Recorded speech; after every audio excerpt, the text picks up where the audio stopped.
In the world of radio shock jocks, the biggest are Opie and Anthony. These people say shocking things that border on offensive in order to entertain their audience. I refuse to sit here and think that radio has to be nice. Why? Why does radio, out of any other medium, have to be nice? We are being now held to a standard where we have to be nice and make people feel good. Go screw! Radio bad boys, Opie and Anthony. Controversial radio personalities, Opie and Anthony. Infamous DJs, Opie and Anthony. Talk show radio hosts, Opie and Anthony. Opie and Anthony. Opie and Anthony. Radio shock jocks, Opie and Anthony. Opie and Anthony. Shock jocks, Opie and Anthony. Shock jocks, Opie and Anthony. Opie and Anthony. Shock jocks, Opie and Anthony. Opie and Anthony. I go into her room, and there are panties on the floor. Oh, you're getting creepy. I had to pick up the panties and put them on. I can't believe he said that. You know something. Opie and Anthony. Catch shovel baseball. Oh, nice. Whoa, that was bad. Hey. I didn't hit him hard enough. Oh. Opie and Anthony. Terry Schiavo, I loved you in The Grudge.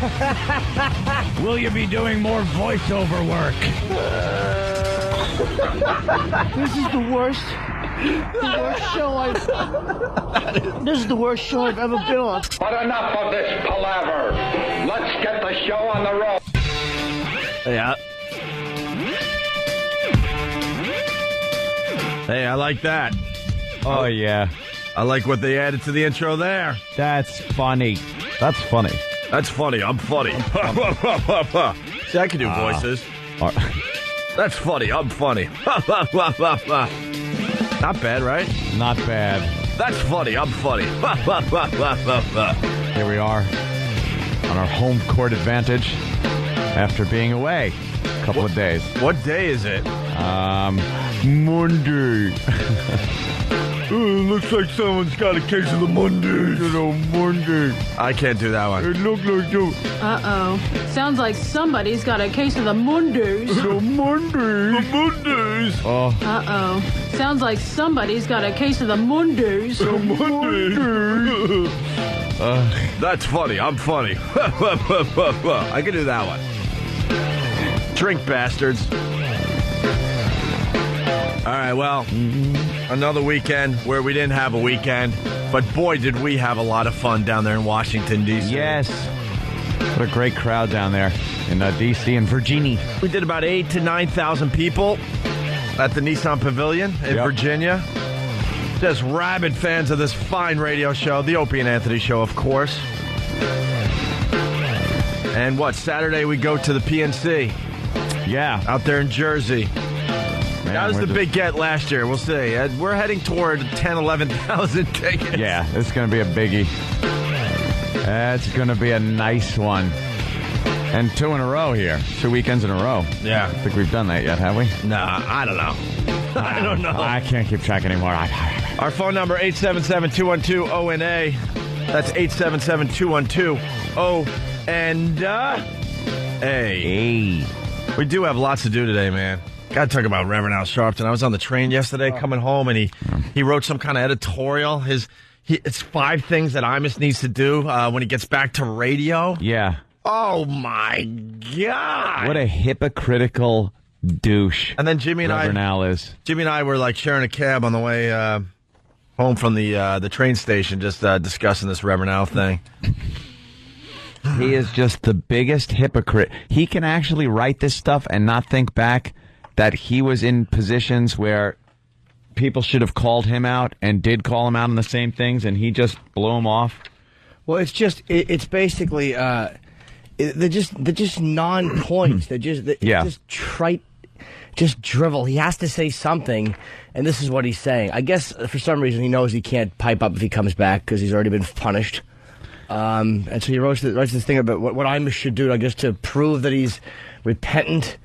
Yeah, this is so Imus is proving that he's actually was sorry about what he said instead of saying it to just try to save his job. See, he has to justify this now. Imus has to actually go on and justify to Reverend Al that he was sincere.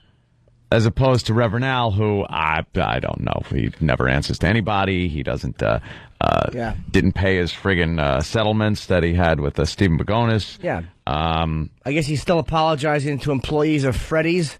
Yeah. After yelling about white interlopers, and then when somebody walked in and started shooting, I think it was a few days later. Why they always gotta bring this up? Why? Why? Because that's part of your history. And other people have parts of their history that they don't feel they have to jump into your life and get you to justify them. Because you won't. But then you better, he lives in a glass house, yet he's throwing stones. I was in shock reading this on the train yesterday. I could not believe I was reading this in the year 2007. Martha Stewart came back to network television after serving time in prison. Marv Albert returned to the airways after pleading guilty to assault and battery charges. And now it looks increasingly likely, though reports will remain unsubstantiated, that Don Imus will get back to the radio. That is his right. But consumers and advertisers and those of us who shined a spotlight on his bad behavior also have rights. Can I just jump in and notice that the examples he uses are Martha Stewart and Marv Albert. Yeah. And how about, 70% of the hip-hoppers have been convicted of gun possession. Yeah. You have to just pick the two old white people and the third naughty white person. We also have responsibilities. Broadcasters and their companies must decide on standards that they will abide by. Sponsors can, and indeed, some should, refuse to financially support blatant bigotry, which is what led to his firing in the first place. Blatant bigotry. Oh, my God.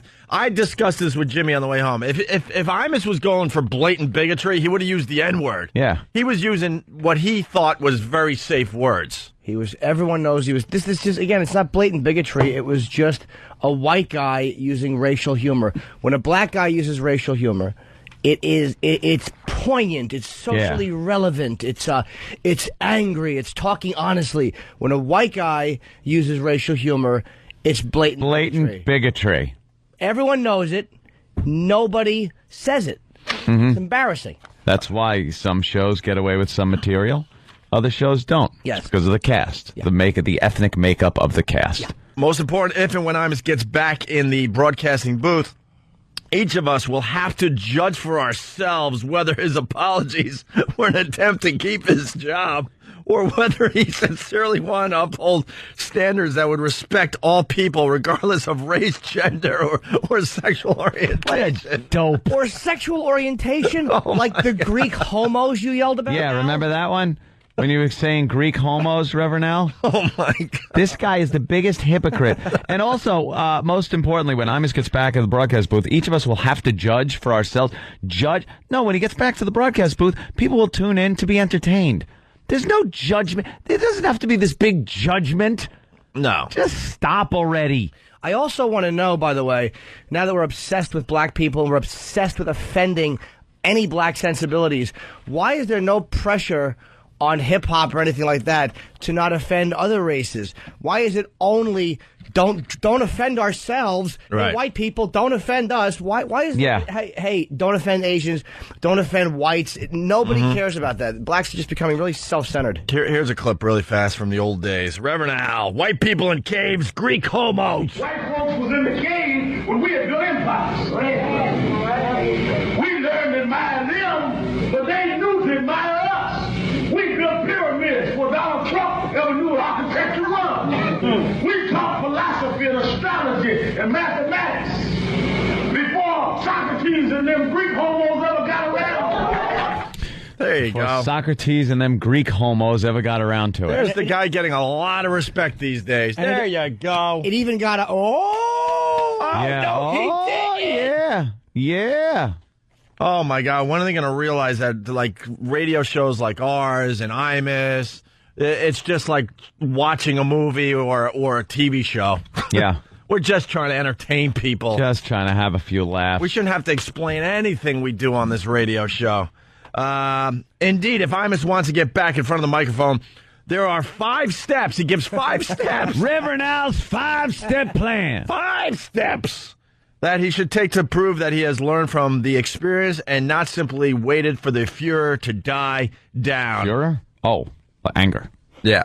You want to start the Reverend Al music? Excited. You want to do the first step there? Fake Reverend Al? Yeah, well, huh? Go. Well, Looking for E-Rock. Yeah. First, he should squarely deal with the Rutgers fiasco. Not just through a cosmetic meeting as before, but by coming to terms with the women he denigrated in a concrete way. One of the Rutgers women has filed a lawsuit, and rather than play legal games with her, he should settle that suit. And she should be represented by the lawyer, Reverend Al Sharpton. And any other claims that the team members may make due to their psychological and public damage he did to them personally. See, he should just pay it. But without no court or nothing. Just like I paid Stephen Baconis.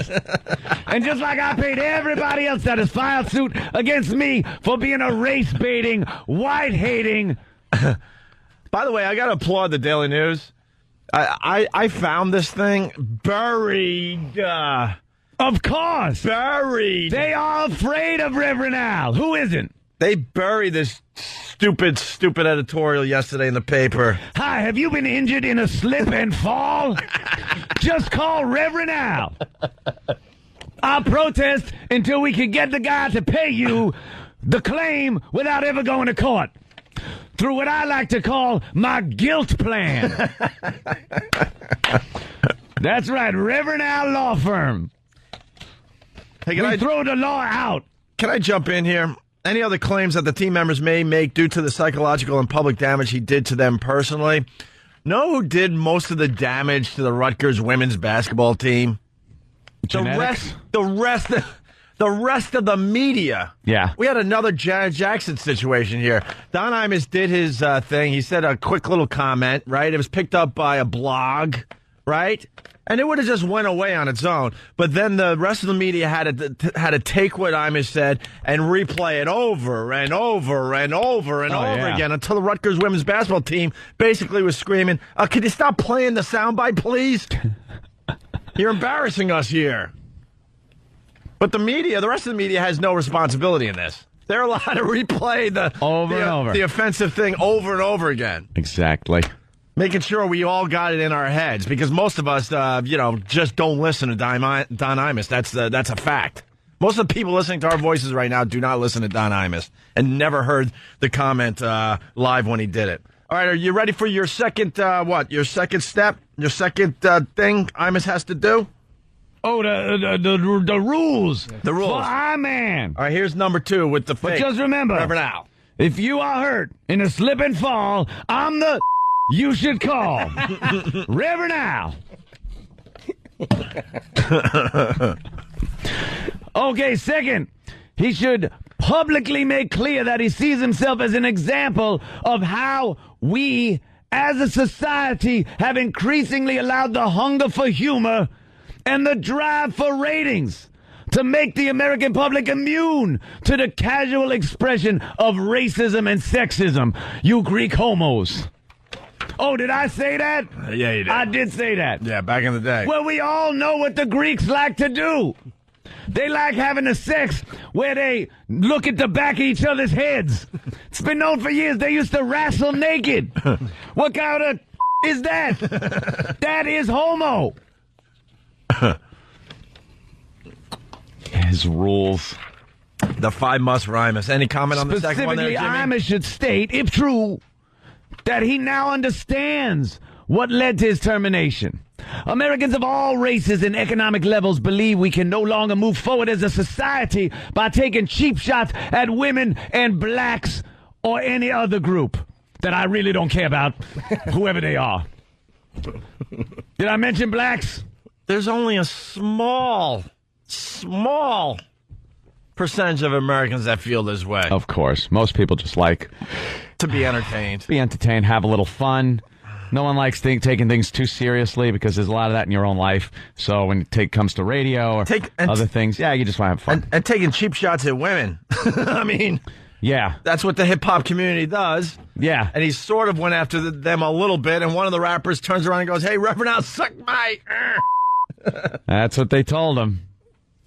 He was not a pariah. His removal did not undermine his free speech rights. Of course it did. What they did was they just blackmailed him and backdoored him and went to the advertisers and said, we will just remove your job. Of course you did, stupid. That's exactly what it undermined. That is a mob tactic. It's called extortion. That's why we got to get groups to fight back. That's why People Against Censorship is very, very important. What's the website? PeopleAgainstCensorship.com? I think, yeah. Very important that we get our own groups together. And it's not just about freedom of speech. It's not just about a protest where if you're standing outside and the police hose you, that's freedom of speech violation. Of course it is.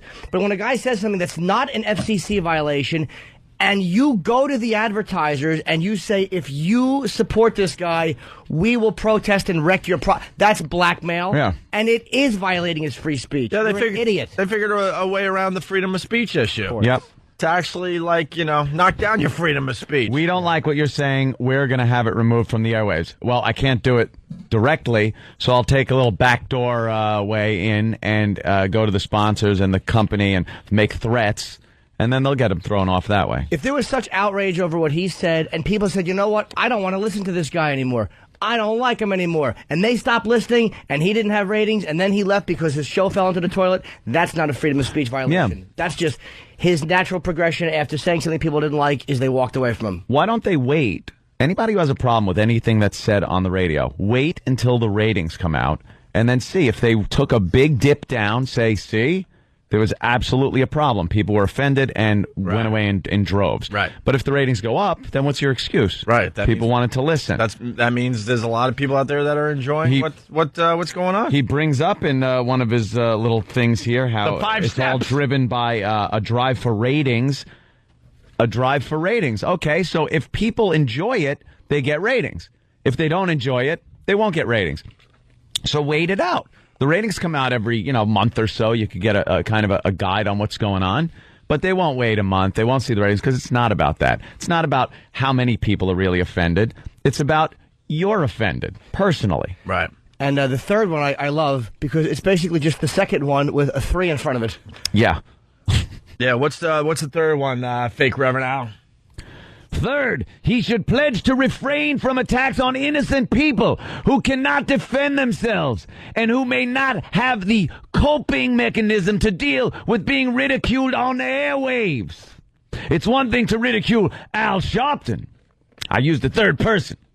It's another to attack young women who did nothing more than seek to achieve excellence in college athletics. To that end, Imus and his new prospective employer, if and when one emerges, should publicly release a contract clause making clear that he will not be permitted to engage in any racist, sexist, or homophobic Greek comments, unlike a contrary clause in his last contract. He can't make any homophobic... No, only I, Al Sharpton, can make the homophobic Greek homo joke. That we played. I invented the Greek homo joke, Robin. Hoo-hoo. What a douche. Oh, is he? I just want him to grab his chest and fall face first. This guy is so somewhere. full of himself. I can't help it. When is the pushback going to happen? When? It won't happen. He is getting on, saying that his new contract should be just chock full of restrictions of things that are constitutionally legal to say. Of course. But because Reverend Al thinks he's personally offended by these things, he thinks this contract should be full of things that say, you can't say this, can't say that. How about I write up Reverend Al's next contract? Yeah. That'd be nice. That'd be a fair, pretty even swap there. Reverend Al writing up Imus's contract, I'll write up Reverend Al's.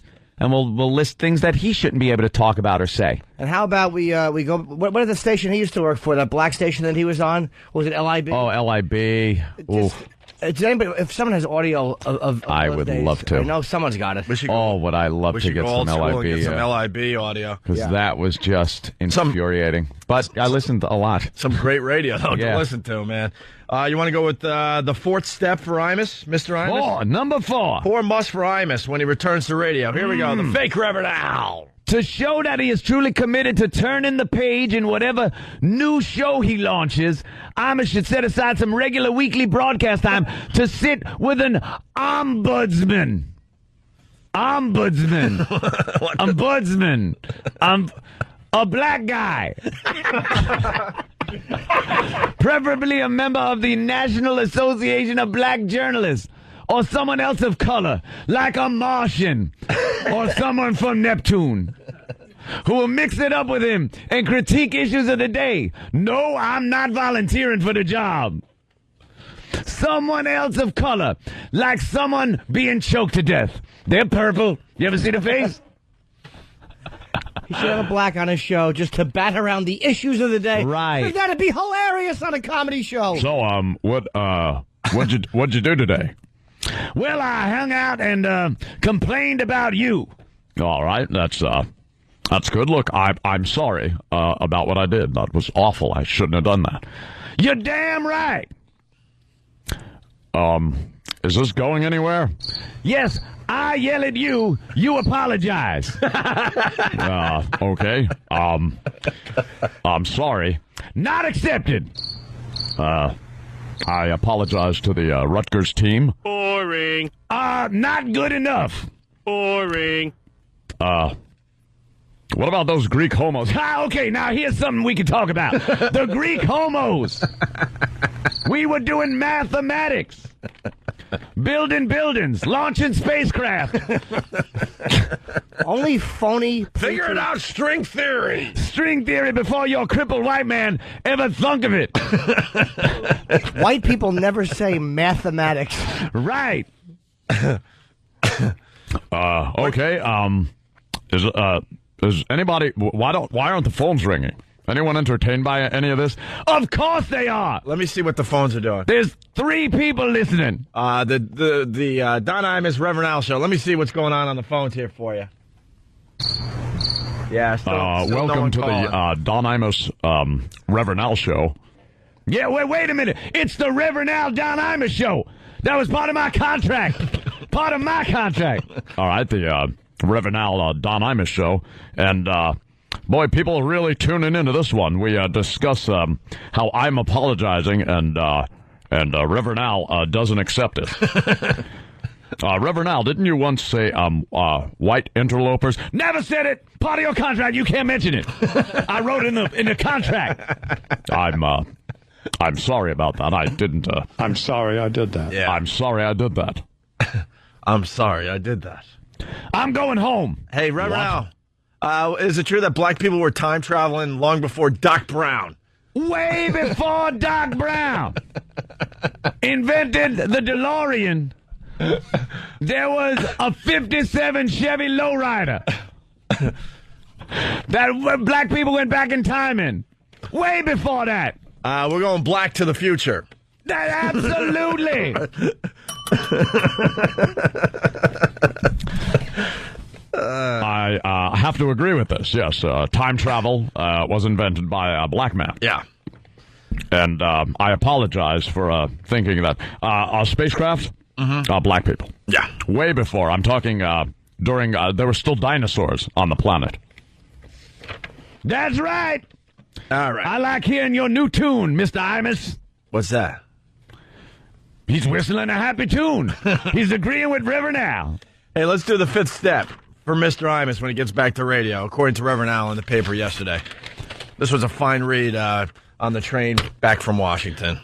Fifthly, Mr. Imus should encourage all corporations, including the record industry, to stop subsidizing and promoting people who engage in racist and misogynistic language, even in the name of entertainment. The rules must not be different for black rappers than they are for white broadcasters. He's explaining that to Imus? Yeah, what? You jacket, why are you telling Imus that? Reverend Al, here's a mirror. Look in it. Oh, my God, what an ass. Oh, my. You know what? You done over there, fake Reverend It is Al? not, and it is not our desire to interrupt the life of Don Imus. We just did at every turn, at every chance we got. We just want to ensure that he does not interfere with ours. It was not and is not our desire to interrupt the life of Don Imus. You destroyed a 40-year radio career. It is not our... No. It is not, and it was not, and is not our desire to interrupt this train on the track, but I am parking a tractor trailer on it.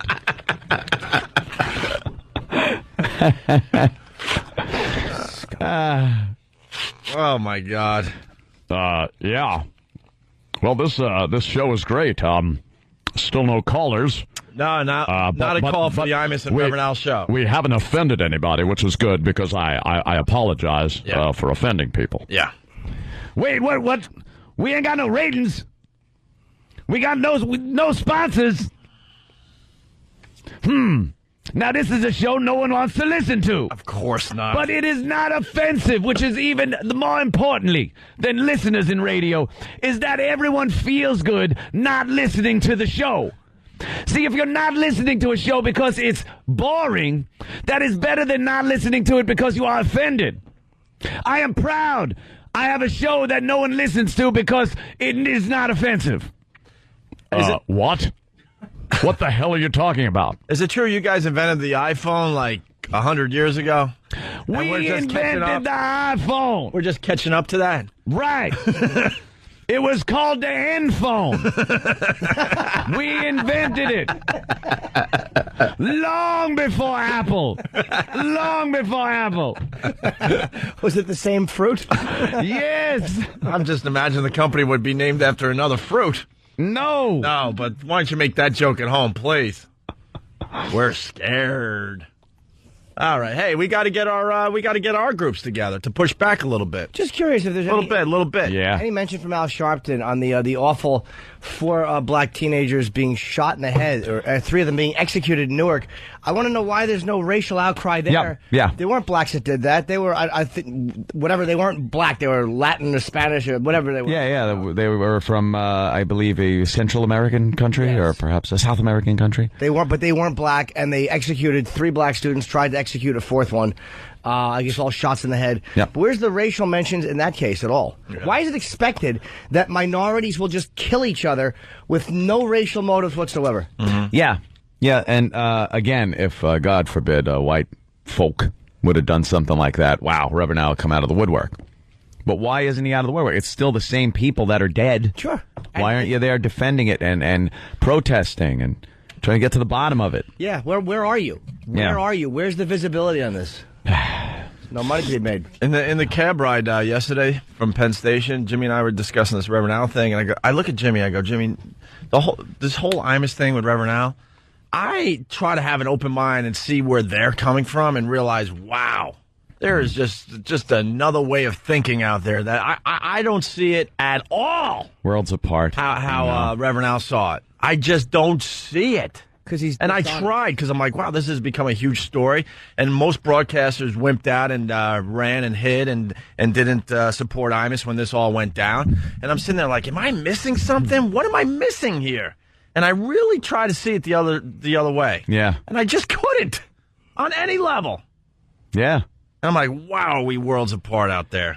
We are worlds apart. It's going to take a whole lot. Right. To get these teams together to play nicely. All right, we got to take a quick break. Well, they're banning another word. Might as well stay with this theme for a little while today. We'll tell you which word is being banned. On MTV, I believe. Well, I know it's none of the words you just used. What? If they're banned. Oh. What? It's not if. It's not what. What? What? Huh? Not that one either. That's funny. I'm funny. It's Opie and Anthony. Welcome back to the Imus in the Morning program. My new co-host, Reverend Al Sharpton. Yeah, that's right. Let's have some fun this morning. Come on, man. Let's have some fun. Well, I really can't do anything with you sitting here. You pretty much castrated me. There's nothing we can talk about without offending you.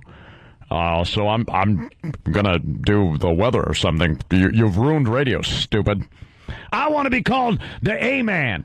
Like you're the I-Man? I'm gonna be the A-Man. How about I call you the N-Man? Don't get started again now. You're breaking Rule 3, I believe, in Reverend Al's Rules for Don Imus. Oh, this sucks. Can't say anything. You want to talk about Greek homos? No. The gay people will come and get me fired. Let's talk about Yeah, see? It's not easy, is it? All right, we could delve into a little racism. As long as it's not black people. How about we just talk about... Oh, damn it. How about we talk about the... No, because then somebody will come in here and be angry and get you fired. No, I got power. I got power. No one gonna fire Reverend Al, the A-man. No, you're the A-man, all right. The A-H man. Yeah, stupid. Hey, paragraph 3, rule 10, subsector 5. No goofing on Reverend Al. Christ, this stinks. I want to be fired again. You're checking out the Opie and Anthony Show. More from the Imus and Reverend Al Show on the way. Our phone number, 877-212-0. And, hey, if you got something for the program, we're waking up to another word that's being banned. Yeah. Basically, it's a TRL, MTV's, hit show there, Total Request Live, has banned the word suicide. Suicide. From Sean Kingston's just massive hit song. Isn't that a big part of the song? Yeah. Yeah, it's Beautiful Girls, Beautiful Girl. I even know this Beautiful song. Girls. Because my 7-year-old niece sings it, and she loves the part where it goes suicide, suicidal, or whatever. Yeah. But, well, MTV and TRL has decided that, can't have that. So they're banning the word suicide from this hit song. And now you got us, sitting here, on the radio going, this isn't, it is insane, though. Yeah. You can't ban words. Stop. Just stop already. Drop my iPhone. Oh, boy. Good thing it's got the rubber baby buggy bumpers on it.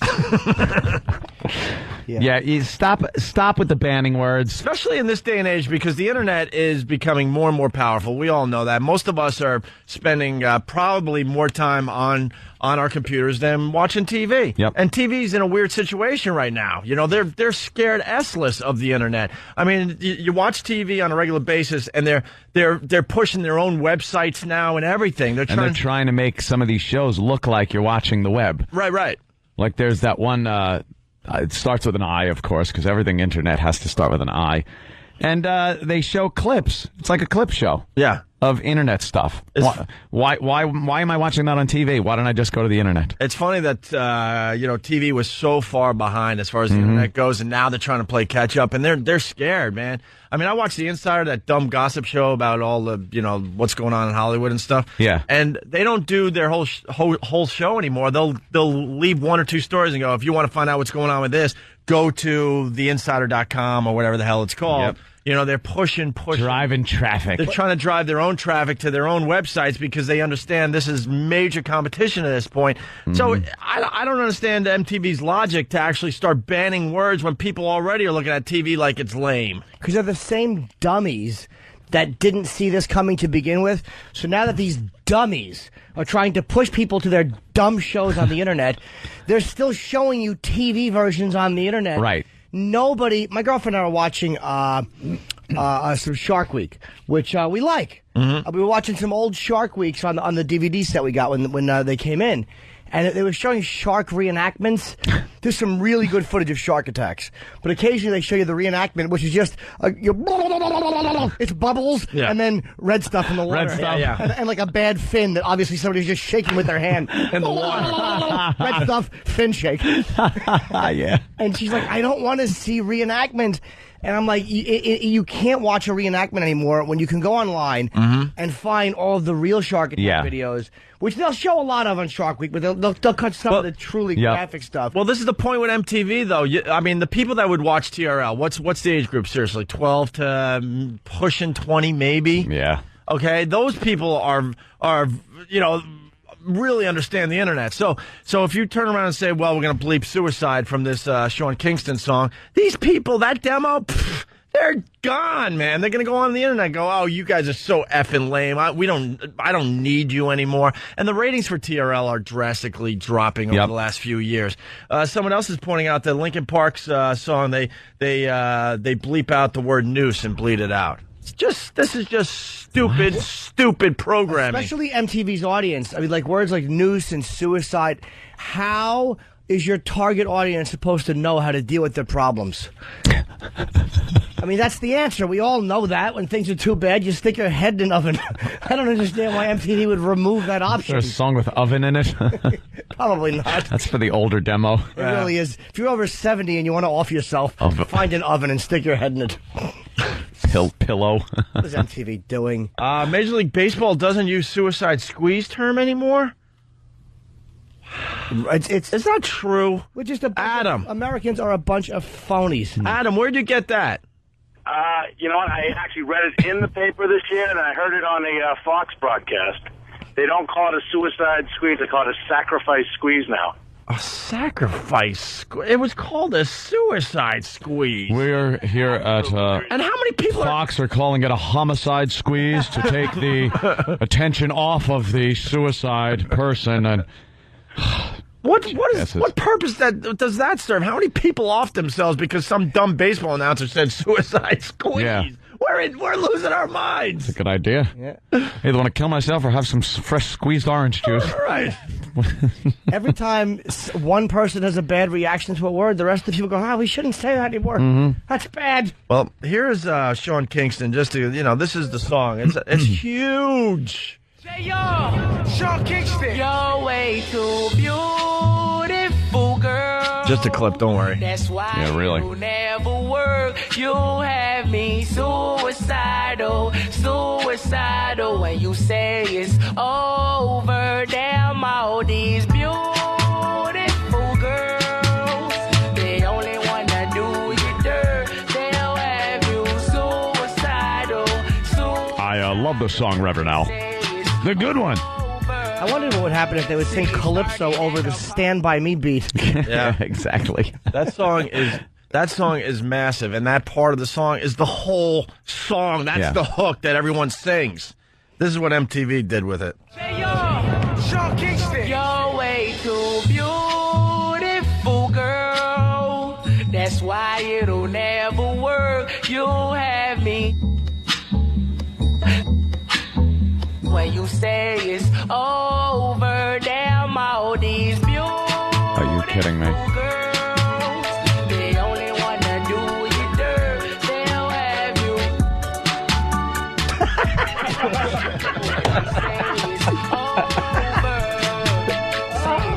It's official. MTV sucks. And I know we work for the same company. You guys are so stupid. You don't even know how stupid you are. The internet is nipping at your heels, and you're doing this crap on TV. You're popping in dead air. We don't work for the same company. What? We don't work for the same company. Sort of. It's all sort of connected. We spun off. All right, then good, because I was like, oh boy, this is. But what are they doing? You're right, dude. The internet, it's the same mentality. What? They're getting their teeth kicked in by cable, and they don't look at the tools because they're so arrogant. People that's in like whether it's just radio or whether it's television, they're so arrogant that they don't think anything is going to come and pass them by. At least not in the current administration's lifetimes, so they don't have to worry about it. But now that it's creeping up faster than they saw, they're panicking, and they're sending people to their awful sites, like you just said, and it's just watered down, emasculated drivel on the net. Nobody wants to see that on the net. No. And that's, if you went to their website, you'd hear the same thing. Let me make this perfectly clear once again. That is the whole song. That's not just a tiny little part of the song that you maybe could get away with. That is the hook. So there's a crap load of dead air in there. Crap load of, yes, because we only played like a quick snippet, obviously. Can I say good? How stupid is TV getting? Good for Sean Kingston's people because they gave him the option of putting in denial.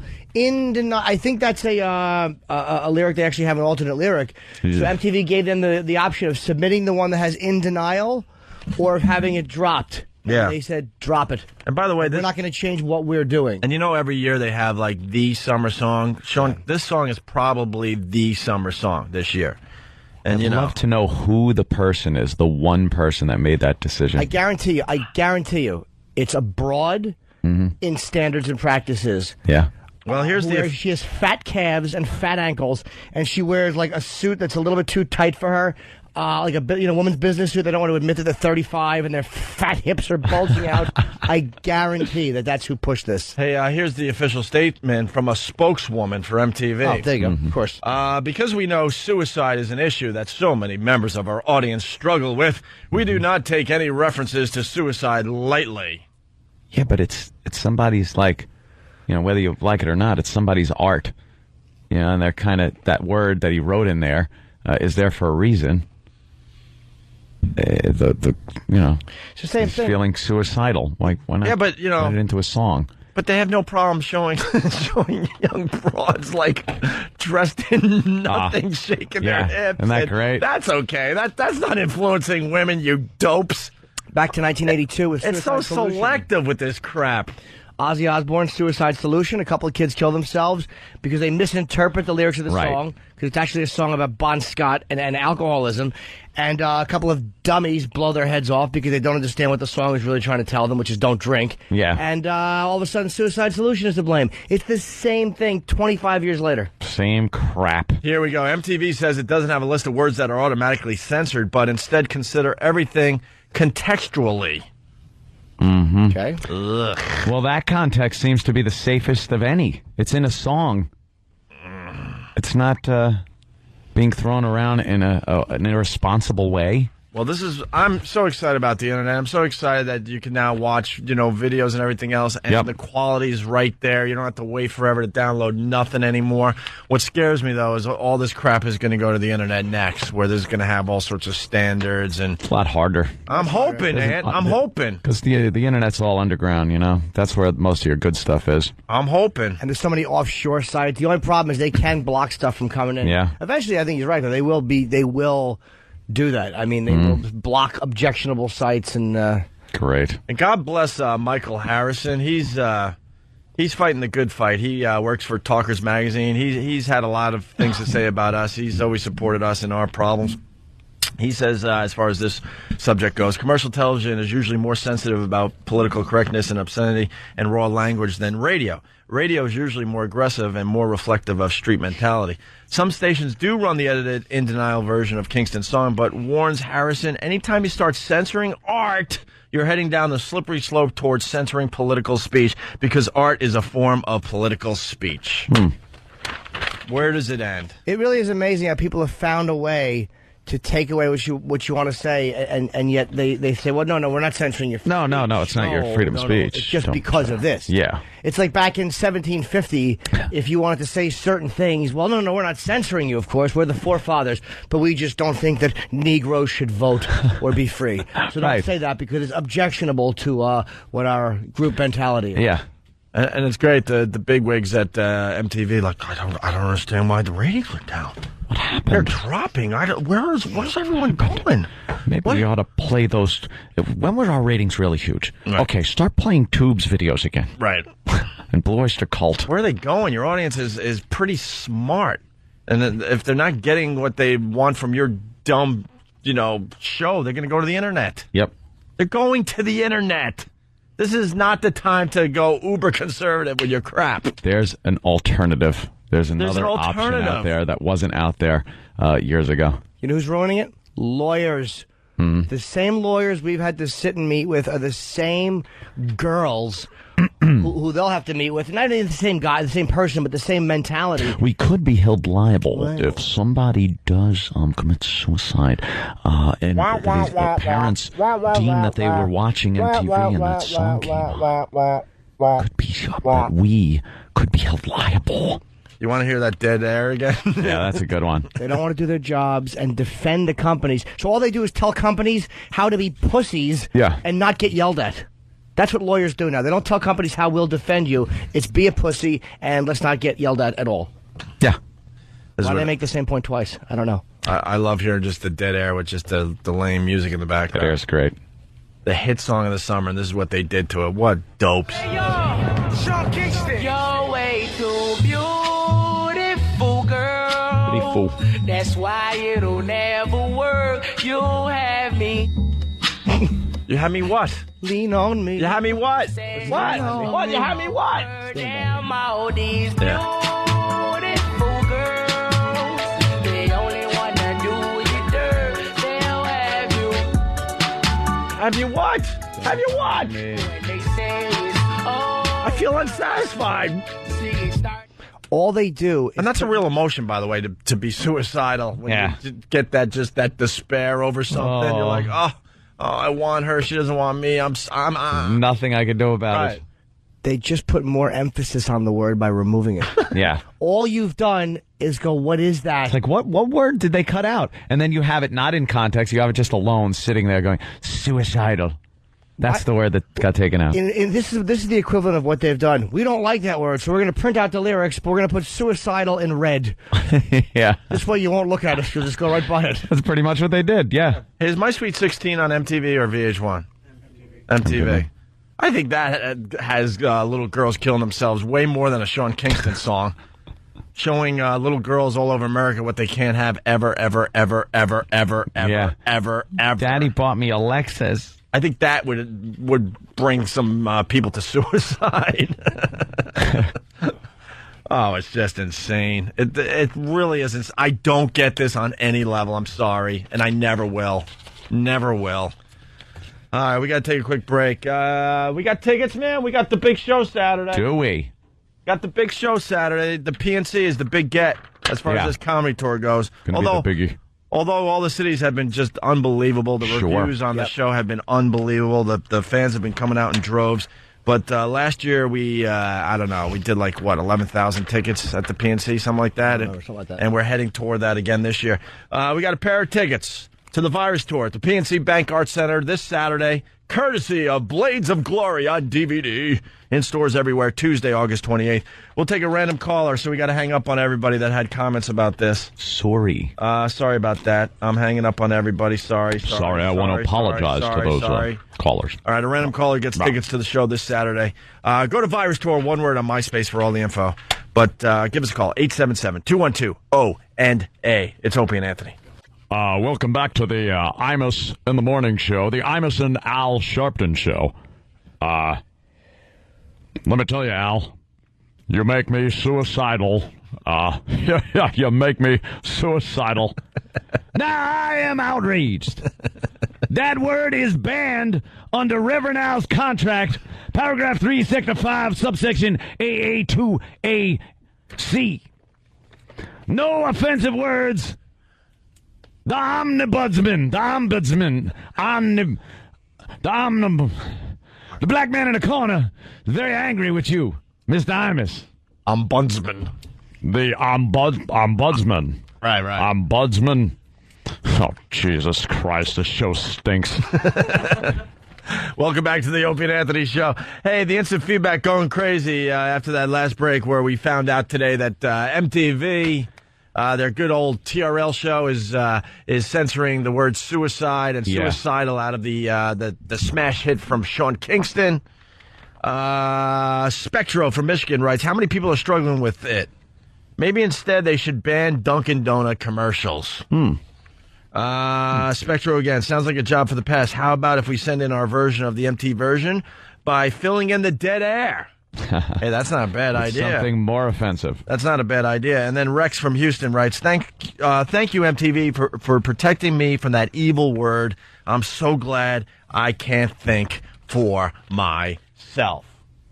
Just some of the instant feedback coming in this morning. And now we got a whole list of things that MTV has done, censoring music videos, taking words out. It's unbelievable, actually. You got a copy of this, Jimmy? I do. And again, the artist can always say, no, we don't want to submit it. But the artist, How are they going to say no to this, though? They need their exposure. Yeah, you need your videos being played. And, they could say no more now because the Internet is finally, getting to a place where they're getting some nice exposure with their craft. Which one you want to do here? There's a million examples of MTV censoring. Some of these are ridiculous. One of the first ones, they said, apparently the words "we taken over" had the two words "work" and "supply" censored in this line. If you want, we can supply. Got enough work to feed the whole town. I'm supposing those are drug references. Who would know? I know. I like the, hash pipe, Weezer's hash pipe. Remember that? Yep. The word hash was all obscured. I love this one. The old apartment video by Bare Naked Ladies had a scene removed where the protagonist rips a telephone off the wall. What? I don't know. That was my old, that's what my daddy did after he threw the spaghetti against the wall. Weezer. My life should have been edited. Too violent. Yeah, Weezer, we are all on drugs. We are all on drugs. Yeah. Was changed to We Are All in Love. Of course. Which completely just changes the entire song. Of course it does. It's just silly geese. Uh-huh. What else? Stinkfist Jesus, by Tool. man. Yeah. Stinkfist by Tool was renamed track number 1 since the title was considered too offensive for public consumption. What else? What other ones pop out at you guys here? System of Down's first video, Sugar, was also their most censored video, as it censored the words mushroom, Russian, and anger, besides the usual censoring of the F word in the song. Let me ask you about this. Russian. I'm sorry, man. I didn't mean that. That's okay. I'm just thinking about people who have been multiple times accused of pedophilia and gotten away with it. Michael Jackson's single, They Don't Care About Us, MTV has replaced the words Jew me and kike me with do me and strike me. In the line, Jew me, sue me, kick me, kike me, don't you black or white me. According to Jackson, the song had words to describe prejudice, and it was poor judgment to select Jewish people as explanatory words. My thing is, why as an artist, and this is just hitting me, is he doing that? And even though they censored him, there's no public outrage. There's no protest about racism. No. Why as an artist is it deemed acceptable by blacks for Michael Jackson to use that as an example of racism in his art? Why is Imus not considered an artist who used race in his art, but Michael Jackson is? Just another example. Black people. Do me and kike me, do me, strike me. Now you can say that. I don't care. I will not defend certain people. Yeah, very selective on who's selective on who he's going to defend. What an idiot! Hey, here's my favorite right here. Remember this song? Well, let me get to the point. Let's roll another joint and turn the radio left. They wouldn't say joint. Huh? They took the word joint and reversed it.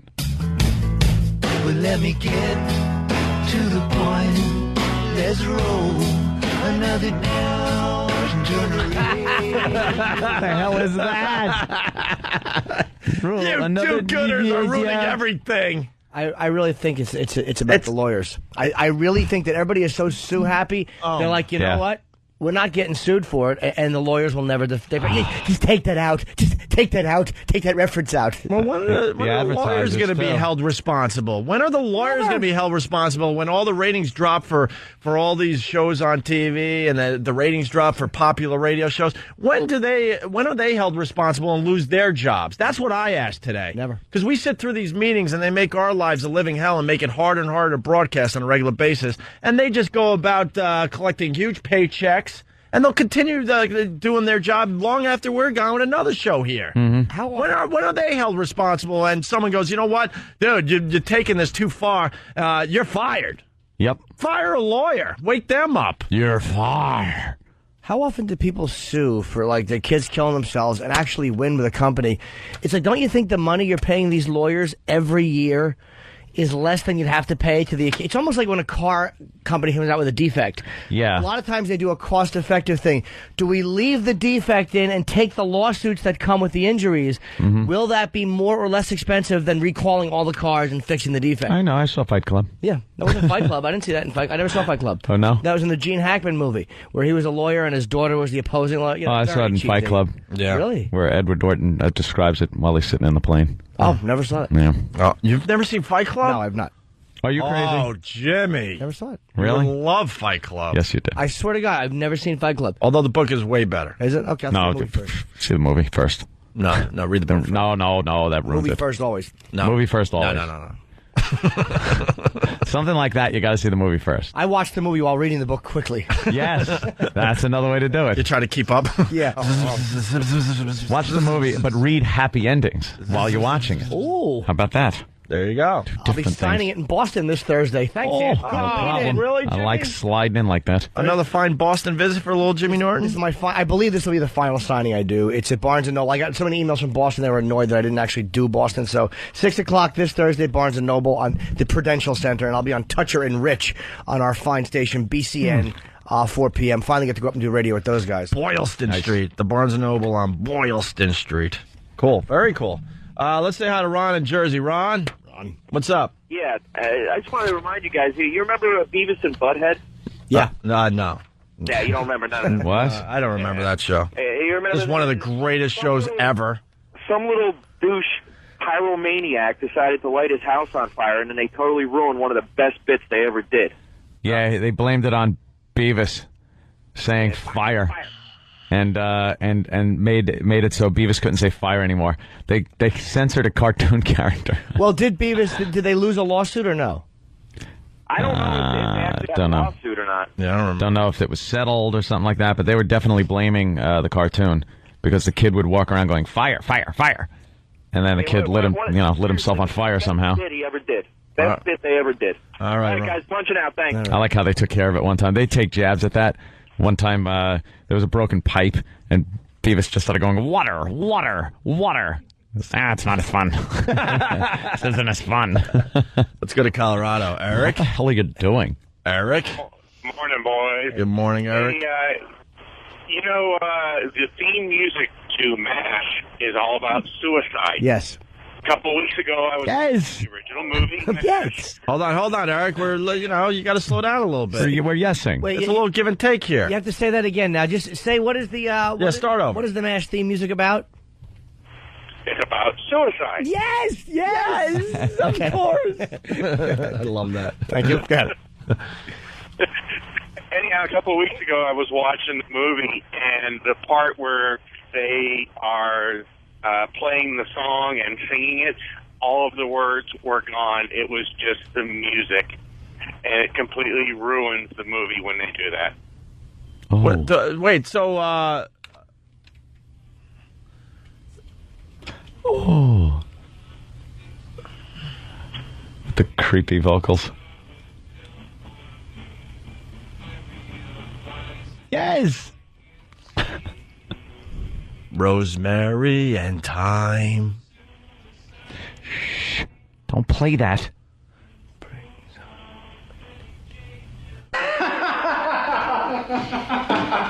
That's terrific. That's terrific.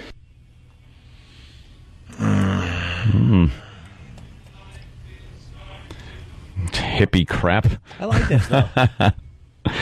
Goddamn hippies. Oh, my God, I could listen to that all day. It is great. So much, by the way, it's actually much more recognizable without the lyrics. Like, the beat is more famous than the song with the lyrics. So, Eric, what channel played the MASH movie and edited that out? You know what? I don't remember. I think I want to say it was FX, but it might have been one of the other channels. I doubt it was FX. They probably made them put more suicide references in. Yeah. I had no idea that suicide was one of these words. One of these words. Words hurt. It's amazing how suicide has nothing to do with people listening to lyrics. Yeah, hearing the words. And... All right, thank you. How about this little tune? Yeah. Everybody, get into it. Get stupid, get retarded, get retarded, get retarded. Let's get retarded. Let's get retarded and high. Let's get retarded and high. Let's get retarded and high. Let's get retarded. Let's get retarded. This was the theme song for the retarded Laverne Shirley when they would come on our show. Get retarded and high. Let's get retarded. Yeah. Well, now it's this.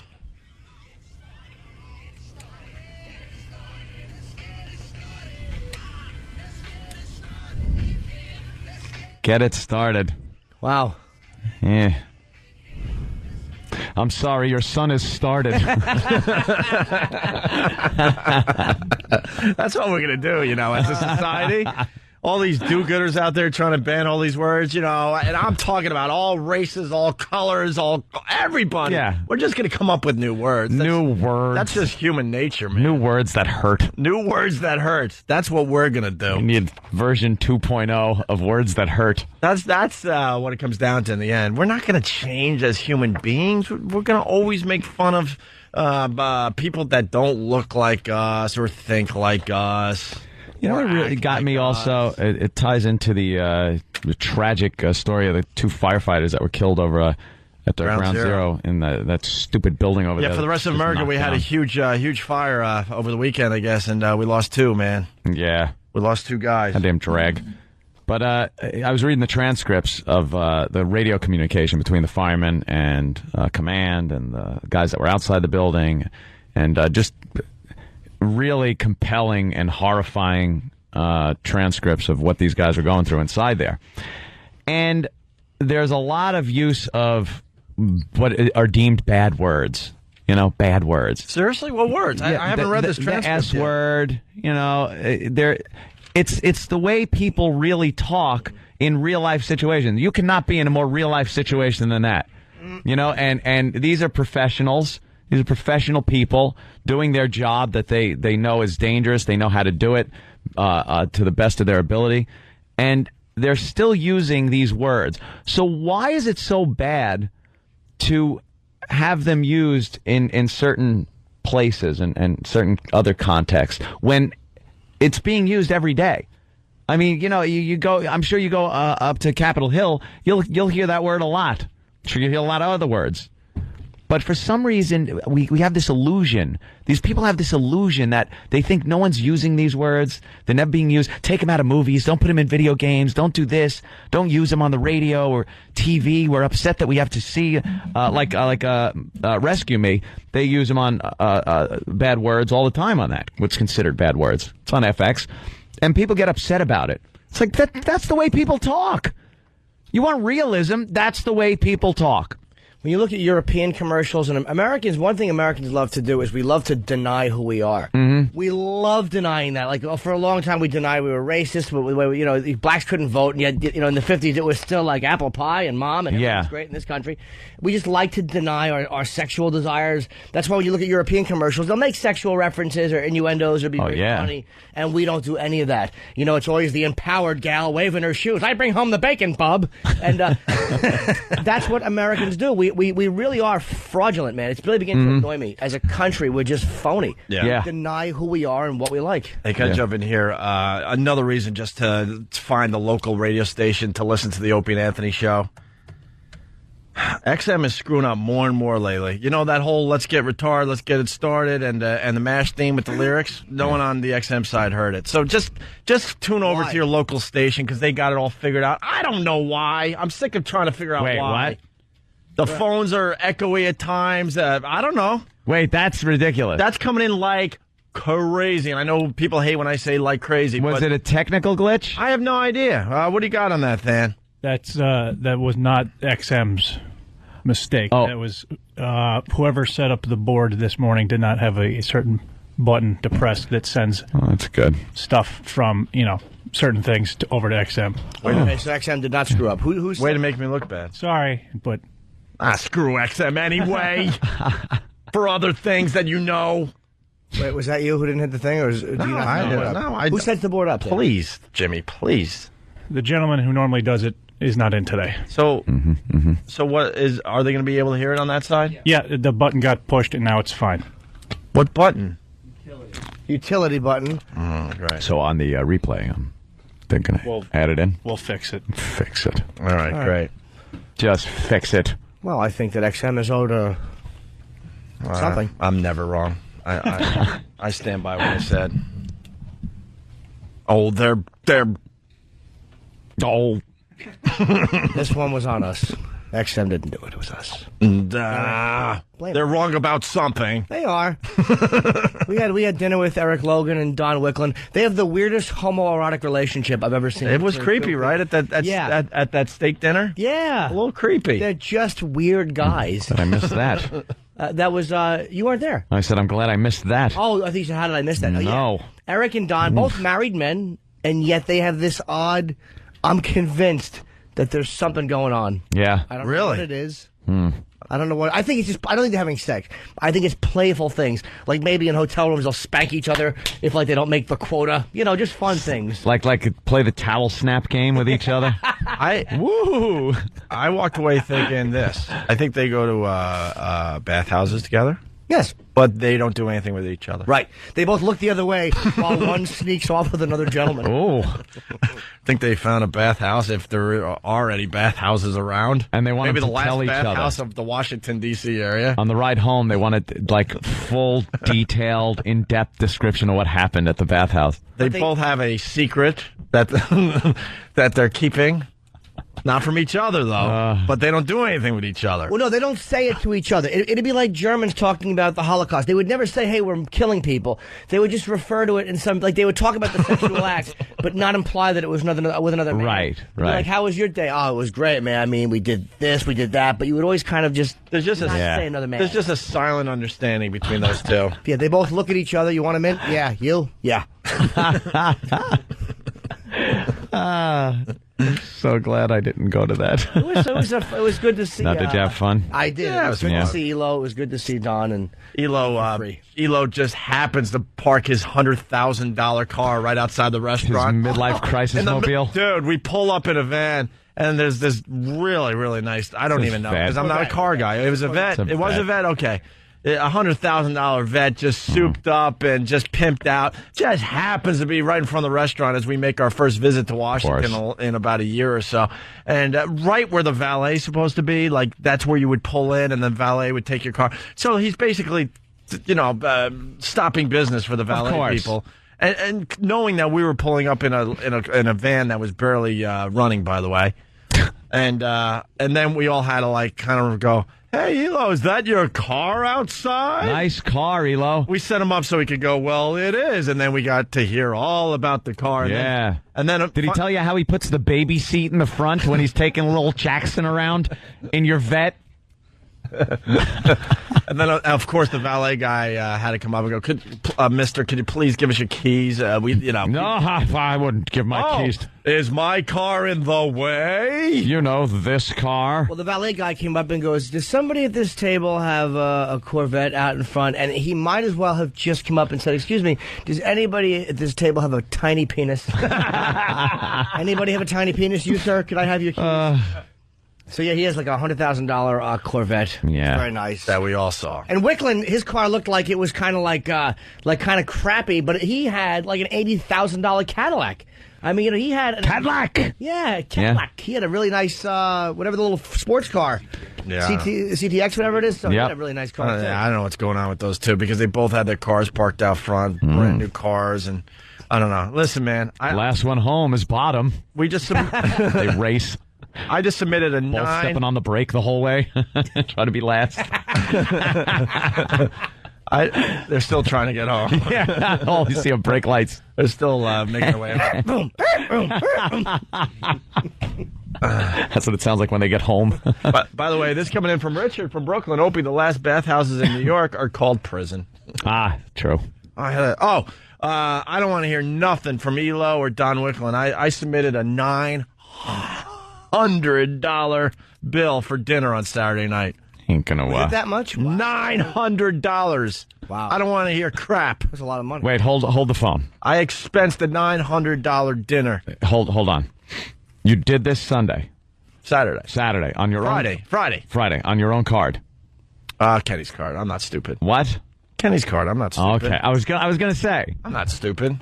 I was amazed because I thought you used your own card, but then before we even got back, you made sure the expense report was already Kenny already has sent in the expense report, and after seeing these cars these guys are driving around, you're not even going to question it. Pay it. The boys worked hard down there in Washington. Well, there was a lot of us out. Pay it. We had the whole crew came out and we ate. Me and you in Georgetown is a pretty good joint. I noticed a little scam that's going on. What? I noticed a little scam. It's at the price of convenience, I guess, but I noticed that...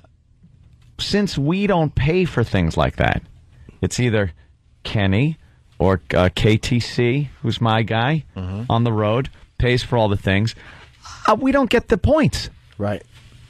Kenny is getting all these goddamn points. But the thing is, he has the inconvenience. I've noticed that too. Inconvenience of spending all those points on free trips, of submitting the expenses and waiting for the money to come in. Dude, that was why. Yeah.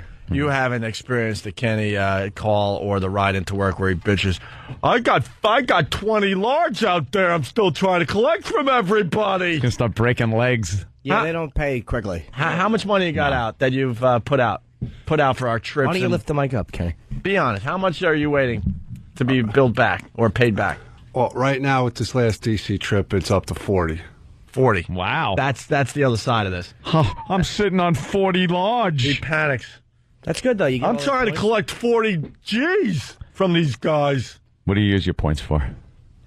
Obviously not hair products. I was just going to say that. I know, Jimmy. I know, Jimmy. I had to. My mouth was opening. I had to. I just wonder if you buy things or use it for travel. I don't know what you're talking about, Anthony. Oh, okay.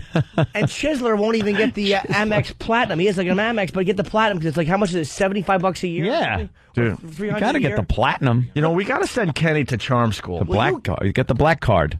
No, he doesn't. We have to. Is that Platinum? Yeah. Oh, you did? Okay. Listen, we have to send Kenny to charm school because we were going out to the Nissan Pavilion. There was like 12 of us in a van because we were trying to save money. Yeah. That'll end quickly. And we had a female driver. Oof. And she was an awful driver. She decided from the hotel that we needed to see all the monuments on the way to our big O&A Travel Virus comedy show Saturday night.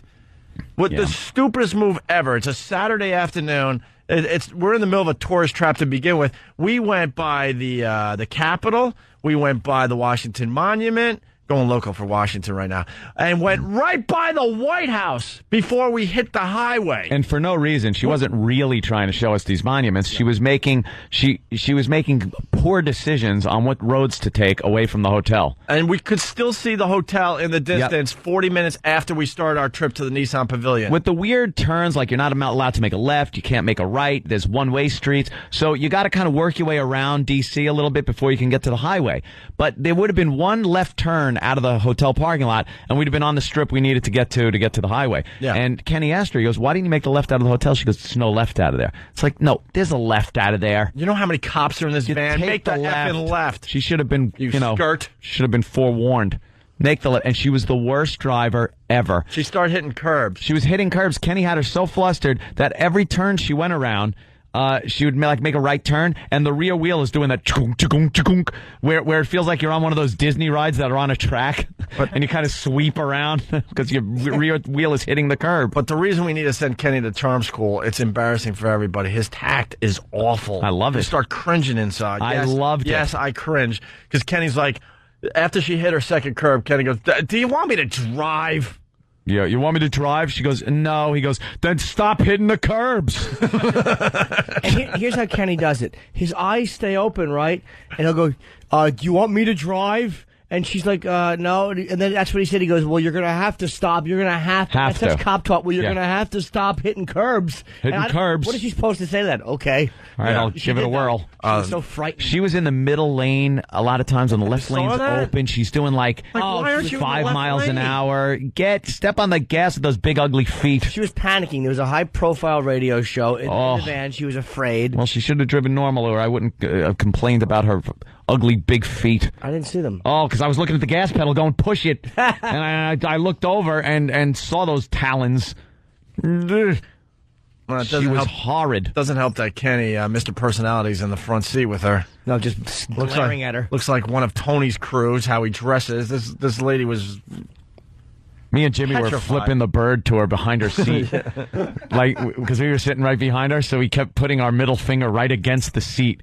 And then we'd do some gestures like we were doing sexual things to the back of the seat. It was really funny, and we were laughing. Two grown men, and we were giggling like idiots. Hey, you guys remember, not to put the brakes on this terrific conversation, but you remember Andrew from Long Island? He calls from time to time.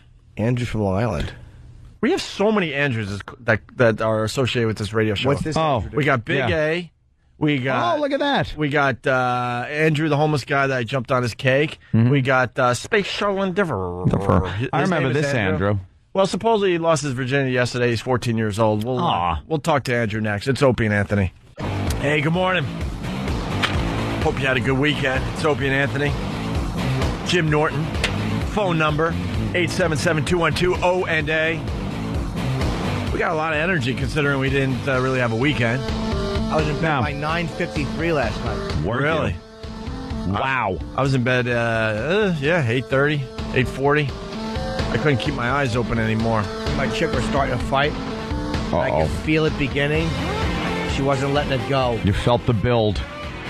And I was so tired, as I always am after I do certain things by myself. I'm like, I'm either going to go to sleep right now or fight with her for hours. Yeah. So I was very mature. I'm like, I don't want to fight with you. I never do that.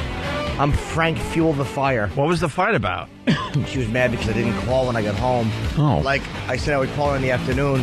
She sends me a text, hey, I'm out with my friend and her mother. We're at a play. Call me later. We'll have dinner. Well, you're at a play. I'm not going to text you back. So I wound up going to the gym, and I'm going over a script, and I was watching a documentary that Roland gave me because we're supposed to be interviewing people this week, I think. And, when was that? Yeah, I saw someone in my gym, in my building. I hate my gym in my building, by the way, but I had no choice, like last week. Had to do a quick workout. And an old lady was doing some of that swim walking that Jimmy jokes about. Are you kidding? And I'm on like that isn't a joke, Jim. No, I'm on an exercise bike, and it overlooks kind of like the lap pool.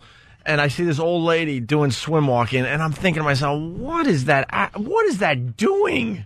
You would have to swim walk for like 12 straight hours to burn any calories.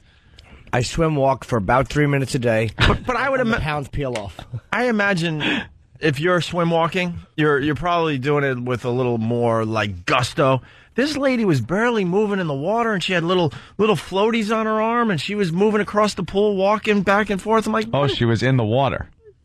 That's what swim walking is. Not when Jimmy does it. When I do it. No, I swim walk in the living room. See, when I see Jimmy do it, I thought swim walking was just walking like you were swimming. It is. Jim, I know it's a visual, but could you do a little swim walking for us today? I just love this swim walk. Please, I'll do some. Maybe Anthony, or you could describe it. This is swim walking. Look at this. Oh, yes. His hands go in front of him, almost like he's doggy paddling, but his hands are kind of bent inward to his chest. Yeah. And then he does this ribbon-like move with his hands. It's amazing. It's almost like I'm very fluid. Swimming in a very tiny little pool right in front of me, and my hands are not going out in front of me. No. They're going left. They're crossing over left and right in front of my chest, almost like my arms are folded in a stern fashion. But they're not folded. No. They're loose and out in front of me and swim walking. You're trying to fold your arms, but it just never... Yes. You never end up folding them because you're swim walking. And I walk briskly. It's retarded. It has to be accompanied by a brisk walk. And this lady, she would go from one end of the pool to the other. And then when she got to one end, she would stop and then kind of swim walk in place for, I don't know, like 30 seconds. And then she would go back down to the other side, stop and do it for 30 seconds. I'm like, what a waste of activity that is. Wow. I said that to her. You should just leaned in and said, why don't you die already? Close the door. Here's what America's talking about today. This is what we do. You can get the news out of the way in seconds. We got Superbad #1 at the box office. We knew. We told you guys. Biggie. How great was that movie? Jonah Hill, of course, the star of Superbad. He's going to be a big, big star. Yep. It's over, Johnny, for him. We'll never have him back on the show. Got a hit under his belt, and now it's over. $31 million at the box office. Wow. We talked about TRL censoring suicide in that Sean Kingston song today. High School Musical 2 is most watched cable show ever with 17.2 million viewers. Starting to get scared, man. I like to pride myself on knowing what's going on in pop culture. I have no clue about this High School Musical thing. It is a sensation with the youngsters. And now High School Musical 2, a most watched cable show ever, 17.2 million viewers. I couldn't tell you one thing about this thing. It's hard, though. If a bunch of 15-year-olds are watching it, it's like, you know. Yeah. You do have to get out of that demo eventually, Ope. Yeah. You do kind of, Well, now that I'm move on. Now that I'm in my early 30s, I guess you're right. Yeah, you're outside of the 20 demo. Hey, Utah miners may never be found. They're basically saying they're dead at this point, right? They are. Saying, might not ever even find them. But the family and friends having press conferences going, hey, come on, man. Keep looking for us, will you? That's a rough one. You got a very dangerous situation. Yeah. A couple of people get killed looking for them. And it becomes, is it worth sending more rescuers down? Is the place stable? Wait, the whole mine is collapsing? Like, I know that 2 guys died going down to get there, 6 guys down there.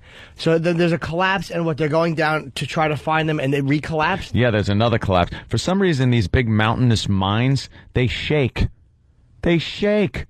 And they had one of these shakes. As you're going down, it just goes...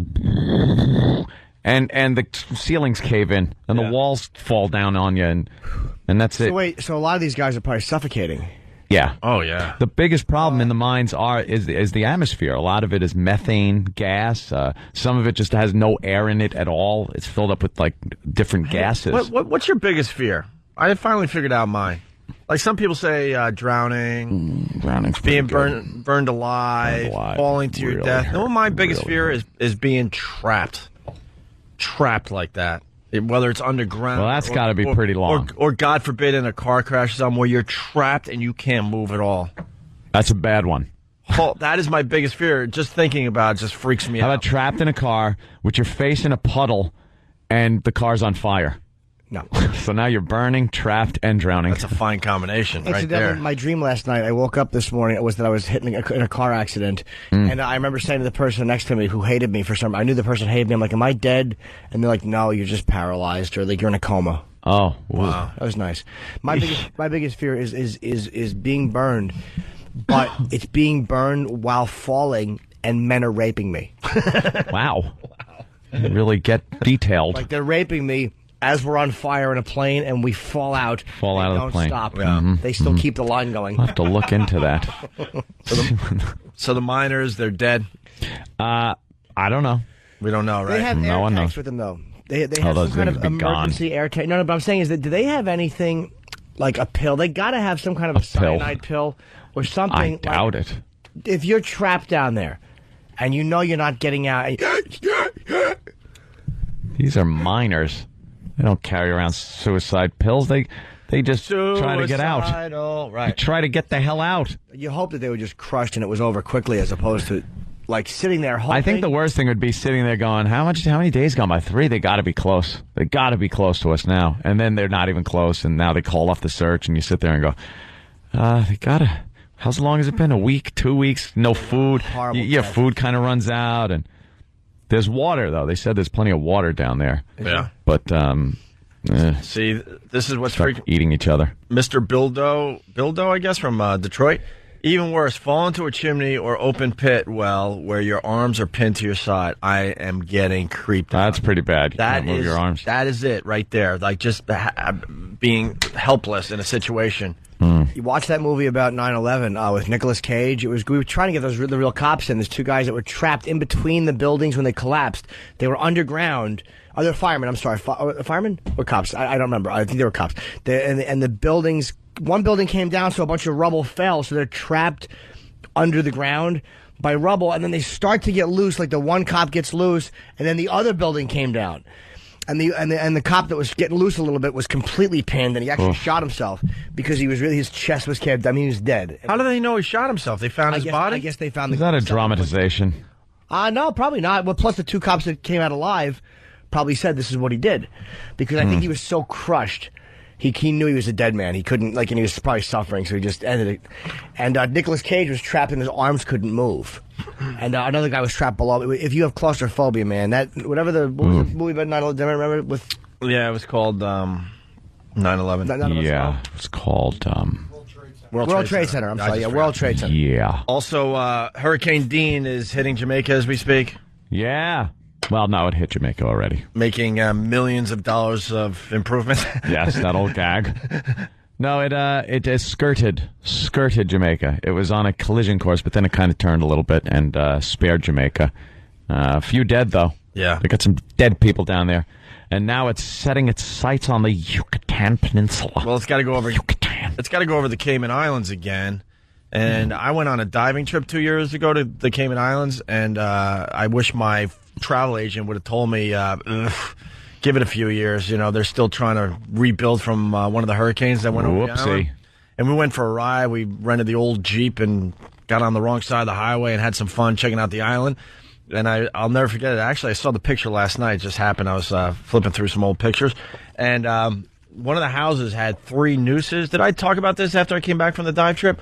3 nooses in their front yard to basically tell looters, leave. Don't you dare. Don't you dare hit our house. Because I guess it was in a kind of a nice area, and most of the houses were destroyed, but there were a bunch that were still standing, and these people were fighting off looters in the Cayman Islands, and they were writing all sorts of like nasty signs on the side of their houses, and we passed one house with 3 nooses in the front yard. I'm like, wow, let's get the F out of here. You hope that was put by the owners as a warning and not the looters as a solution. Yeah, right. Yeah.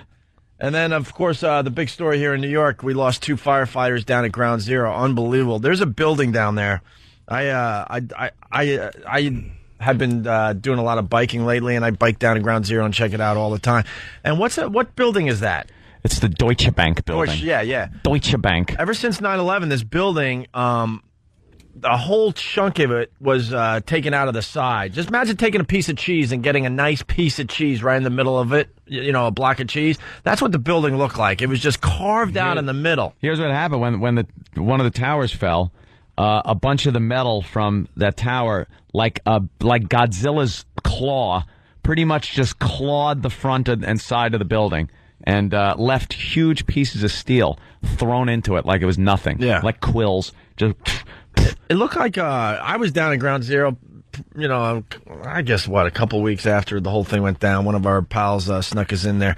And that building, I remember it like yesterday. It was like a honeycomb.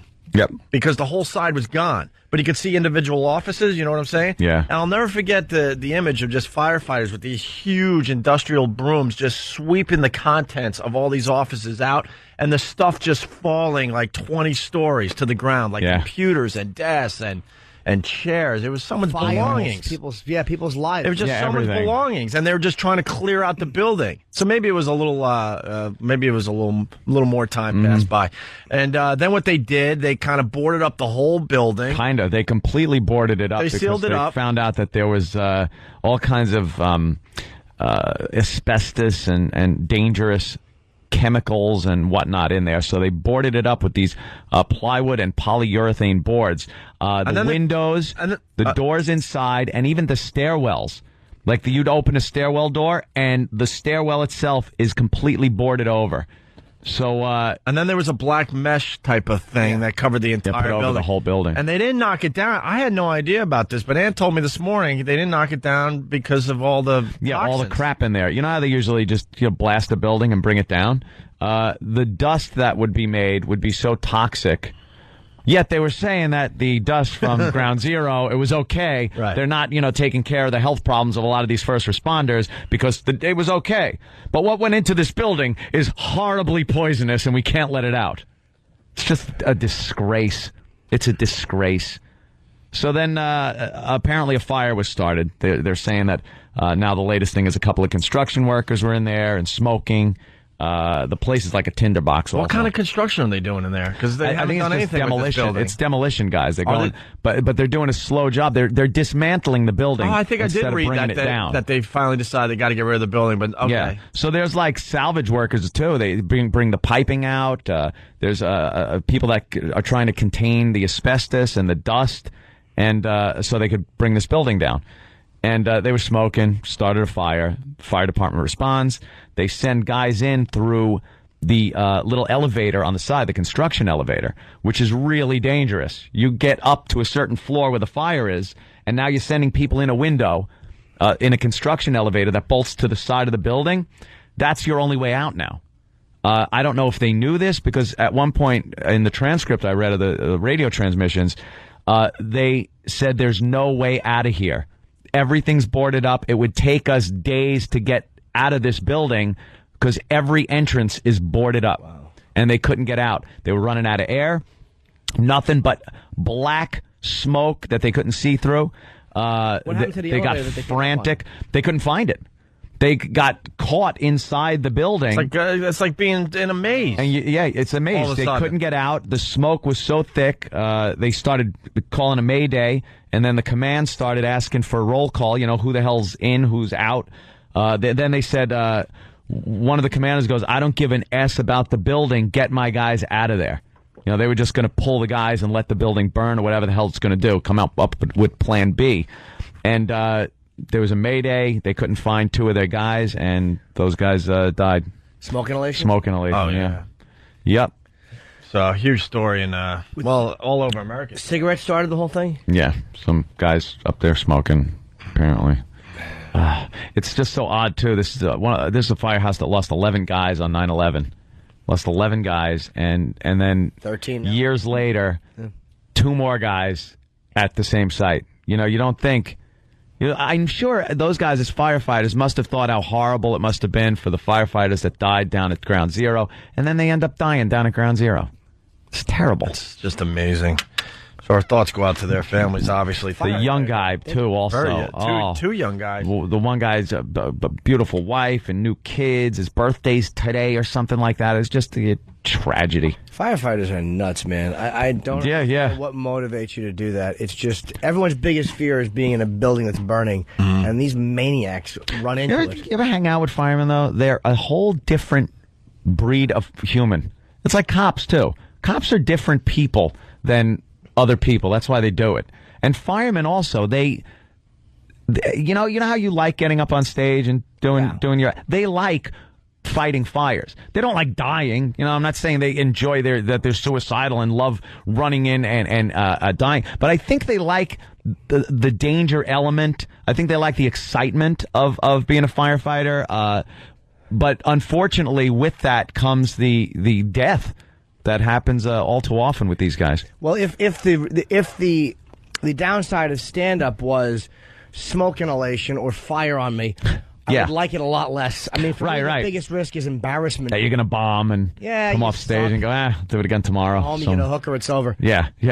That risk, man, that's got to be such more of a high when you're doing that, because the downside is so much worse. So I think it makes you a lot more close to the people that you're with in your firehouse and more distant to everybody else. That's why it's weird to hang out with firemen, because you're not part of them, that clique. You can't really get into what they're thinking. They're very cliquey, you know, with the other firemen. Same thing with cops. It's kind of hard to get into that whole head. As far as they're concerned, I think they don't think you understand the whole thing, and you're not that kind of a person that would do that. So, I mean, they're cool and everything, but it's a whole different head, man. And they're right. Weird job. We don't understand. Yeah, we don't. No, you going to run in there? No. Smoke, screw you. I'm pulling a George Costanza right out the door. Get out of the way! Especially were they trying to old ladies? Were they trying to rescue construction workers? Like, I don't know. I don't know. For the most part, there's no one in knew. that building. I don't even know if they knew there was anybody in there. I don't think, I think it's part of their job to look around to see if there's anyone in there. Sure. See the best way to fight the fire. But in a maze situation like that is textbook. You're screwed. Right. When you have especially one way in and no way out like that. Well, they could have blocked Poor themselves guys. into something, could have caved in behind them and cut them off. It was a real smoldering, smoky fire. Yeah, but so your visibility was really down. And you got to understand, as soon as you get inside there, it's pitch dark. They got their lights. That's it, Jimmy. There's no light coming in from outside sources. And in heavy black smoke. Heavy black smoke, right. Don't do shoot. I think I said it. Oh, wow. You said it all right. Yeah. All right, I'm impassioned. Listen, we got to take a break. It's so weird. I got to just bring up something really fast. Like, there's a guy going, not liking the serious tone of the show today. It's like, do you understand our show? Show today? I was doing a Don Imus Reverend Al show earlier. It's the show today. So one break we do, and it's the show today. But this is... It's a big story. The only reason I bring it up, by the way, because we need to educate our own listeners. Like, you're going to get a lot of different looks with this radio show. Just because the media tells you that we're a bunch of shock jocks doesn't. It's not true. We can't talk about something that's important in this area and across the country. On one given show, we'll get real serious about something, and we'll do fart jokes. That's what. Yeah, don't worry. That's the beauty of us. It's coming back. Don't worry. It's amazing. Some of these people don't get it. They just want funny, shocking. Pull your head out of the sand. Don't worry. You can pull your head out of the sand now. We got rid of the stuff that you don't want to hear. There you go. We'll do a fart joke next, okay? Just for you. It's Opie and Anthony. Jesus. Yeah. Hey, baby. Now, baby is derogatory towards women. Jesus Christ, Al. Can I have any part of my show that I used to do? No. Let's ask the omnibus. A busman. Get the bus boys. I love that song. Well, you missed it earlier. We were reading Reverend Al's 5 steps that Imus needs to do if he's going to be back on radio. 5 steps to crappy radio. 5 steps to crappy radio. 5 steps to radio no one will listen to. 5 steps to me not doing the Imus show anymore. Right. He wants a co-host in here that can keep me in check. So I suggested Reverend Al himself. That's right. The Reverend Al and I-Man show. I'm the A-Man. You're the I-Man. You're the A-hole. Stupid. Yeah, I was going to say, shut up. Anything you guys want to talk about today there, Imus? Well, I'd like to maybe talk about the stock market, how it's been up and down. Well, now, wait a minute. The white man's stock market? Do you think a brother on the street cares about your stock market? It is offensive to black people. All right. Maybe you could talk about Hurricane Dean. Hurricane Dean might be a Category 5 hurricane there. Just skirted Jamaica. Yeah. I believe it. Where many brothers have endured much pain. And now where is the outpouring of support from... forget it. How about the Utah miners? That's something that everyone's talking about today there, Mr. Imus. Utah miners still trapped or perhaps presumed dead. People injured and killed trying to recover them. Miners? Those are just more white men in blackface. I am outraged. Well, you can talk about the #1 movie in America, Superbad. Superbad. Try that, I-Man. Superbad. #1 at the box office. I don't go to the movies. Why not, Al? Let's have a discussion about this. Black people make too much noise. That's offensive. Yes, but I can say it.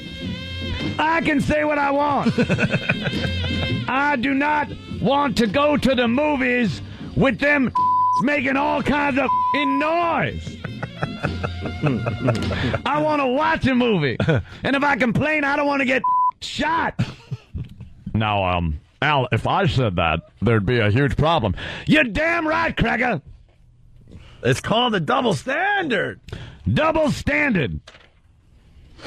Can I get Bernard back? It's Opie and Anthony. Jimmy's doing a book signing in Boston, everybody. Yeah, Thursday night. I never did one in Boston except at the Traveling Virus. So this 6 o'clock Thursday, Barnes & Noble on Boylston Street. Ooh. And you're going to be doing Toucher and Rich's show, right? Yes.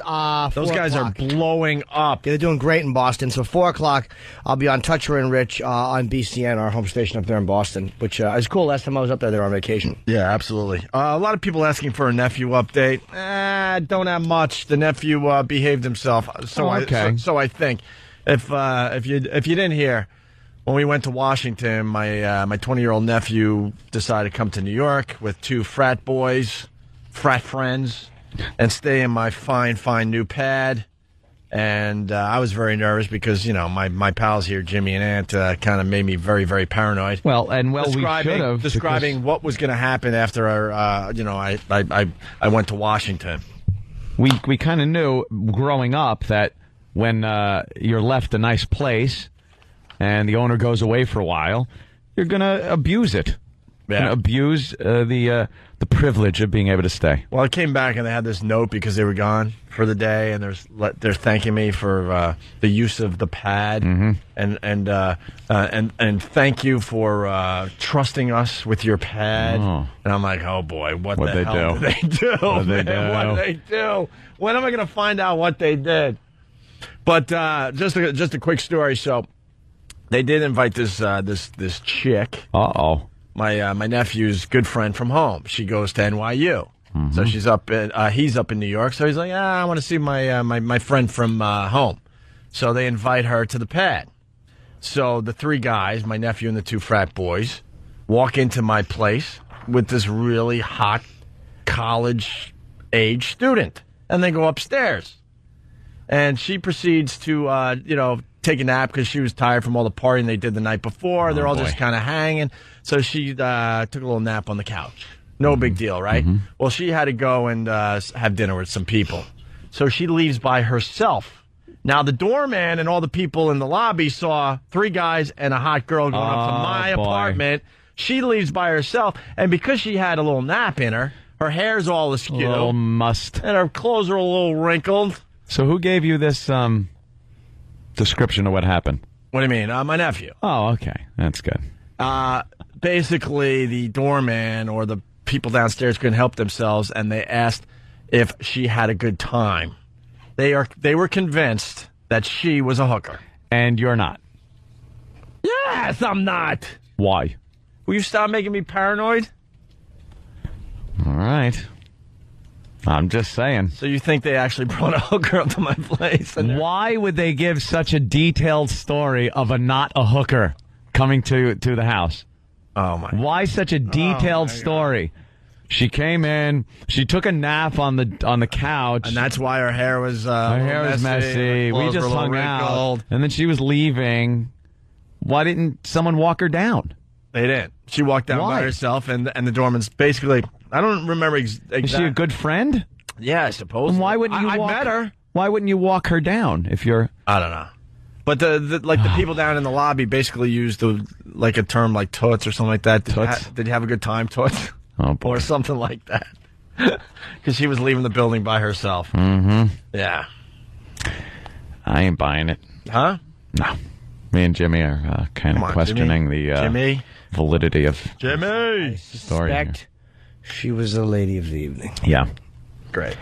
And then he had to head this off at the pass in case the doorman or someone said something to you. Great. So he comes up with a story, gives it to you so that when someone says something to you, you go, no. It was a friend, and you have all the answers. And I know the girl that my nephew was talking about because I had dinner with her last time he came up a year ago, and I know she goes to NYU, and I've met her when I've been down in Florida. He just used that name. Oh, boy.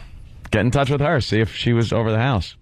Unless they called her up to, take care of all the loose ends. But well, the weird part is you might be onto something because, my nephew showed me all the pictures from the last 3 days because I set him up nice at Caroline's. I set him up with a tour of NBC Studios. They saw the SNL stage, that whole thing. They had a really good time. And then they were on a bus, and a tranny was sitting next to one of his friends, so they took a picture of that. So we're going through all the pictures last night. Now we know who was up in the house. So we're going through all the pictures, and he's explaining, well, this is where, when we were at Caroline's, sneaking pictures of the comedian, because there's no flash photography there. Yeah. So they're taking pictures from under the table. Greg Proops, matter of fact, who did great once again for Caroline's here in New York City. And then there's about... no joke, 20 pictures of these guys in my apartment. In all the rooms, pictures of them with the view, and just everything, right? Not a picture of this girl. Not one picture of the girl. Not one picture of the girl. Who was sleeping on the couch. Yeah. Yeah. Yeah. Dude, just stop. Really? You really think they Really? No, come on. I would. This is the same kid I used to take to SeaWorld. Yeah, that's right. No, he went to SeaWorld too, but only it was the letter. Hey, we got Stormy in Louisiana. I'm going to change the subject here. Stormy, what's up? I'm down on Interstate 12. All right. And I'm in a blue metallic Mini Cooper. Okay. Oh. And I'm going to be out here flashing the truckers. Oh, we got a girl doing a little flashing. Oh, how about that? We love that. Stormy, what kind of boobs you have? A name like Stormy, I'm going to guess, let me guess here. I'm going to go with 38Ds. Oh.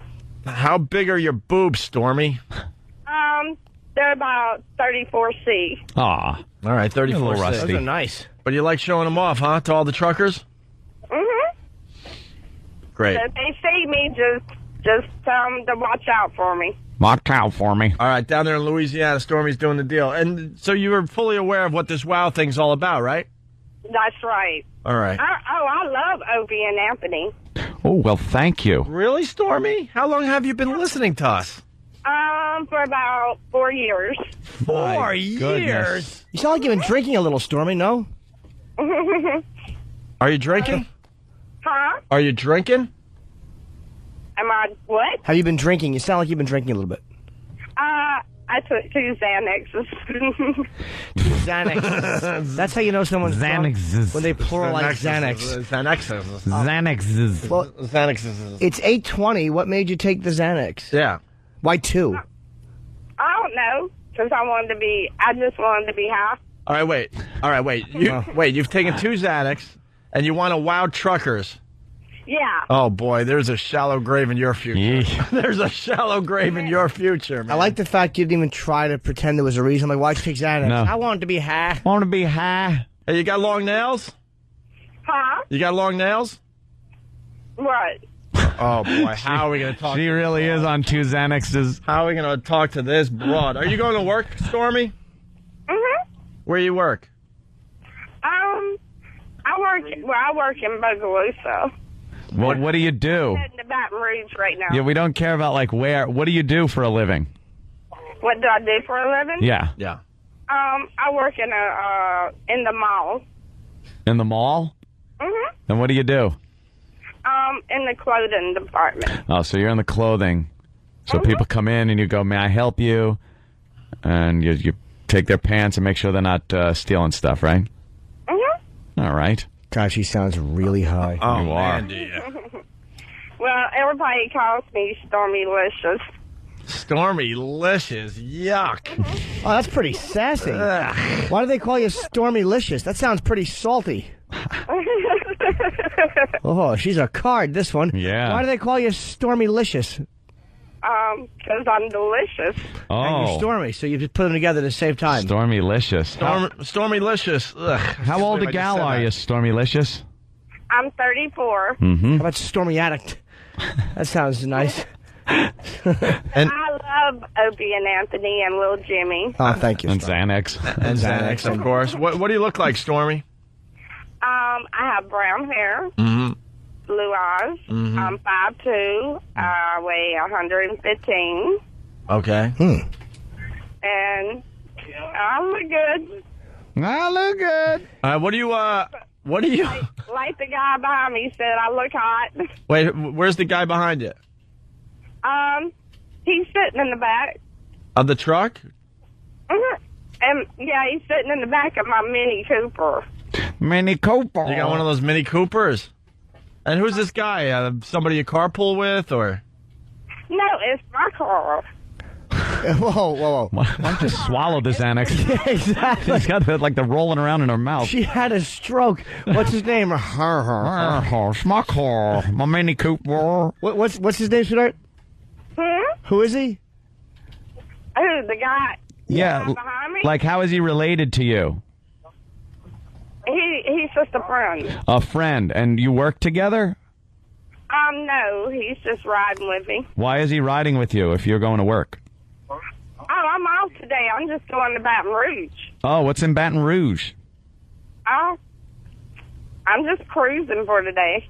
She's like, you figured you'd just pop a few Xanax wow. and drive with a friend. It's 8:20 in the morning. You've taken 2 Xanax with some weirdo in the back seat. You're driving to Baton Rouge. In a Mini Cooper. Probably carjacking her. And you're showing your boobs as you go. Yeah. As she drives, by the way.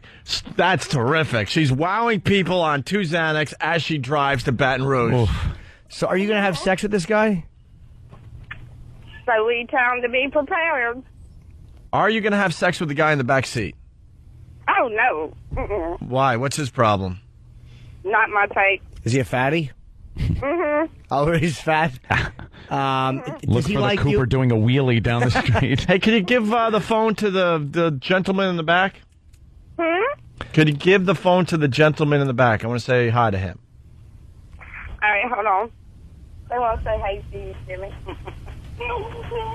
It's Opie and Anthony. Hi. Hey, Jimmy, how are you? Stormylicious in the front seat, right? Yeah. Did you hear her go, about a minute ago? Sir? Did you hear her go, or about a minute ago? Yes, sir. We were talking about you, and we asked if you were gay, and she said, yeah. I'm what? She said you're gay. No, I'm not. Because we asked, like, is she attracted to you? And she said yes, she was attracted to you. And then we're like, why don't you hook up with him? And then she didn't want to say. And then we're like, well, is he gay? And she's like, mm-hmm. Like, she's attracted to you, but she thinks you're gay. I've got 2 kids. How can I be gay? It doesn't matter. Well, it's called a beard. Haven't you seen Oprah lately? Here, you tell Yeah, didn't take lightly to that. No. All right. So, Stormy, are you attracted to him at all? Are you attracted to him? Oh, you are? Then why don't you hook up with him? No. Maybe. What's up with your mouth? Why is it full? More Xanax? She just popped another handful. Huh? Yeah. Why you don't like his body? No. I don't know. He's really fat? Does he know he's fat, and does he know you think he's fat?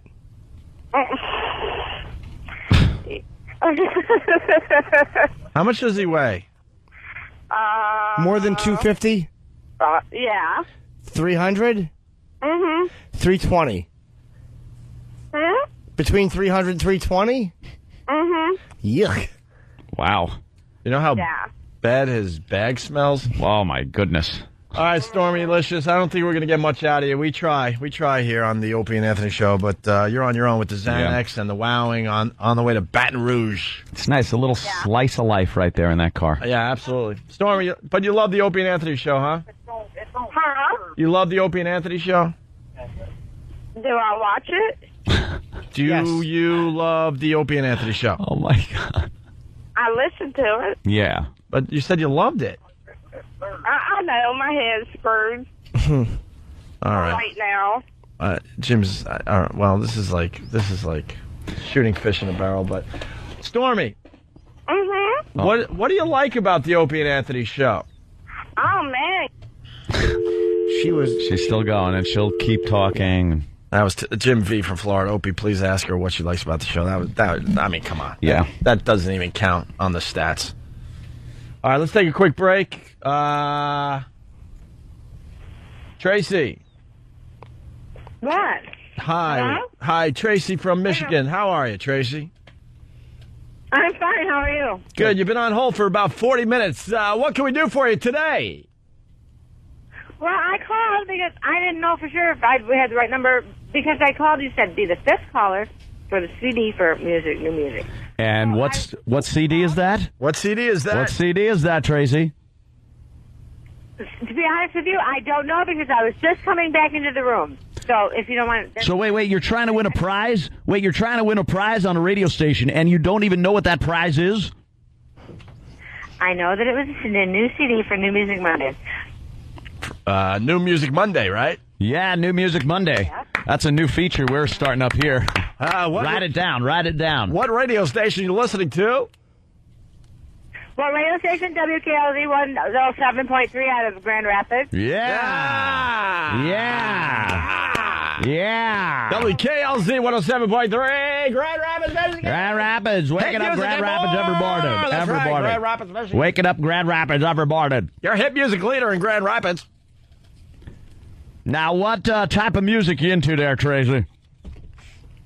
I like all Metallica, Disturbed, heavy metal. Yeah, heavy metal. Yeah, I used to go out to... How old a gal are you, Tracy?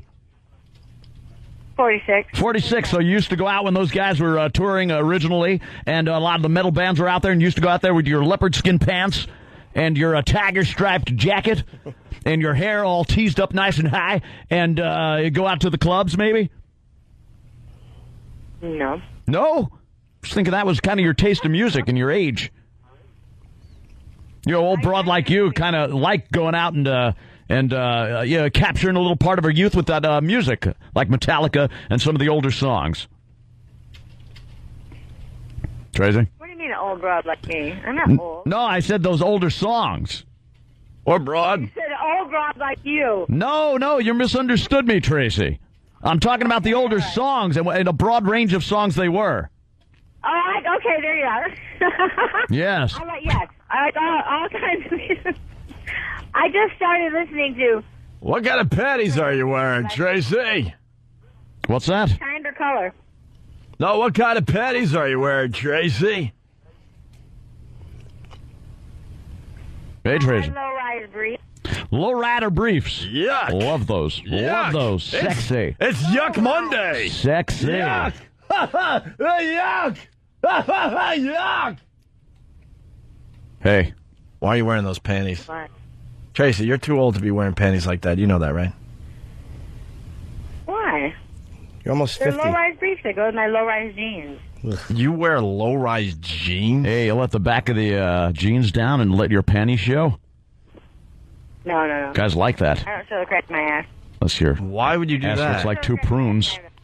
Tracy. You guys, I can barely understand. Tracy, you got to leave that for the young. I leave it so young. I'm still young. I can take it when I'm still young. I'm only 45 years old. Hey, I hear you have low-rise too. I get it. How old are you? Huh?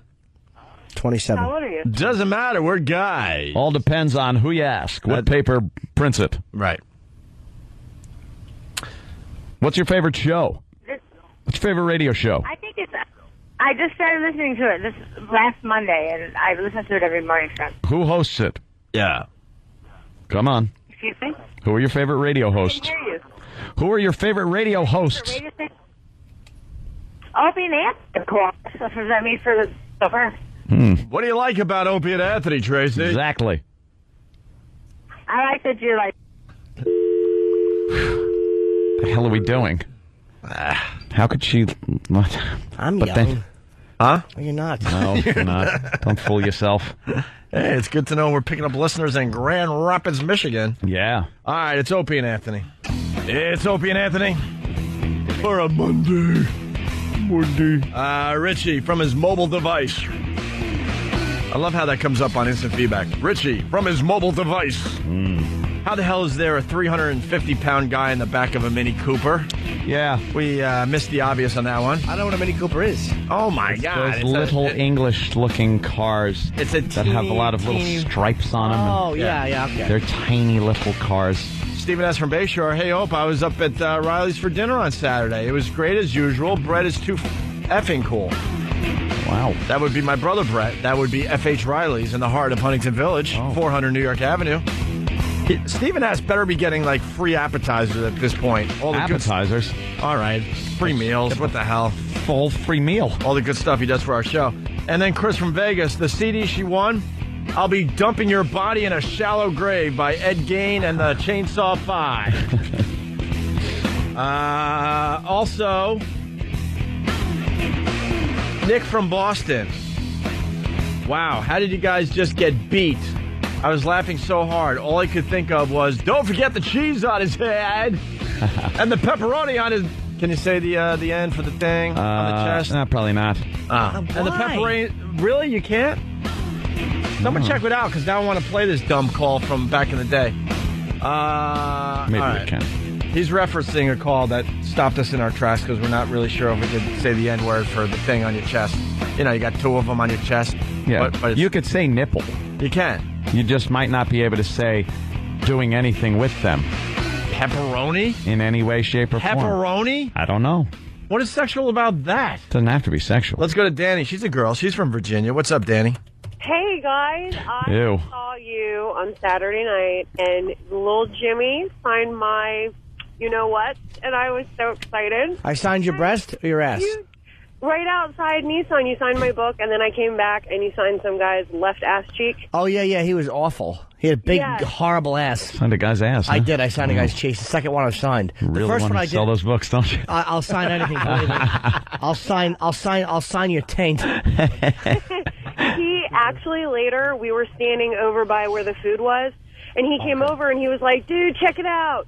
And my boyfriend was taking a picture of me and him, and my signature on my tits and his on his butt, and he got kicked out. Yeah. You guys, really? Yes, he was escorted out by 6 Nissan people. They were like, I'm sorry, you're going to have to go. I'm like, oh, I'm so glad they didn't see me. It was after the show anyway, though. Hey, Danny, what did you like about the show Saturday night? The big comedy show up there in, down there in Washington, D.C. area. You know, Virginia. Nissan Pavilion. It was actually... So we have that call, I can imagine going out with a chick named Danny. It just, with Danny that we work with, it'd be so hard to have, like, dirty talk and sex talk with her. Take it all, Danny, and you mean the alcohol. Oh, boy. Like, how could you call out the name of a guy you work with? Is he doing that paintball thing, or did he do it? Oh, he did it all right. Yeah, we'll get into that when Danny returns tomorrow. Okay. Stephen S. from Bayshore. Hey, Brett did buy my table dinner. I was there with Rich W. and H. Cup Jane, so please thank him for me. That's why my brother can't pay any of his personal bills, by the way, Stephen S. Steve from Bayshore should have gotten free. The other people, pay. Must pay. My brother's not paying his personal bills. He's so generous. All right, hey, Drew Boogie sent in some Bob Kelly remixes. Drew Boogie. We can't get enough of Bob Kelly puking, and he didn't disappoint during the last time we did What the Hell Is That? Yeah. He was puking like crazy. I've never seen a guy that pukes so much have a belly that big. You'd think something would come out. He's anorexic, but normally he puts his fingers down his throat and there's food on his fingers. And so Drew Boogie took some of Bob Kelly's puking, and he did a little remix with Salt and Pepper. Right. It's quick. It's like 20 seconds here. Listen to this. What the hell is that? Holy crap!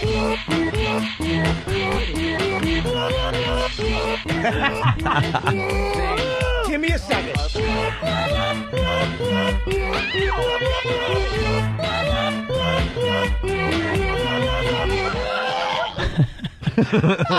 How good is that, man? True Boogie on it. Oh, that's good. Bob Kelly remixes. Yeah, taking the pukes and... sampling his puke sounds. There you go. He did it with the Metallica song, too.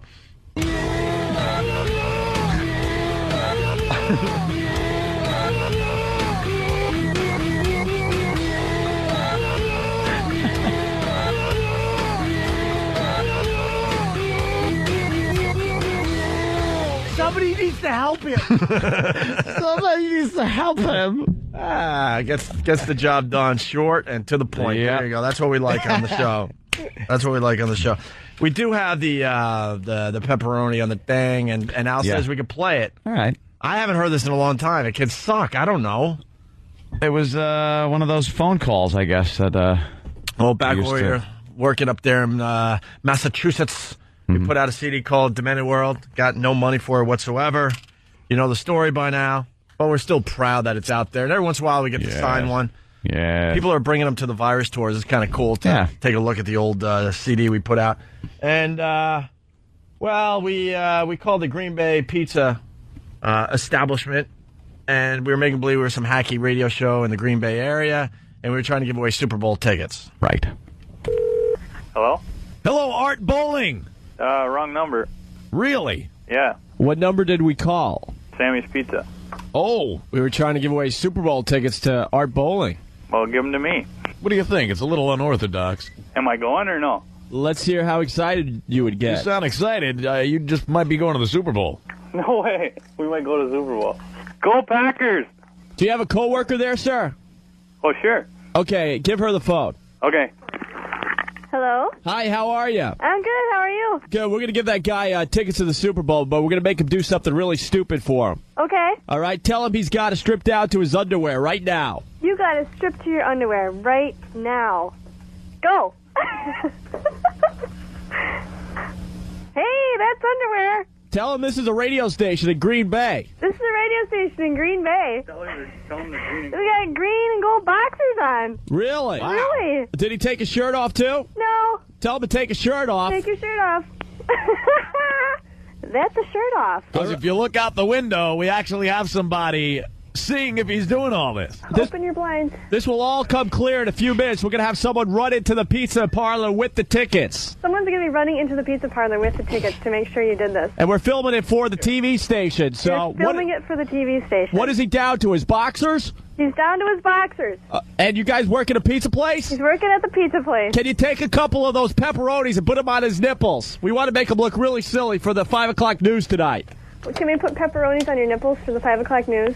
We have our man in the street, Brad Force, is going to be running in with Super Bowl tickets, and if he looks exactly like we have him set up to look, he will be going to the Super Bowl. He has to have the pepperoni on? Pepperoni. Pepperoni on. All right, we'll work on it. Well, hurry up. Okay. This is all going down as we speak. This is unbelievable. I'm not kidding. Right now. Does he have the pepperoni on his nipples or not? Just about. He's got it. He's running with the pepperoni. Take some cheese and sprinkle it on his head. We want to come in and see a cheese head. Okay, hold on just a second. Paul, you got to have cheese and sprinkle it on your head. Hurry, He needs pepperoni on his nipples. Don't forget the cheese on his head. Okay, we won't forget the cheese. Put it on your head. Sprinkle some cheese because he's got to be a cheese head. You got to be a cheese head. Okay. Okay, we got the cheese. All right, ma'am, now explain what he looks like right now. Okay, we got green and gold boxers. Okay.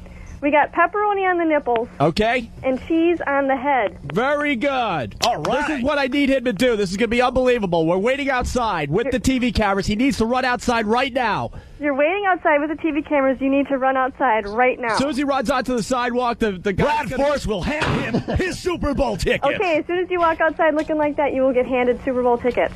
And be on the 5 o'clock news. And be on the 5 o'clock news. Is he outside? You know, it's pretty cold out there. We know that. That's why we're making him do this. It's going to make great TV. Now, is he outside? You bet. All right, go get the dork from outside. We got to talk to him. This is going to be brutal. Hello? Okay, so you were outside with pepperoni on your nipples, cheese on your head, in your boxer shorts. Yeah. Did you see any TV cameras? No, I didn't. Sucker!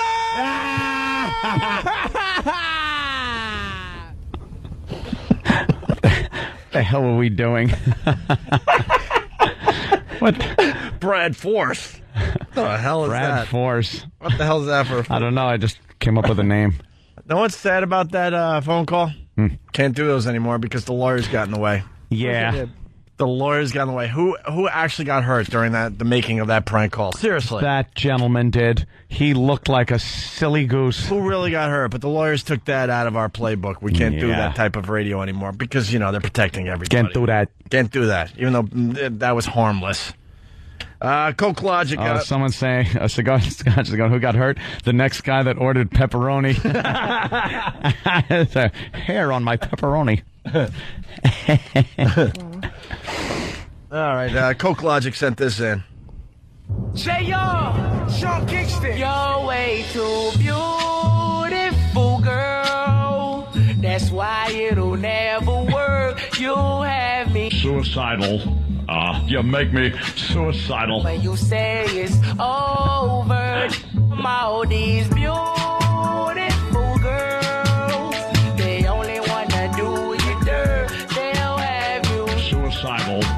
You make me suicidal. when they say it's over.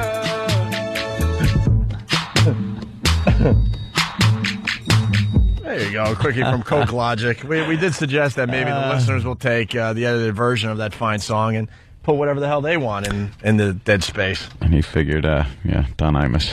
All right. We're would fit. Just about wrapping up here. Let's say hi to Tyler in Detroit. Hey, Tyler, what's up? Hey, what's going on, guys? Hey, man.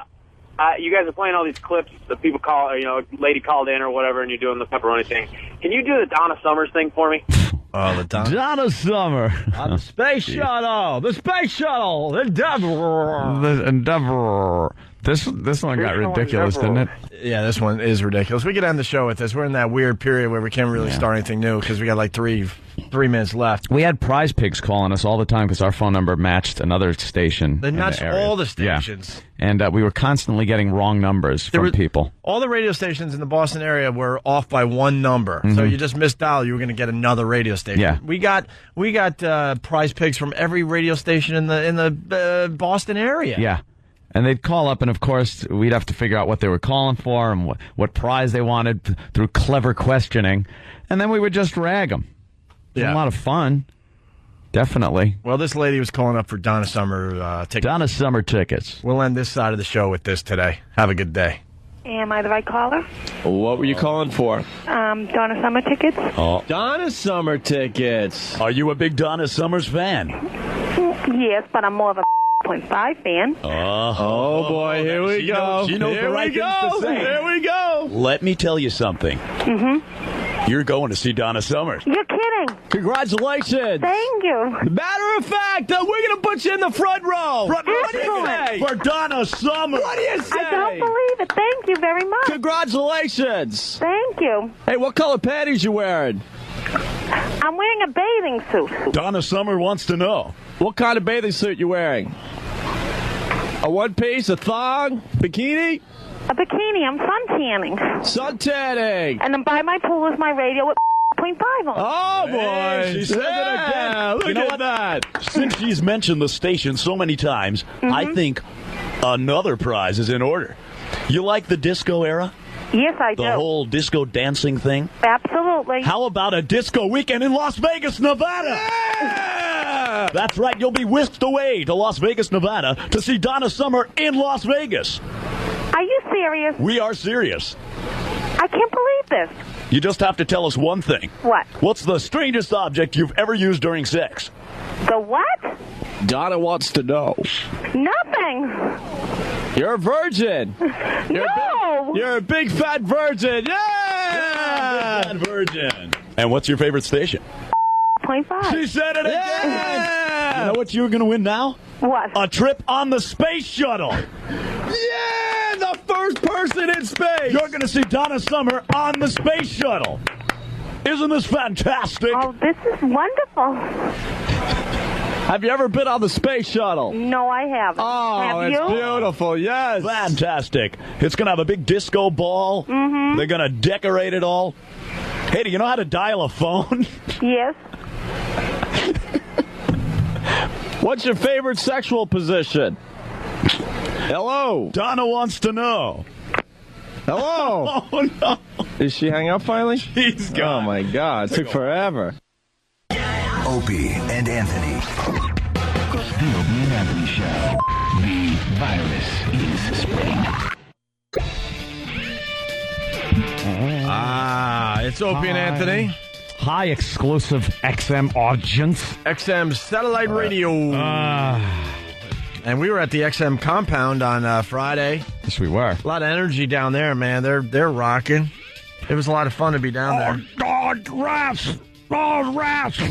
God. I enjoyed my time at the compound. I really did. It was fun. It's been way too long. Those guys treated us like kings down there. Yeah, very nice. And I walked by our old studio last week. I forgot to tell you guys. What's going on over there? I think I did it on Thursday. Let's be honest with each other. We need to start walking again. This was fun for a while. Take a little break from the walk. Yeah, I want to get the fuck out of and here. do the whole show from one station. It made it a little easier, but it's time to walk again. Till it gets cold. And supposedly, when we get back from vacation, right around Labor Day, that studio is going to be done and ready to go. Cool. And we'll be ready to walk again. Vacation? You guys are taking vacation? Yeah, Sorry. vacation. Being angry typing guy. Hey, did anyone else know that the little kid at the end of Forrest Gump, you know who that was? Of course. Yes. I did not know that. Wasn't he from Sixth Sense? Yeah. Yeah. Little Ollie, little drunk on the road now. Little yeah. Dewey guy. What the fuck He's not is his little name? anymore. Jolie Osgood. Osgood. Yeah, that's Haley Osgood. Joel Osmond. Osmond? People think it's Osmond, but it's Osmond.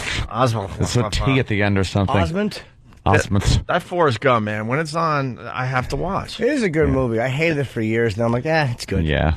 But at the end, I didn't realize he was the little kid going on the bus. Very I had little. no clue. Very little's right. He could have been more than 4 years old. I love when Idiot Forrest asks old AIDS face before he buried her like a fucking German Shepherd under a tree instead of fucking springing for a nice plot. Old dumbbell just taking a shovel. We can go talk to Mama. Can we? And I wonder if fucking old Sally Field, the old flying nun with cancer. I wonder if she got the fucking under the tree treatment too. She was under a shrub. Under the tree. Yeah, you were like peas and carrots. Were you? She's like fucking. But I like when he asks, is he's trying to ask if the kid is stupid, which was that was kind of sad. Was that the touching scene? I thought was that the tear? I felt when he was talking to her stupid tombstone under the apple tree. Yeah. What is that music? Is that from the movie? Of course it is, Jim. I don't remember. Better be. You're also going to get punched. It's from Steel Magnolias, you idiot. No, it's just E-Rock. He's having his period. When he's talking to her, and I didn't like that. I felt that was designed just to yank a tear out of me. When he was like, I miss you. Because his voice kept wavering in between stupid Tom Hanks and accent. It was like, can you just be the retard in this scene? Do you have to be Tom and the retard? And, it kind of annoyed me. And one thing we did at XM, which was really cool, is we were out, and since we were in Georgetown, I wanted to go see The Exorcist. Oh, God, we didn't even talk about that yet. Yeah, well, we haven't. It's Friday. We couldn't. On the other side of the show, that's all, because that was a huge highlight, man. For me, it was a highlight. And we all know that we do all our really good stuff the first half of the show, so this is a treat for all the XMers that we forgot to do this break. See? I told you, even they know. On the first half of the show. Well, I wanted to see The Exorcist steps. Yeah. So Friday night, I think we were out. On the way back, if you don't know the steps I mean, it's at the end of the movie when Damien grabs the little girl and he shakes it. He goes, "Come to me," and he jumps out the window with the devil, the blue or the devil, and he falls down the steps and breaks his neck. Well, those steps obviously are still there, and they really are some long. You would be a neck-breaking motherfucker if you fell out of the steps. Yeah. And I got my picture taken on the steps, but they cheat a little bit, like because the Exorcist house.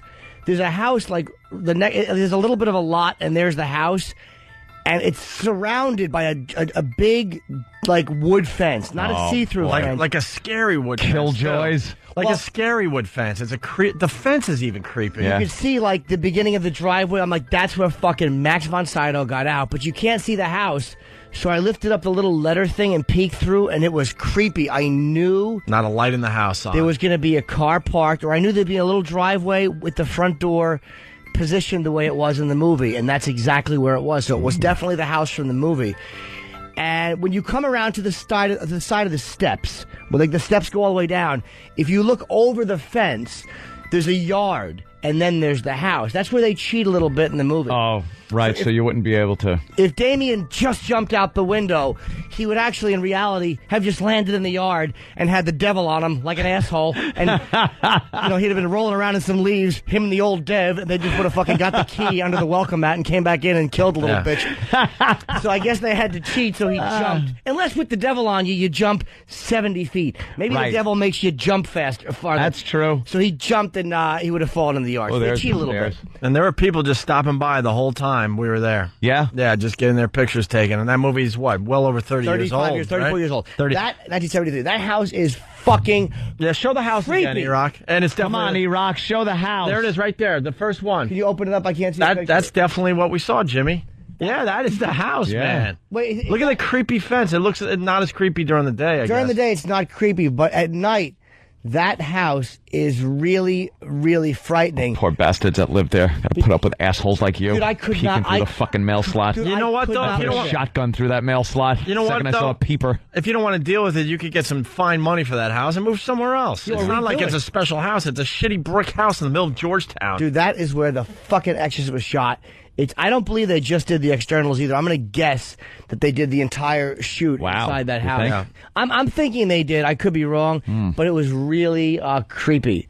Scary to look at, man. It really was. And it's at the bottom of the stairs is just a dumb gas station. Dude, which kind of takes away from the whole thing. I could never live in that house. I was like, I would really be frightened walking in the dark and walking like into that foyer and then up those awful steps which led into Reagan's room. Yeah. I mean, I'm getting the creeps. Yes. Fucking thing. Hello. They should have. If I lived there, why don't people have senses of humor that live there? You could like put like that sound she made. Put that on a little speaker by the mail slot. So if people are creeped out and you could see them creeped out, just put a sound there. You got to go creepier, Aunt. Really? Yeah. Someone by the window? No, you got to be on the other side of this fence. So when people are peeking over like Jimmy and I did, you're just waiting. And they're doing it all night long, so you don't even have to wait that long and just jump out of a bush and make that noise. That would scare people. And film the whole thing and put it up on YouTube and become a huge little flash of something in the window. We should have taken a picture from the side, man. That was fucking... Dude, it was dark. Really that one that scary. came out. We would have had to come back during the day. At least the stairs were lit up. This wasn't lit up at all. I could never walk into that house in the dark. You know, it'd be really creepy. Those if you put your cock by the mail slot, and then every time someone looks at, they just see your cock stared at them, and they're like, "Yeah, that's the house. Let's go." It would just wreck their fucking. Hey, we got one of the stars of the big show this past Saturday night down there in Virginia at the Nissan Pavilion. Everyone had great sets, ladies and gentlemen. Bob Saget. Hey, how you guys doing? What's up, Bob? How are you, sir? Hi, Bob. I love staying there, and I love that show. I stayed in that Exorcist house when I came in to do the show. Huh? I just stayed in the house, the Linda Blair house.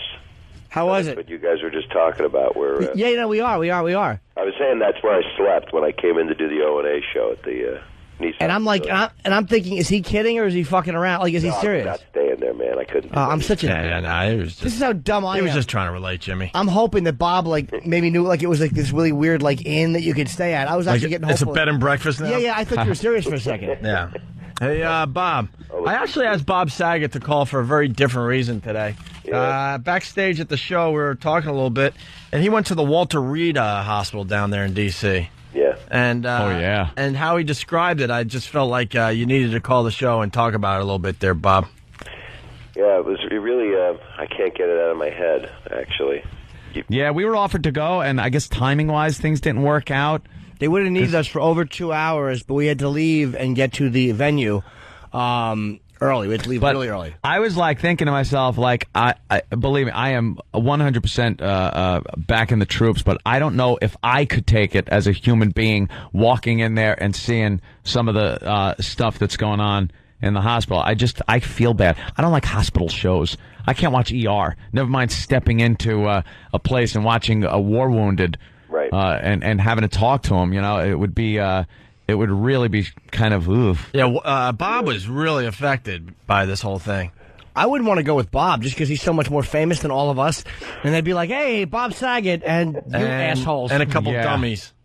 No, they would have been happy to see you. They would have known. They would have been really happy, actually. It was weird because, I met about 10 people, dozen people. One young lady and a bunch of guys, and I guess it was, they screened, they selected. They probably didn't want me to come into a room where you'd see someone, just getting back and not just totally out of it. But because they were pretty well adjusted with their injuries. I mean, it was a guy who 3 days ago had lost his legs in a bomb going off on the ground as he's walking. And or shrapnel getting thrown, or a couple different people were just getting drive-bys, and it was, I've been through this stuff before, where you meet people that have had terrible things happen to them. Like I'm on the board of Starlight Starbright, so you see sick kids and stuff. But when you go in, it's a completely different. It's just completely different. All the staff is in fatigues, and everyone's very kind and very appreciative, but they're also very careful over there, and you want the wrong impression going out the door. I'm sorry? They wouldn't want the wrong impression going out the door, Yeah, I would think not. I would gather. They kept me away from the containers of drugs. But didn't you see a guy with no legs, and he was trying to tell you that he's okay, and you could tell he was in shock still? There was one guy who really wasn't, I don't know how you can find out that that's how you are and you are okay. And he was thinking about his future, thinking about going home. The thing that really made me the most inspired was this young lady that had saved another guy who was down the hall who I met with, and he was just saying how much he loved her and revered her. And she was gonna go work in a correctional facility, an all-women's correctional facility. So I'm like, "Oh, really?" Because I have a girlfriend, but I'm looking for somebody great. Do you think, you can get me somebody at the correctional facility? Somebody who'll be really strict and not let me get out of line. So you're trying to make jokes over there. I'm sure that's a tough audience. Yeah, that is a real tough audience. And they liked it. I mean, they like that people don't stop looking them in the eye and stuff, Yeah. But these weren't pathetic people. All of them were, and that's probably the other thing, is it was teed up that I would meet people that were positive people. They're patriotic people. They don't.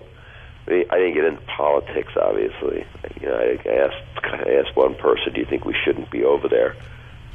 And they're like, "Well, I'm not going to answer that, really, but I am going to tell you that it didn't feel like I was making much of an imprint with what I was doing." And other people felt that, you know, they wanted to be back there. Most of them missed their friends. They became very close with. You know, I've been friends with those people for 4 years. I feel like I left them. I should not have left them. I feel terrible about that. And it's just people that have, you know, they've lost parts of their bodies, and pretty good work done to them, you know. That's why I say carpet bomb them. Carpet bomb the enemy. Just go in. And then that way we get our guys back all in one piece. Because quite frankly, I really don't care how many pieces the other team's in. Yeah, that's what it amounts to. I don't care. Carpet bomb the enemy. Do we go over and visit them and do stand-up and stuff? No, they have to have their own comedians and television stars and things like that. Like Iraq's Funniest Home Videos guy, the host of that, can go over there and to play a bunch of bloopers from Saddam accidentally shooting somebody he didn't mean to shoot. Or it's the guy who did all of Al Zarqawi's beheading videos. Yeah. With all the bloopers they had. Look, the knife wasn't sharp enough to redo it. Yeah, you know. Just add the laugh track and the wacky music. And the they're good to boing. go. Yeah, the boing. You need the boing. And then even there, I'm sure getting hit in the balls is funny. Yep. And then when Saddam hangs, I could voice that over. Yeah. Yeah. Well, that's gotta hurt. Can run it backwards. Well, I won't leave you hanging, but we got some bills to pay, and well, that last guy was well hung. Yeah. Let's see how many carpet bombs go off for these kids. Oh my God, Bob! You do want a career, don't you? What's wrong with that? You got to keep that family image going a little bit. You're like, screw that. No. This is the new Bob Saget. Hey, Bob, you coming in this week? I am. I'm going to come in and we're going to hang out. I'm going to visit you live on Friday because the next night is when we're in Homedale. Yep. Yeah. Homedale, right? Homedale. We're almost done with this tour, Bob. What do you think so far? I think I'm waiting until the very end of it, and then I'm going to start shooting up. Nice. I think it's a great Find him in his tour, trailer. Man. How many people? Bathtub. I'll tell you the sick part. I'm hanging out with Louis C.K. and Carlos Mencia back afterward at the hotel after the gig, and I never do this anymore. I just didn't go to sleep. We were telling our little comedy war stories all night. Aw. And I was you guys started that shit like when we were standing backstage, and I was horrified and laughing my ass off at the same time with some of the comedy stories these guys have. The behind-the-scenes shit, the road trips, the asshole fucking agents, the clubs, the bad audiences, playing in front of, like, one of the funniest was talking about playing in front of some of those all-black audiences where you let a joke out and you just hear one guy go, oh, no, and you sit there just horrified like, oh, my God, what the fuck now? Now what do I do? Bring back the brother. Yeah. Bring back the brother. And you're standing there like, okay, how much time do I got left? This is going to be a long night. I had an audience arguing, let the man speak. And the other person said, no, bring out another brother. Get him off the stage. And they go, let Bob talk. And I'm like, oh, shit, I'm really sorry. I'm sorry. I just wanted to make you guys laugh. And then I, run away. Run away from the situation. I don't know how you guys do it. But that was after a year of going up as a Sing Fat Tuesday at the old Comedy Store in the main room every week. And I was kicking ass thinking, oh, man. I'm accepted. I'm the only white guy that can kick ass here. I'm the coolest. And then a riot starts one night. I don't do ethnic shows. I won't do all Asian shows or all Latin shows or gay shows or black shows. I don't like them. I think it's just self-centered and self-obsessed. Those people or the shows? Both. No, I just don't like any themed comedy show. Yeah. Typically, I detest because if you had it themed where people weren't included, they would cry. I mean, they put on white comics and stuff, but it just annoys me. Yeah. Rick Foss was on stage at the Apollo. If you're funny, you're funny. Why do you have to make... I don't get the whole theme thing. Right. Yeah. You know what I mean? Yo, Devin, what's up? Oh, boy. Yeah. Me, I'm leaving. Have a good time, and you're like, I was at Walter Reed saying that. Yeah, I've learned a lot this summer about you guys. I don't know how you do it. Like Ant and I, we're doing what, eight tour stops, and we're done. And we do most of the very light lifting. We're not out there really doing too much. I don't know how you do it night after night, and we got a cool atmosphere. We're in front of anywhere from 6,000 to 10,000 people. Yeah. So it's a lot of fun. You feel the energy. You guys are traveling day after day into shitholes on the way up. I don't know how you did it. Not me. I mean, I come in. No, not you. No, Bob. Jeez. yeah. You actually have had. I visit hospitals and sick children, and then I come to you guys. Yeah. No, I love doing. What's weird is I'm not in a place where I'm going up after comedian, and it's a large venue, and everybody's getting their. They're like tigers pacing backstage, but then it turns all fruity. It's like, oh, Jim, it's so good to see you, man. Yeah, we really are. Just a bunch of just happy to be surviving this fucking homos. Gentlemen backstage just hugging. And, oh, it's so good. Then on stage, just being filth bags. Yeah. Yeah, it's really not what you'd want it to be. Just hardcore guys going, yeah, you know what? Fuck those people. I know a lot about women. You think observational bits were being discussed. And you'd be so... like, man, that Anchorage thing almost killed me. Me too. Why don't we go out for some soup? Yeah. Do you know how depressed people would be if they were backstage and just saw what a bunch of fucking moes we are? Yep. Standing around chit-chatting, eating pretzels. Oh, too many carbs. Are there any carrot sticks? Just a bunch of douchebags trying to watch our weight. Anyone have a protein bar? I'm going on stage in a half hour. I need a protein bar. Not Bobby. What'd you say, Jimmy? Bobby Kelly look like he's CGI when he walks. He doesn't look like a real person anymore. He looks CGI. Well, the funniest thing, I think Jimmy pointed out, Bob Kelly came on to the song "Beautiful People" by Marilyn Manson. We started laughing our asses off, and backstage. He walks like Elvis in '77. Yeah, he's walking on stage to "Beautiful People." Elvis in 77. Left foot shake, right foot shake, left foot. Oh, it's awful. It's like he's doing it in caricature. And he was goofing on my shirt last location we were at, Detroit. Yeah. His shirts are, the print on them has gotten to the point where it's got to be so big to cover up his belly that it's now a life-size version of the Sistine Chapel, I think was the last one he wore. Yeah. He's just wrapped himself in print where you cannot possibly see...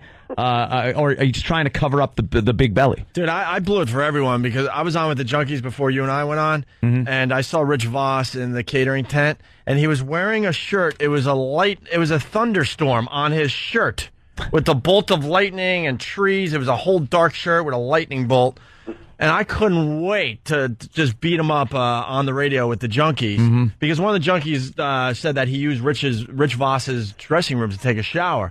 And I went, well, what'd you do? Just stand under Rich's shirt? And Rich went, oh, boy. He changed his shirt 2 minutes later. And I'm like, fuck, I wrecked it for everybody. I don't need the distractions. Dude, this would have been hours of fun backstage, and I ruined it for everybody, so I apologize. It was he should give us a picture of the shirt so we could at least put it up on the website, how ridiculous it was. Bunch of insecure assholes. Did you see Patrice O'Neill shadowboxing for Louis C.K. before he went on?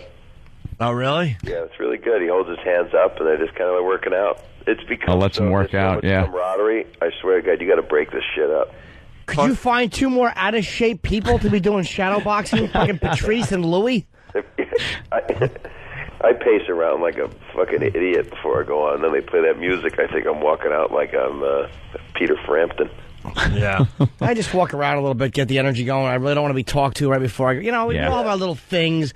But I mean, I'm not too intense, but, it's like you have to focus a little bit. Some guys walk around like, all right, man, like, whoa, artist at work. Yeah, shut up. All right, douche, we get it. You're deep, and it's going to be a tiger, like you said, I just try to walk around and focus. Jim, I felt terrible. I opened up your dressing room door thinking it was mine. And I kind of didn't knock, guys. And I opened the door, and it's Jim sitting there on his laptop. And I was just so glad. I said, I'm so glad there's nobody else in here with you, man. He goes, I'm just glad I wasn't jerking off.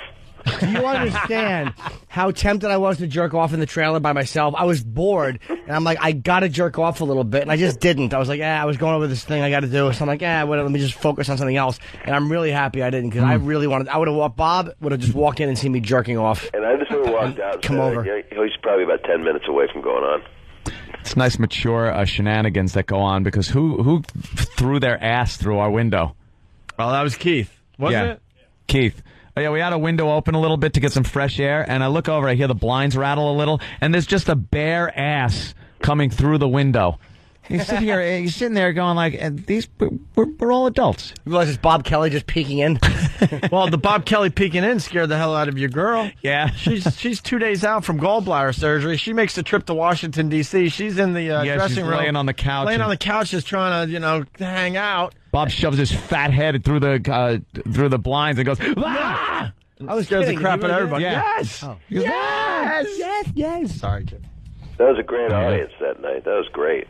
Yeah. DC rocked. Every stop has rocked. Yeah, it's been amazing. And I know the next two are going to be crazy. And then it's going to be How about over. the guy that won Car Crash Comedy kicking ass? Seton Smith. He was very funny. Seton Nice Smith guy, was very... too. He got in and he got out. It was really good.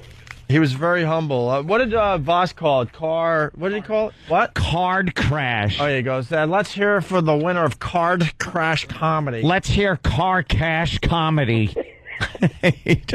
Voss shouldn't talk for a living. He's too dumb. He's It is amazing. It's got to be said. Voss opened the show and destroyed.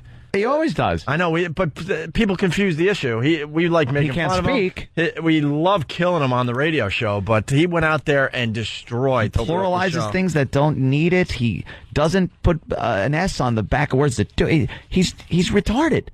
Yeah, but he kills. How about Johnny Fairplay backstage? Johnny Fairplay from Survivor. Who? Boy, does he know how to get under people's skin. Yeah, he's a huge fan of the show too. What? What was he doing back there? Nothing. Probably lying. Lying.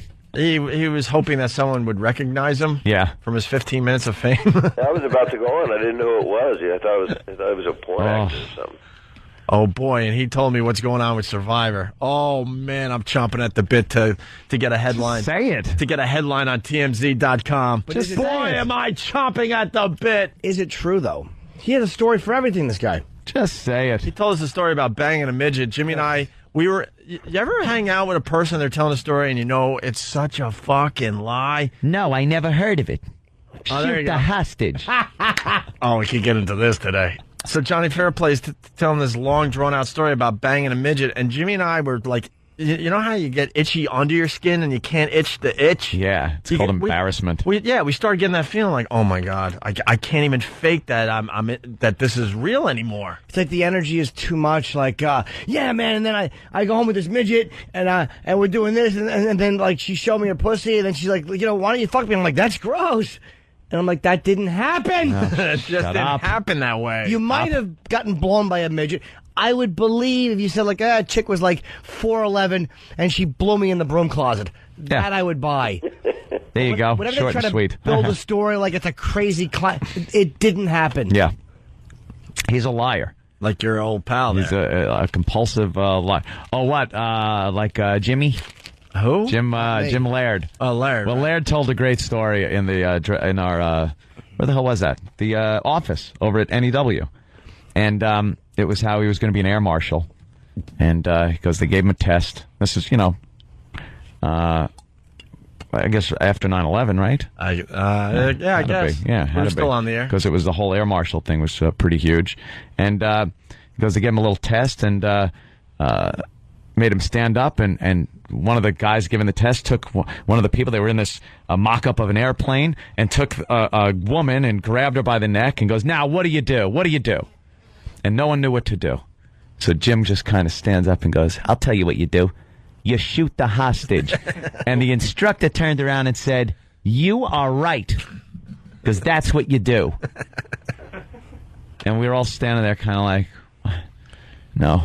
Yeah. No, you don't. First of all, that was in Speed, I believe. Yeah. That scene was in Speed. He's getting his answers from movies, from action flicks. And no one would say that. No, they wouldn't. They might say shoot the perpetrator, but you're going to have to shoot the perp anyway, so why would you just kill the hostage? Kill the hostage for nothing. Aim for the head. If you hit the hostage, oh well. Yeah, if you hit the perp, you killed him and the hostage is fine. Why would you aim for the hostage? Because it takes the hostage out of the equation. I understand, but you could take that. Yeah, but you could take the person out. Right. And if you get sloppy with your shooting, it doesn't matter because you're supposed to take out the hostage anyway. Right. Take out the pilots.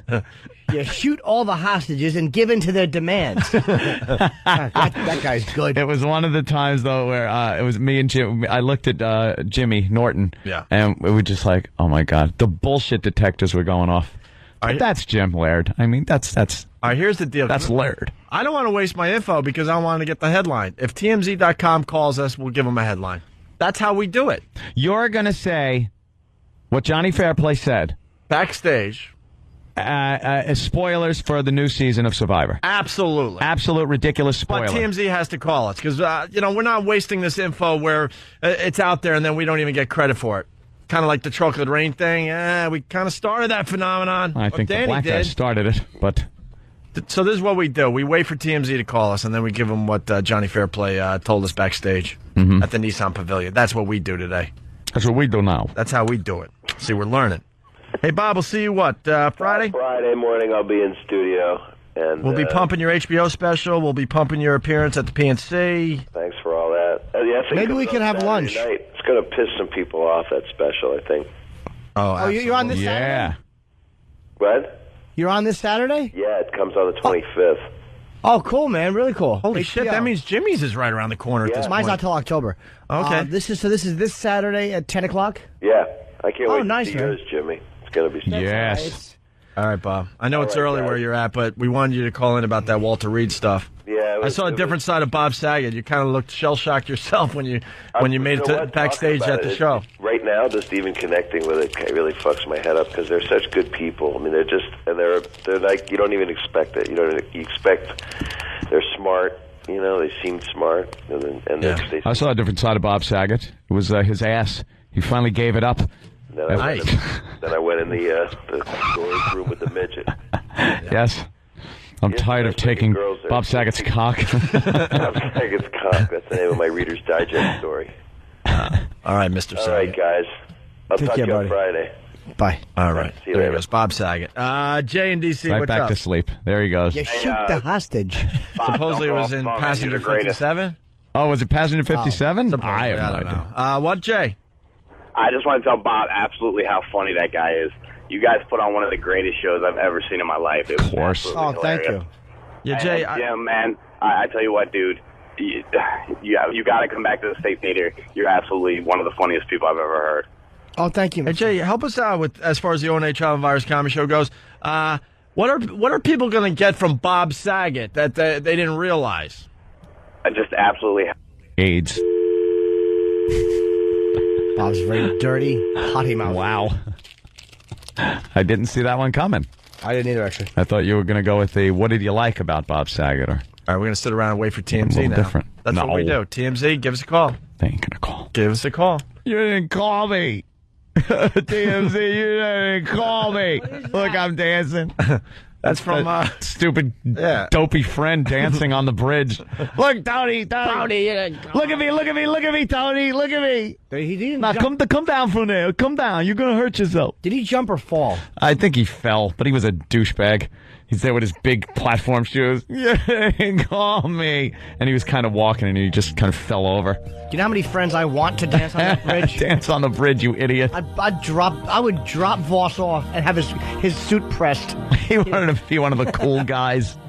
Look at me, Tony. Look at me. No, come down. You're gonna hurt yourself. And then when they went to fight the Puerto Ricans, and they drove the car through the front of the Puerto Ricans like clubhouse, and he pulled the car out and just sat outside. We could have gotten killed in there. What do you mean we? I didn't see you in there. Double J. Double J was a tough guy. Double J. Yeah. And Nick, cigarette? Yeah. Do you know people actually videotape and take pictures of themselves carrying paint cans down? E-Rock knows this. He lived in Brooklyn. You find that out if you live in Brooklyn for a while. What, you actually see people walking down, 3rd? Yeah, you go down 3rd. Yeah. Where the...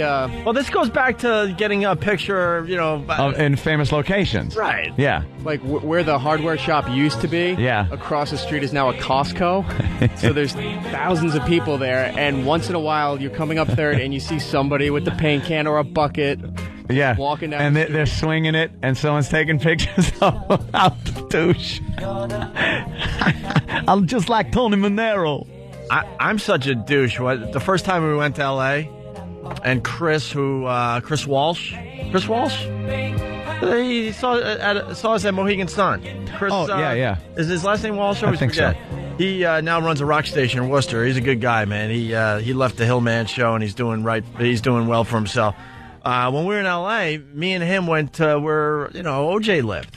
OJ. And what a douche. I decided to get a picture in front of OJ's house, but I felt like I had to have a serious face. Oh. Can we see that? Oh, I want to see that picture. I can find it, yeah. Oh, I got it somewhere. Were you on Rockingham? I was Rockingham, and we were in front of the house, like on the corner there, and we got a picture serious taken. But I felt like, I gotta be serious about this. Should have laughed. Yeah, what the fuck was I thinking, man? Bring knives with you. Yeah. Well, I was doing a video. Oh, I was like, here's a dope doing what Ant's talking about. It's actually Anthony. I was part of your rot gut video. That was an entrance video we played before we went out on stage. Yeah. Look at Anthony's afro. Jeez. Yes. That's actually before Saturday Night Fever. That's what that was just the way Anthony dressed. I invented it. Hoo-hoo. And then... Can I tell you something? You haven't aged that much, man. It's just the hairstyle. I'm all gray. The hairstyle changed. That's damn it for you. Gray beard. Call me Graybeard the Pirate. Every gray hair in this beard is attributed to a check I had to write. Arr. Son of a bitch. Oh, boy. Maybe you should have stopped the video before this. Or, before that, because would I throw up? Am I actually seeing you beat up your ex-wife there? That's drama. It's in a video. See, and then I walk into the... It's hard to see because there's a stupid watermark on it. Yeah. Oh, there is. Foundry owns this now. Yeah, all of a sudden your video that you made 15 years ago is now Foundry Music's. Yeah, I couldn't Steve's find gotta a chill pizza the slice. Fuck out. So I used a taco. How is this a Foundry Music video? How is it even a Foundry Music video? Are you fucking kidding me? Steve.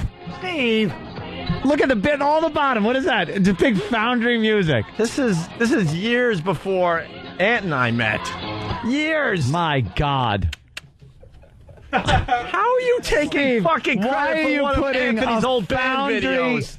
What am I being yelled at for, first of all? Why are you putting the Foundry watermark logo and the little Foundry thing on where the ticker would be on the bottom on my Rotgut Staying Alive video where I'm Tony Manero? Oh, who knows, man? That was you weren't there. Who knows? Scroll. Phone. You were playing phone to the ear. Phone no, to the ear. Playing Pendulum during this. Oh wow, that was probably 5 years ago. I was watermarking everything. 5 years ago. 2001. 6 years ago, I watermarked 6 years ago, you watermarked this. And this video is probably 15 years old. Look at that. Yes, and then I get snot I wouldn't even know where me. the original one of that is, to be honest with you. Well, you can find that video somewhere. I think my brother's actually selling old Live at the Apollo CDs. Really? We made a CD called Live at the Apollo. And you would assume that it was at the Apollo Theater. But no, we're all in blackface standing in front of an Apollo rocket. So you get it? We're live at the Apollo. Hold on. I liked it. It was funny. A lot of people thought it was very funny. Hold on. Let me... See, and then I'd walk up on the stage, and they would show me walking up behind, and then the curtain would open, and the whole band would be there. And then we'd rock out. Good old Frank Cariola's place. Dressed just like that when the curtain opened. All right. Very, Let's go to Brian in Nebraska. It's Brian. What's up, Brian? Brian. Hey, how you doing, guys?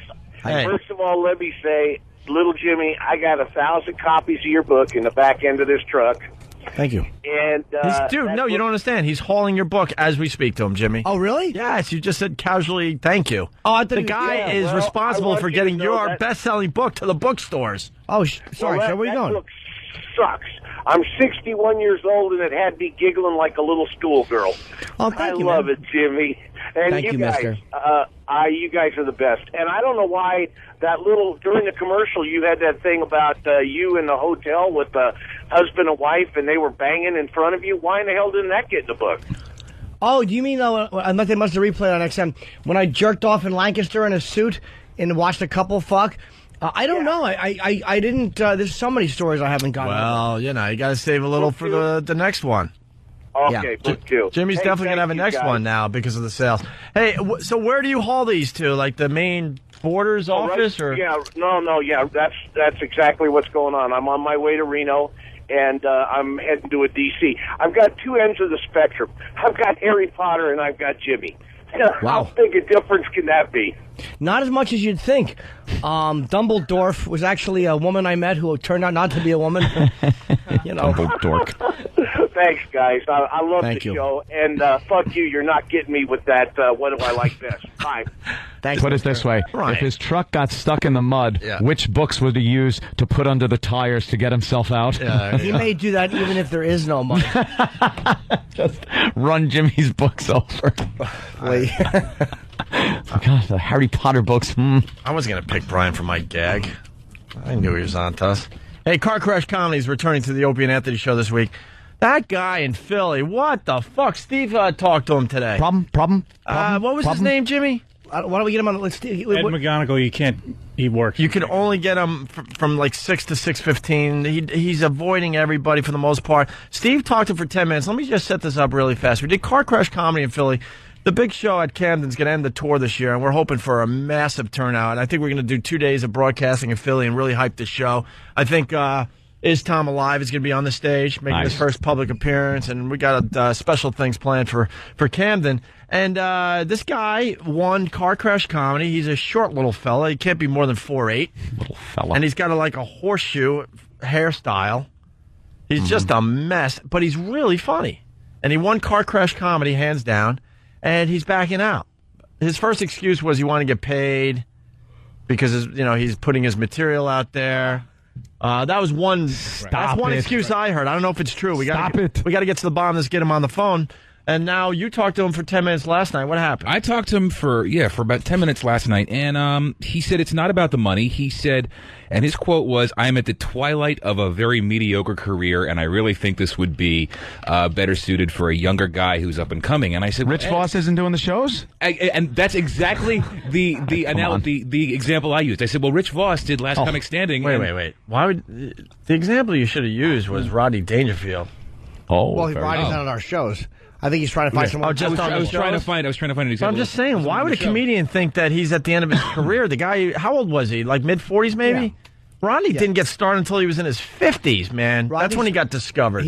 Rodney was doing comedy for years. He wasn't getting anywhere. So he quit and went back to aluminum siding for 10 years and then came back and became the Rodney we all know.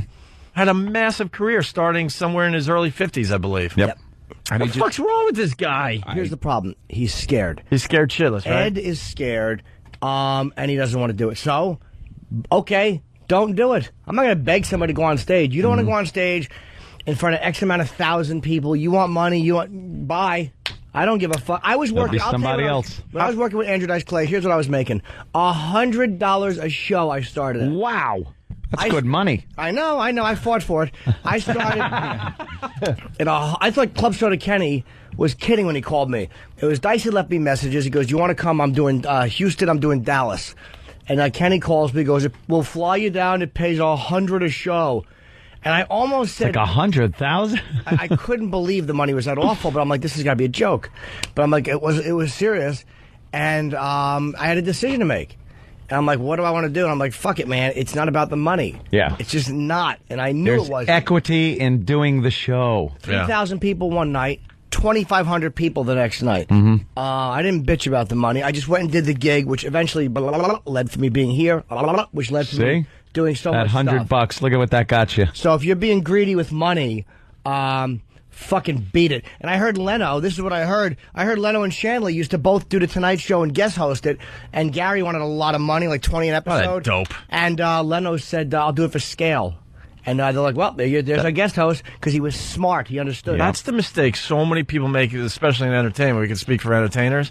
They demand a lot of money. Well, and they don't thank God that's not a mistake we made. And, they don't understand the opportunity at hand. No, Ant. Look, I'm not kidding.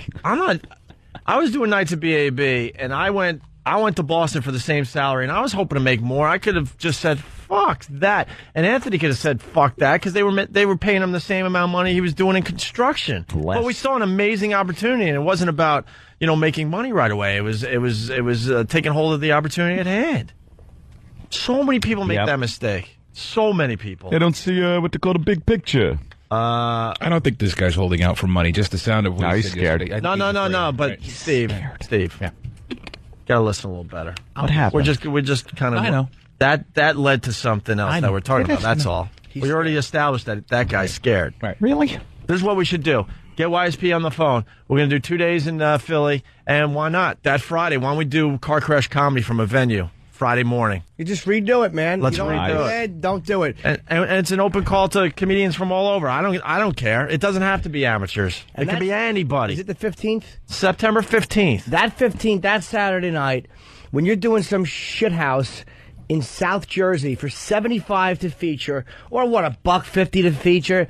When you're doing that, you think of that money you're making, or the 30 or 40 or 100 people you're talking to, when you could be on a stage in front of, say, 6,000 or 7,000 because you're going on very early.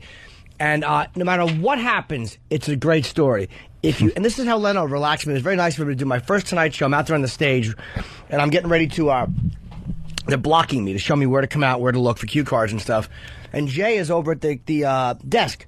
So he walks over to me. He's very nice, and he goes, "Hey, I'm Jay." And I'm like, "Wow, thanks for having me." And he goes, "Look, this is a no-pressure gig." He goes, "Look, if you do great, you come back. If you do terrible, it's a great story." He's like, "It's fine." He's talking to you like a comic. Like a comic. But I'm telling that dumb Ed... That's the way it is. If you get booed off, it sucks. But you'll do something funny with that if you're a comic. Yep. Even if it's not in the moment. Even if it sucks in the moment. The reason you're funny, you little twerp, is because you're a little twerp. You've taken this fucking part that you hate, which is, believe me, you'd give anything to be fucking 5'11" with dark brown hair and a great chin and not funny and fucking hot chicks all the time. But you're a broken little man and you get jerked off for money. I certainly relate to it, and that's why you're funny.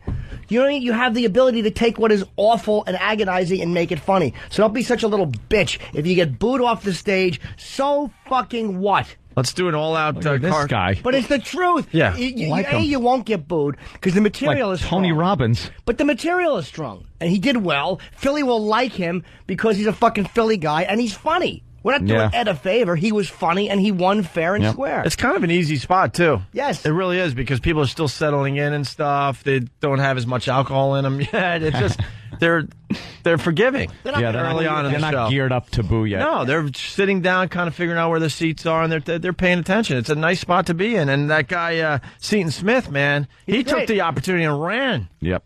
And now we all know who Seton Smith is on this show. Then he took the TV and did the same thing.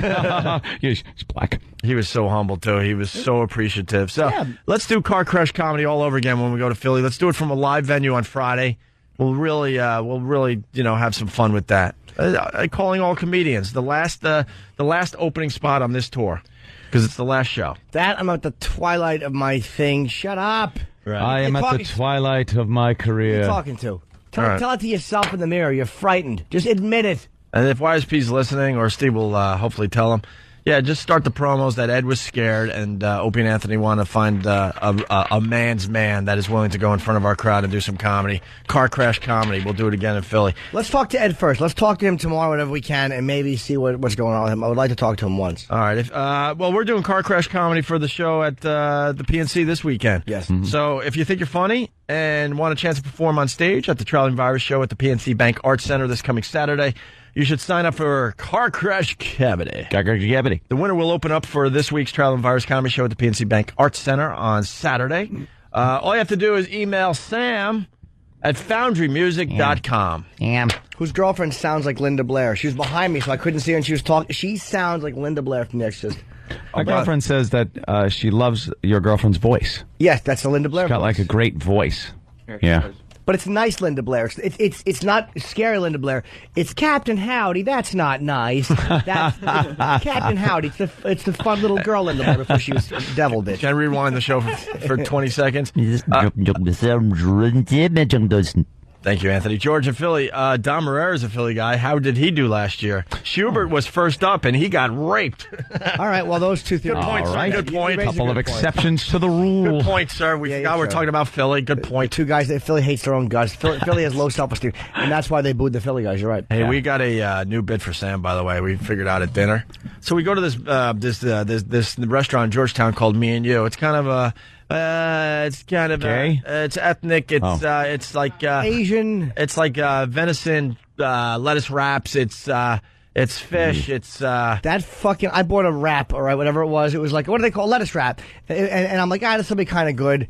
And it was just a fucking hunk of meat with lettuce around it. It was dude. The lettuce couldn't even hold it together. There was so much meat product. Are you kidding? So much meat product. It was like pot roast, but it was venison. It had that that stringy thing. Dude, and me and Jimmy were joking all the way back to the hotel that it was like the way it came in is the way it's coming out, man. There was no breaking down of this. You ate it? Yeah. Oh, it tasted good. It was delish. Well, I like a little bit of deer. That's why I kill my own food. Uncle Ted will tell you all about venison. I make venison milkshakes. We get it, Ted. You're an outdoorsy fella. You kill your own food. We get it. Uncle Ted doesn't let anybody tell him what kind of preservatives to put in his food. Uncle Ted and Charmaine, we make our own food. We have cookbooks. I wear venison as a hat. I wipe my ass with deer meat. We know, Ted. We get it. You're rustic. I love Jimmy's Ted's impression. You got to do the one about how he has to tell us how it is because we're not smart enough to figure this stuff out. Well, you know how it is. Guys like Hillary Clinton and Al, not so Sharpton. I'll tell you how it is. Sit down, relax. Let Uncle Ted steer the ship for a while. Thanks a lot, Uncle Ted. We don't know nothing about guns. You tell us. We get it. You've read everything. We're stupid. We get it. We're all just liberals, Uncle Ted. Set us straight, would you? Please, Uncle Ted. Come on, Uncle Ted. Learn me a little something. As you're feeding us a venison burger, can you tell us about politics? That's right. It's like when you're hunting and you're out there and you see the prey and you line them up. That's what America's all about. Yeah, kind of like when we did it to the Indians and the blacks. We get it, Ted. You're a pioneer. While you're sewing me a raccoon hat, please tell me about the election coming up. Deer meat sucks a bag of dicks, Ted. I hate to tell you that. I ate it. It was like a heart, but it was meat. I ate a fucking meat heart with lettuce wrapped around it. Here's your meat heart, sir. Shovel it into your asshole, because that's how it's going to be in 25 minutes. That's how I should have eaten it. I should have gotten on my back and put my legs up in the air, and they should have mallet pounded it into my asshole, so I could have went and shoved it right back out and saved myself the indigestion. I think they have a shit factory in the kitchen where if you ate the venison lettuce wraps, they give you an opportunity to save 10% on the bill if you just go in the back room and shit it out for the next person. Shit. No one will know the difference. If you can get it on the lettuce, you get 10% off. That way they can just reserve it. I like some venison on some lettuce, but I don't like lettuce because the Mexicans pick it, and they're not American. Let Uncle Ted's. All right, Uncle Ted, we get it. You're a patriot.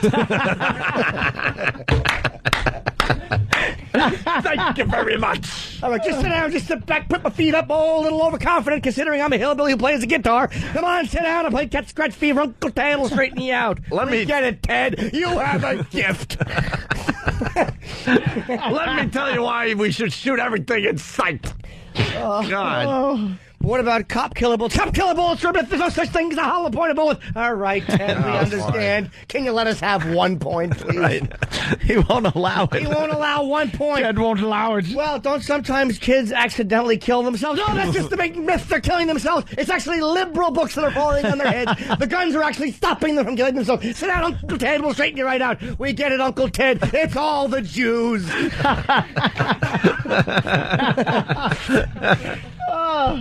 Keep going, Jimmy. I can't. Uncle Ted. Very energetic. Uncle Ted. When Uncle Ted hits me, I do. Every time he's on our show, it's the same thing. I know, it really I is. say nothing. We like him on the show. We do like him on the show. I happen to like Nugent a lot. But he's a bit. He called me a liberal one time. It's like, I know. Dumbbell. We just have an observation. He assumes because you're in the media, in some way, shape, or form that you're liberal, and of course you're more liberal than him. So who isn't? Exactly. So it's like you're a bleeding heart, left-wing, liberal ass. Well, we were talking about that, and then he was talking about Iraq, and I like to go over there and shoot the big AR-14. I'm sure you do. But then he said something about, you've never been there. I'm like, well, yeah, I have. You know, I was in the fucking C-130s over in Iraq entertaining troops, and then he kind of backed off. Like, oh, okay. Oh, but you didn't go out in the combat. You didn't go out in the battle zone, did you? Uncle Ted was out in the battle zone. Yeah, he did say that. Was. Uncle Ted's very famous. They want to be around Uncle Ted. Nephew Jim is not as famous, so Nephew Jim just showed up and got on the plane and sat there like the little liberal commie pinko that he is, and entertained the troops for free. But they paid me in rubles and other Russian things because I'm a commie. Get it, Uncle Ted? But Uncle Ted was playing paintball with the locals. He certainly was. Uncle Ted gets paid in red, white, and blue things, whatever they are. Give me a flag, I'll wrap it around my head and fly home by myself because I'm Uncle Ted and you're a commie-loving Jew.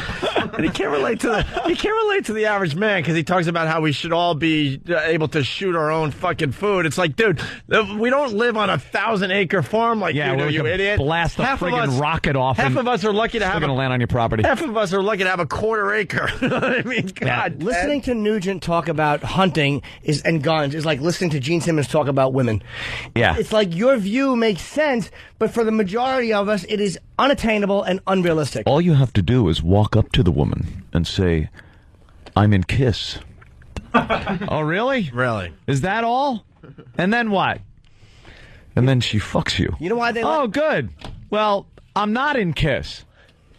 And he's telling, like, douchebag. Just be honest about wanting to sleep with different women. Yeah. Okay, fine. When I have $250 million in the bank, I'll tell a girl I'm dating. Believe me, I'll tell my girlfriend, I'll be back in an hour. I'm going to fuck someone. And when she says, what? I'm like, you heard me. Read that statement from Bank of America. I'll be fucking someone.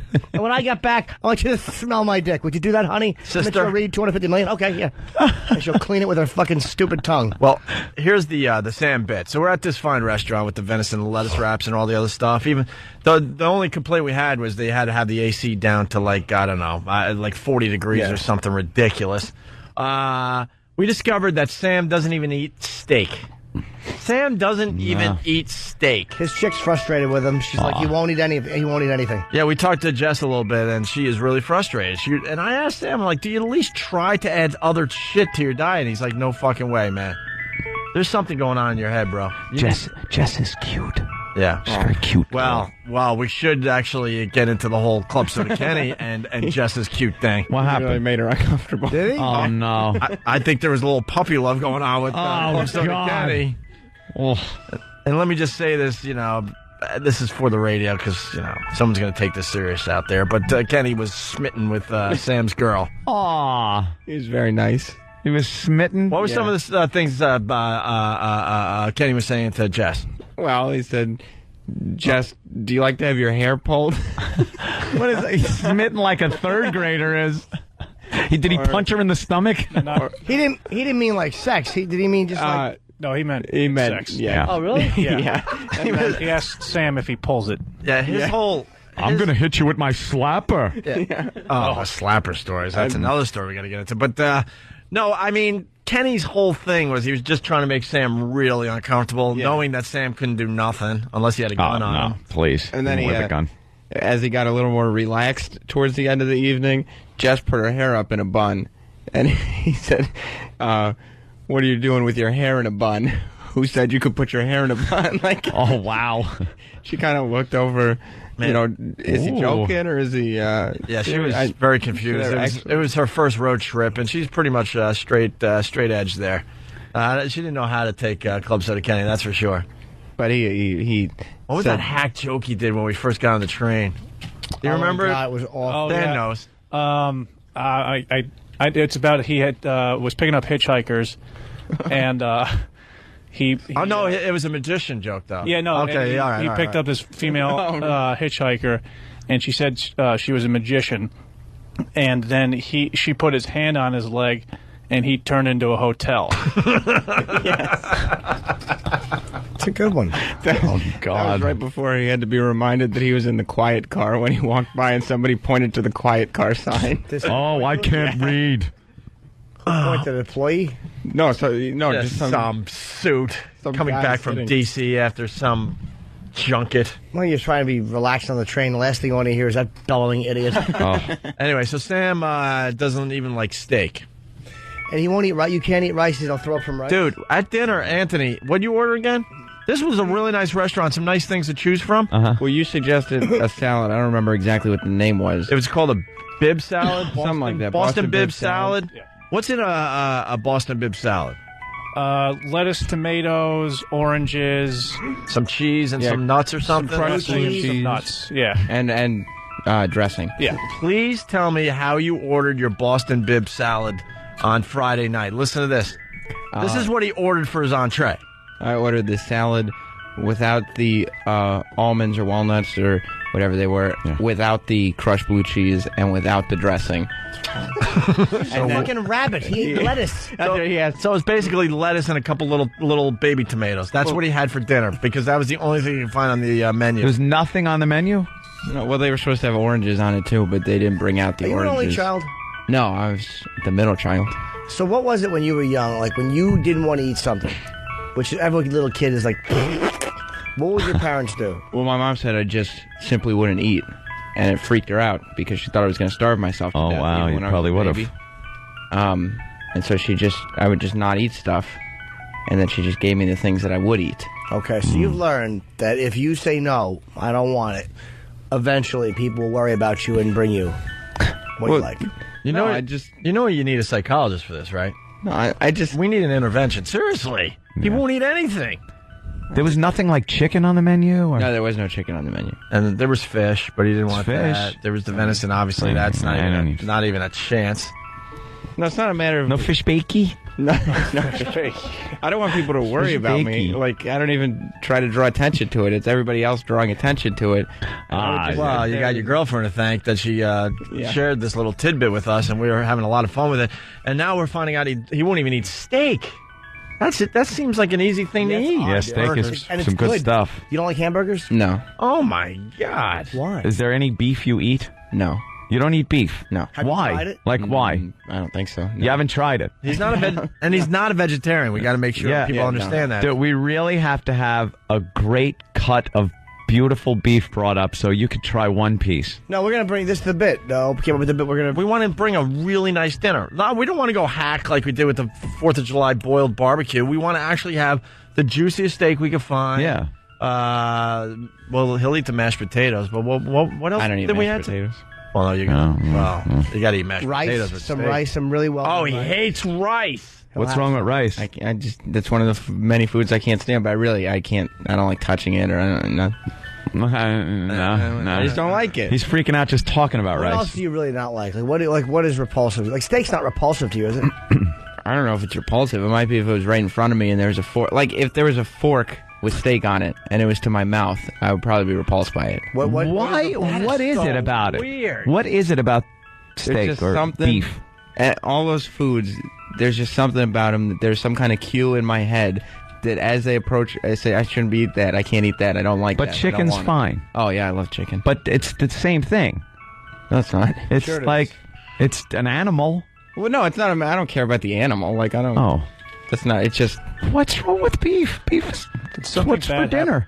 Something bad happened to you at a fine restaurant somewhere? Yeah. A nice big fat piece of beef in your mouth. Steak. So Jimmy and I are just wolfing down this venison lettuce wrap thing and just fucking just gorging ourselves. And he's sitting there like a little girl eating just like lettuce and little baby tomatoes with no dressing. That was his dinner. It's like the bed that most meals are on top of. Yeah. Is what you were eating. The stuff you throw away. Yeah, the garnish. I had to pace myself because they brought it out with the appetizers, but that was all I was having. Just that. Yeah. Do you like ice cream? Love dessert. Oh, loves ice cream. What did you have back at the hotel? You had to eat something.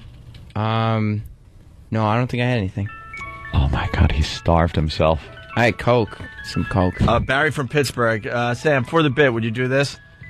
Feed Sam in the studio, but make him sit in a high chair and wear a bib. All right. I thought we were... And someone's got to feed him. I like His that. girlfriend's got to feed him. What are we An going? airplane. What kind of food do you hate? Like I don't understand hating rice. I mean, rice is good for you. I like it. But what don't you like that you find awful? Well, rice. Well, we're having the Palm Restaurant come in on Friday. Yeah. They cut up a nice steak That's usually the best. with our egg whites.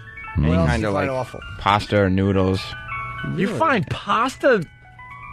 It's textury too. Anything. That You don't eat squishy. pasta. Yeah, that Dude, wet sort of. Now I'm worried about you, man. You eat soup of any type? No. Dude, pasta's the go-to meal. Most people will eat pasta 3 times a week easily. You don't like spaghetti? No. Oh, my God. And you don't eat vegetables? I mean, I'll have raw vegetables, like some. Like what? Carrots and celery. Like, I don't eat pickles or cucumbers or anything like that. No. Broccoli? No. No. Broccoli. It's the wet and it's the squishy that you I don't like any, and especially if it's cooked, it's done. What about fruit? Yeah, I mean, I don't dislike Like it. grapes? Yeah, I eat grapes. No peaches or pears. No. But I wouldn't even have asked. Huh? Anything that starts with P you don't like? Like fruit-wise? No, I don't. Pickles, peaches, pears. Well, Sam, we got a surprise for you Penis. today. We got a surprise. Bring in Beef Man! Bring in Beef Man! Beef Man, come on! Yeah.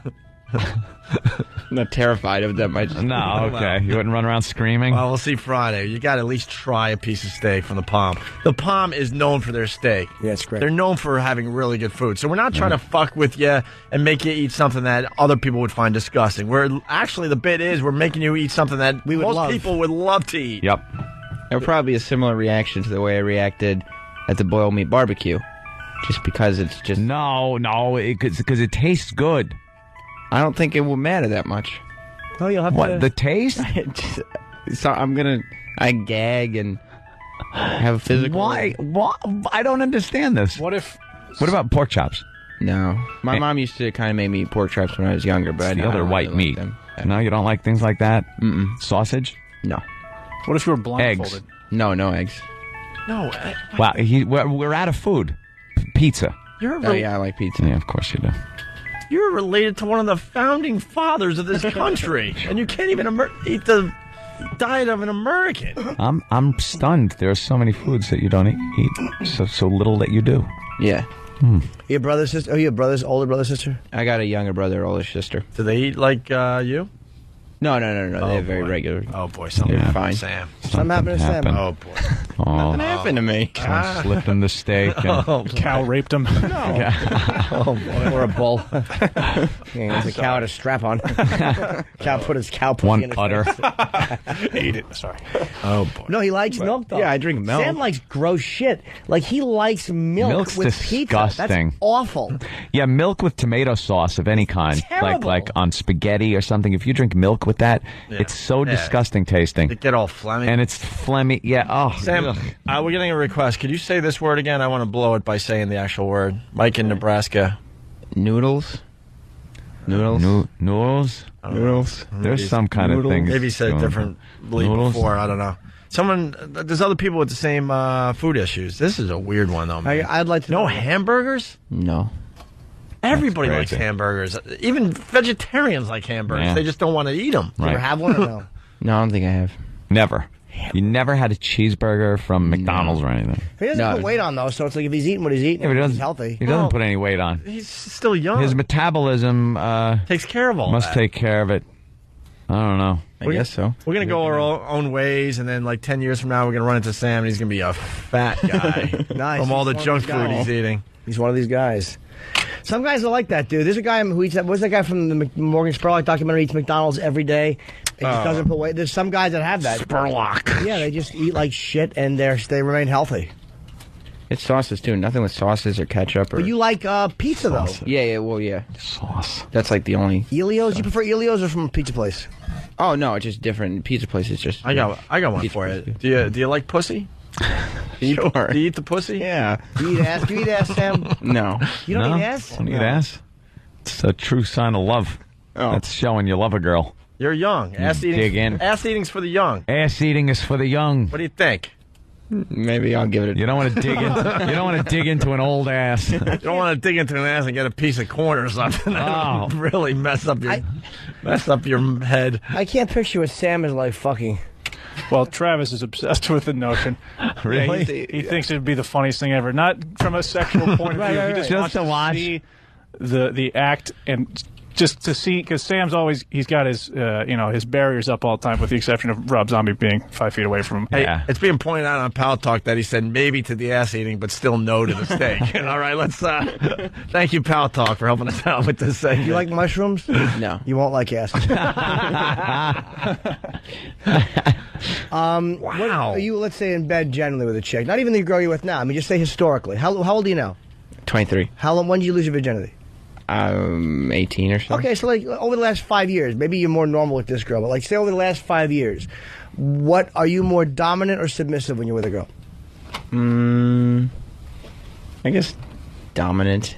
Do you spank chicks? Not really. Do you talk dirty to them? Only if they start. Will you now? What will you? Just... I mean, like if they start, then I'll respond and get into it with them. Okay. You won't say ew. Ew, stop it. I would love to hear Sam talking dirty with that voice of his. Yeah. I'm gonna pound it right into your ass. I'm gonna eat your ass. Do you pull hair? You don't pull hair? You don't choke? Not really. I mean, a little. Choke, but not. I can't picture him being really awkward in bed. He's probably not, though. He's probably an animal. He's probably this fucking dumbbell we're looking at probably turns into a fuck machine, and he just lays there like that weird thing walking out of the ship at the end of Close Encounters, and he's all cocked. Right. He probably just lays back, and chicks just worship his cock, and he just fucking zones out and pretends he's somewhere else. Hey, we got a guy. He's going by Picky Eater. I don't know if this is true. We'll see though. Orlando. I realize it's a bit. This isn't necessarily a really bit. isn't, This is what we do. Get the people. Bit. But there are other people who also eat like Sam. And believe me, I would like to be able to eat normal food, but they make me gag. They are called texture violations. I'm told it's called sensory defensive disorder, something like that. Did you look that up? Texture violation makes sense. Wait, there's a food that I can't eat because of texture. Like, here's an example. What the fuck I don't is have it? the food Dick. thing, but exactly. You know what gets Because of me? the texture. It makes me kind of like go skeevy. A napkin on your mouth. Picture a napkin on your tongue. Like that makes me it's too like recoil. dry and it like Like that, if that's the reaction you have to food, I kind of get that it. would be fucked up. Because like you put a napkin, picture like tell me to chew a napkin, like I can feel it. It's visceral. I feel it right up in my upper chest and in my neck. Like The idea of that is sickening to me. I guess I don't even really have to think about what it would be like to eat the thing that I don't want to eat. There's just something that says you don't want to eat that, and then I'll gag, and I won't even have a chance to taste it. Yeah. Like my mind will tell me that it's bad before I even taste it, and I'll spit it out. Say something dirty that you say to a girl. I don't know. Come on, yes you do. Say something dirty you say to a chick. God. I don't know. I don't know. No, suck that cock. Yeah, say something. No, but say something. Not again. It could just be something you said 4 years ago. I don't really keep track of things like that. I know, but just improv a little. Say something dirty that you'd say to a chick in the heat of the moment. You like that?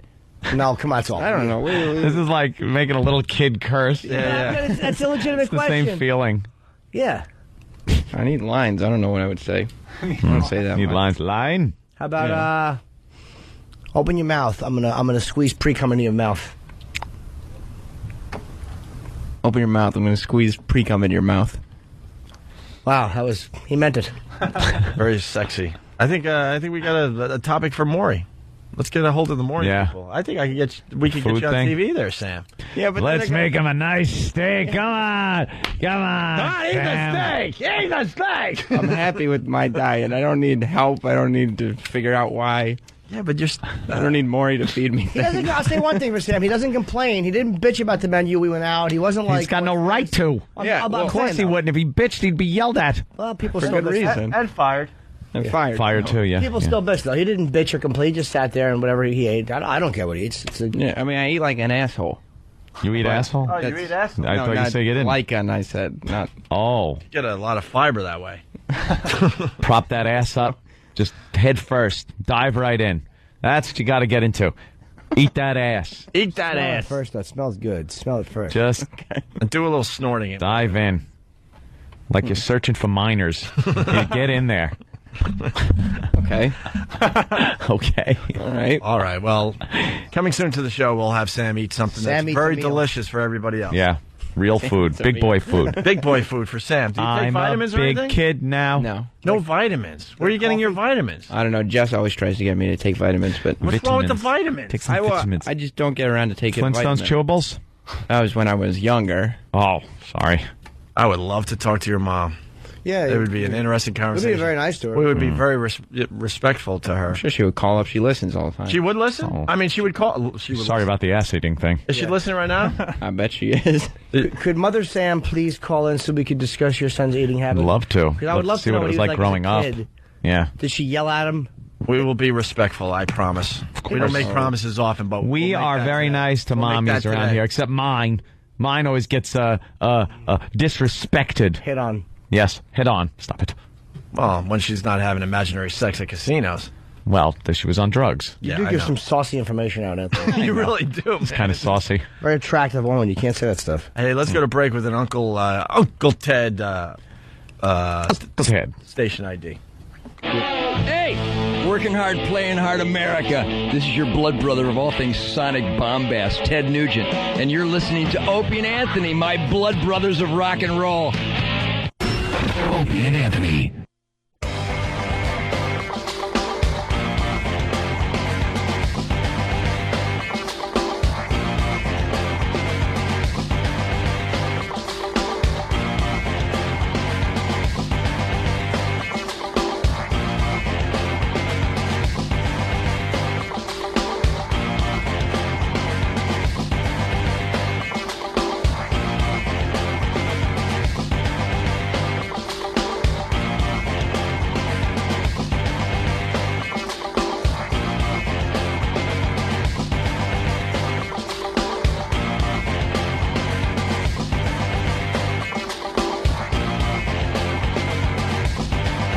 It's Opie and Anthony. Oh, we got Sam's mom on the phone. No way. She's going to be a trooper. Is this Sam's mom? Yep. Hi, Sam's mom. Hi. How are you today? I'm just fine. Who am I talking to? This is Anthony. Hi, and, Anthony. Opie is sitting across from me. Hello, Sam's and mom. Jim Norton is to my right. Hi, Jim. Hello, Sam's mother. Now, you've heard the show before? Oh, yeah, to say the least. Yes, I have definitely heard the show. How old are you? Why do I have to tell you that? Yeah, Opie. Well, because I want to feel... Jesus, I'm really trying to get a relationship going here, and the first thing you do is the thing you don't ask women. I understand that, but this is why, Sam's mom. I have a feeling that you're about our age. It's killing me. I can hear it in your voice. Oh, wow, I didn't even think of that. Look, all I'm going to tell you is I'm older than you guys, okay? But barely, right? Just barely, yeah. Oh, my God. Jeez. What happened to my life? I could have had a kid this old already? You've raised a very... I have to tell you guys one thing about this whole food thing you're doing with Sam. Yeah. I recommend that you do not try to get Sam to eat anything Sam does not want to eat. Well, and even why as is a that? Toddler, one time I squeezed his mouth open and forced a spoonful of rice into it, and he promptly threw up on the dinner table. Well, he's so delicate. Then let me just say, she has convinced us Sam has got to eat a meal here in studio. He's got to eat some rice. This is what I don't understand. When we were growing up, I'm assuming I'm talking for the other two guys in the room here, we were forced to eat horrific stuff. My mom would set a timer, and if we didn't finish our meal by the time the timer went off, we got a beating. And it was always stuff we were never going to eat as adults, like Brussels sprouts and stuff. Yeah. But she forced us to try all this food. Did you make Sam eat stuff? Sam would not try anything. He would decide before he even had it near him that he wasn't going to like it.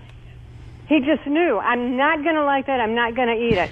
But, as an infant, that sometimes I would try to make him like, I was like Earth Mother, and I would make my own crushed up baby food and stuff. He would not eat anything unless it was chicken, and he could tell the difference.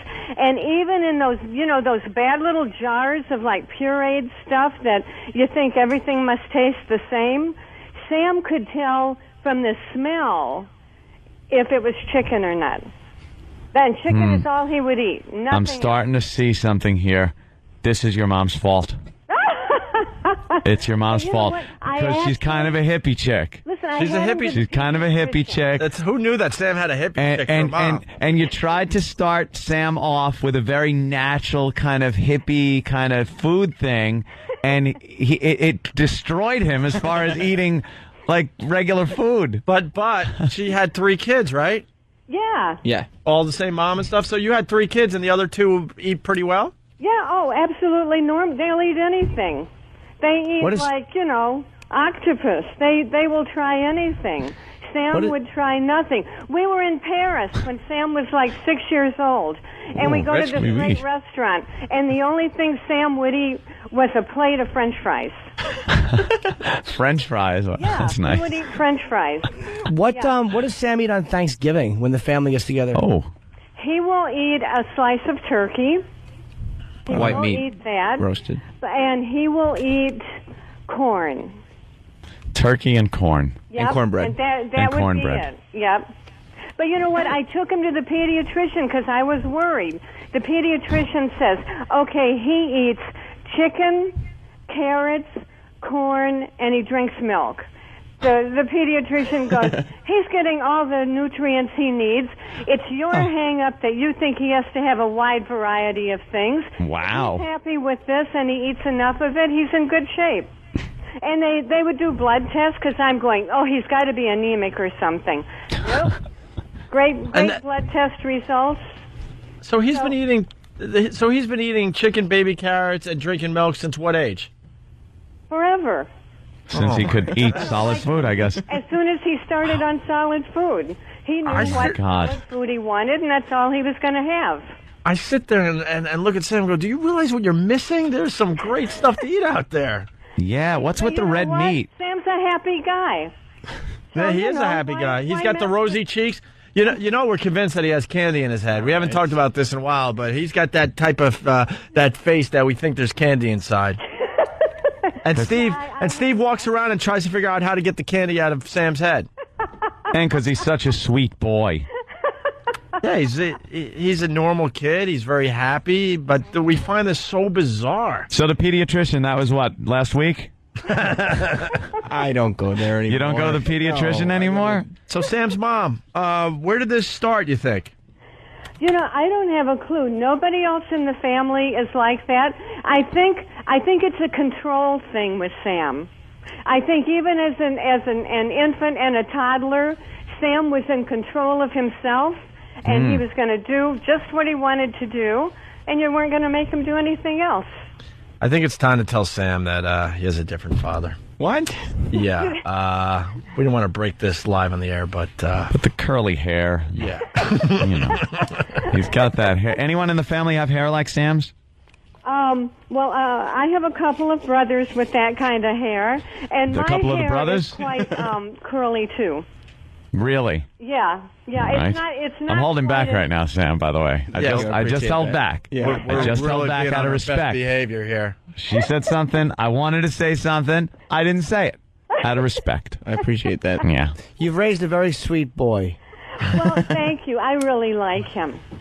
You're gonna keep him a while. So we're going to have... Oh, go ahead, Jimmy. Whenever there's profanity in the studio, Sam leaves until we've stopped. That's right. He doesn't like the dirty words or any nudity. He walks out, and he comes back when it's over. Yeah, and this Friday we're going to make Sam eat a nice piece of steak and have a little rice for everybody. You know what? I'm going to be listening. I want to see how successful you are with this. And a squash. A squash. Summer squash. Summer squash. You know, I must admit, I have a really good time listening to you guys with Sam. Oh, thank you. Well, Aw. did you hear us give Sam a homework assignment? Oh, wait, I didn't hear the homework. Jimmy, why don't you tell Sam's mom the homework assignment? I actually don't remember it. We want him to try. We want him to try mushrooms. Mushroom is an odd food. We want him to try mushrooms With an odd kind of Flavor very to it. thick flavor to it.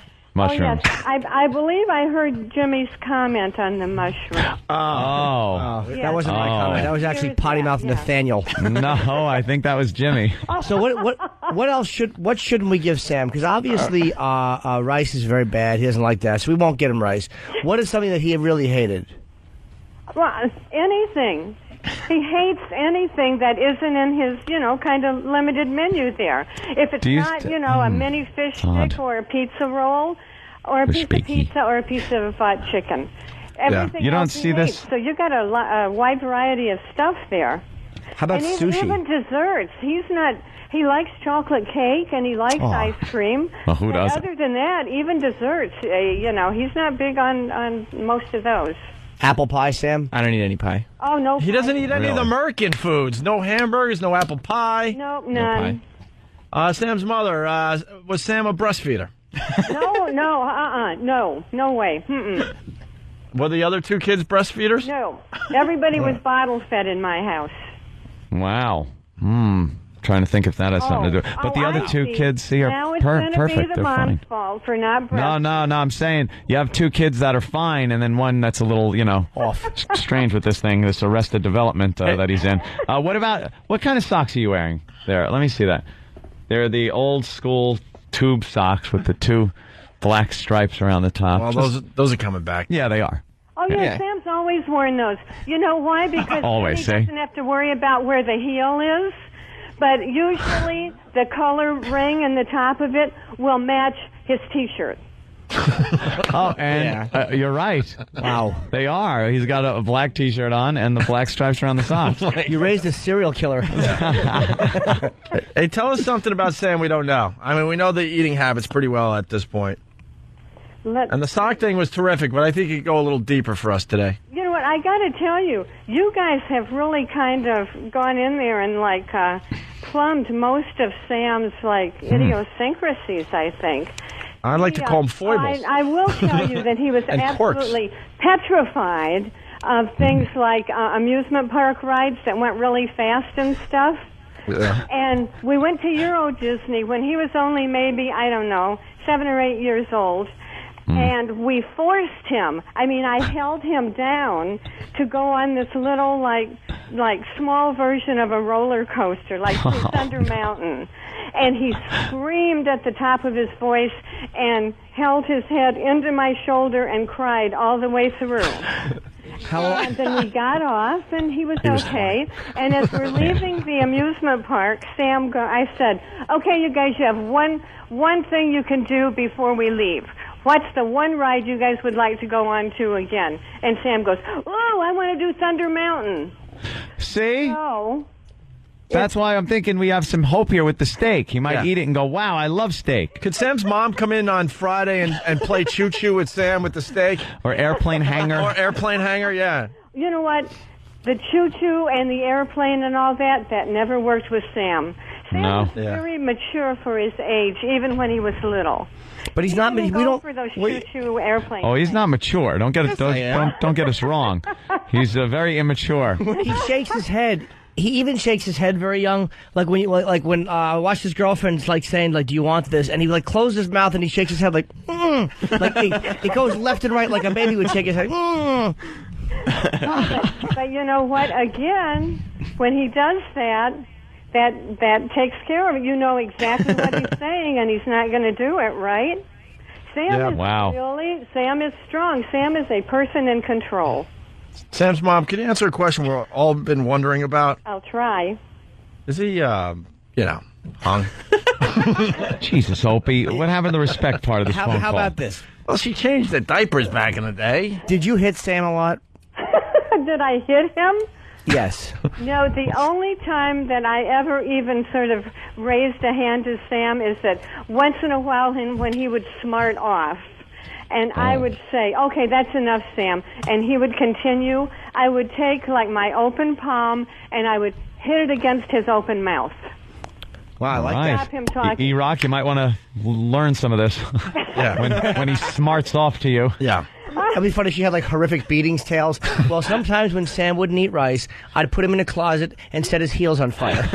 Imagine we just get all uncomfortable. Great, thanks. Very early on that you can't do one of those things with Sam, you're going to sit there until you finish that. Because I think Sam said earlier, Sam would sit for days without eating. And you're right about when you said he didn't complain about the menu at the restaurant or anything. Right.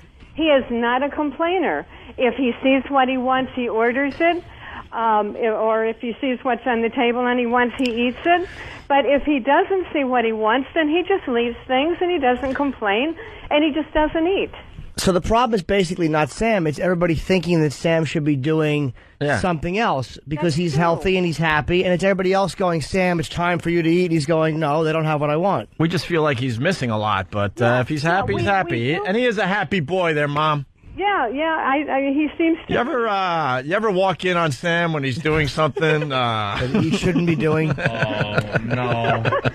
Oh jeez! Oh no! Open the old door to get some laundry, out of Sam's I would never room. walk in on Sam. He was very good at his privacy.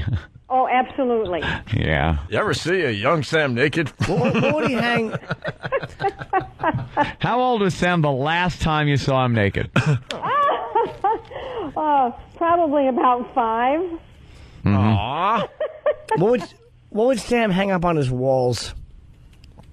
Oh, all kinds of stuff. I mean, I got to tell you, the WWE has been Sam's We thing know. since he was literally in an infancy. Wow, so he would put pictures of scantily clad men with big muscles on his walls. Pictures of himself with people like Doink.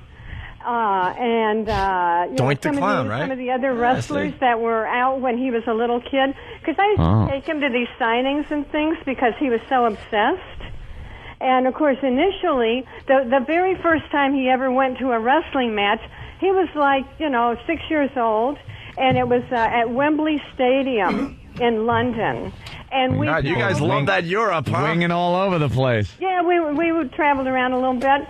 And Sam had a little better than I, man. Well, we lived there for a little bit. Once every 5 years, we went to the Poconos. We lived in England. Jeez, he's Euro Disney eating French fries in Paris. We lived in England. I was looking to get a brand new pair of sneakers every year. You lived in England for a while? Yeah.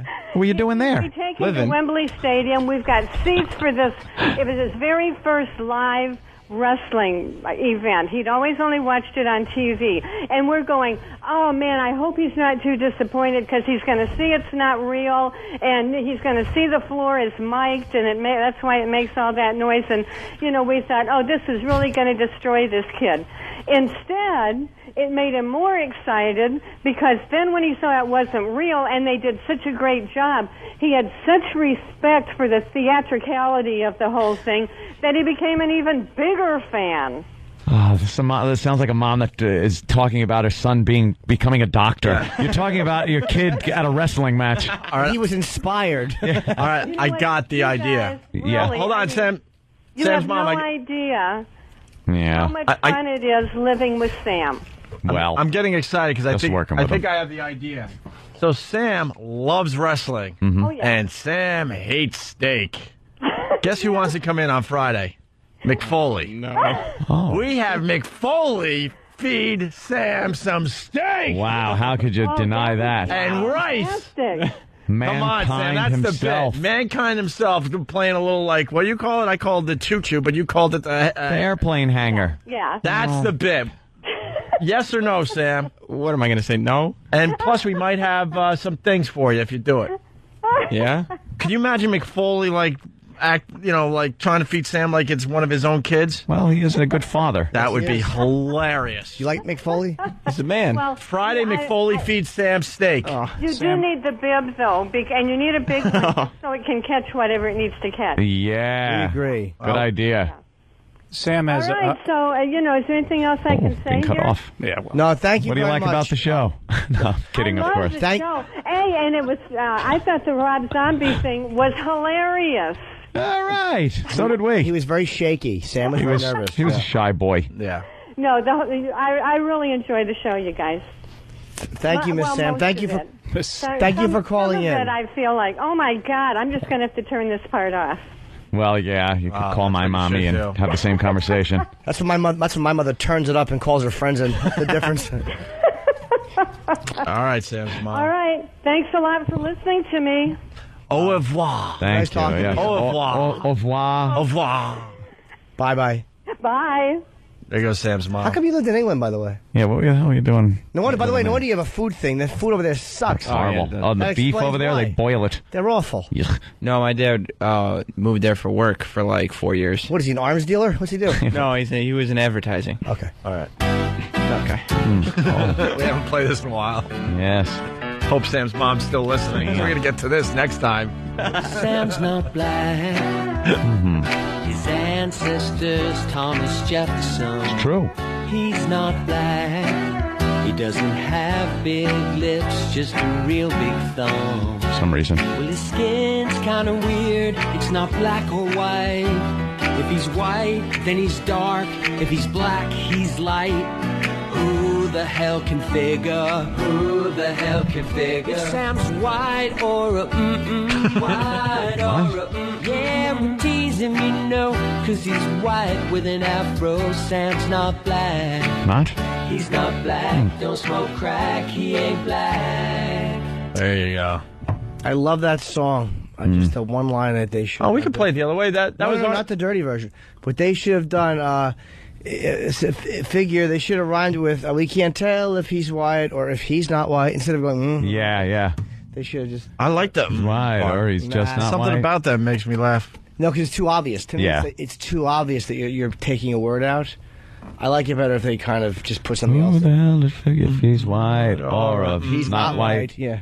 If he's white or something. All right, here we go. So, listen, look at us. We've been trying to figure out a wrestling angle with Sam because, you know, he is a huge wrestling fan. So, Mick Foley, get Mick Foley on the phone. Do we have time?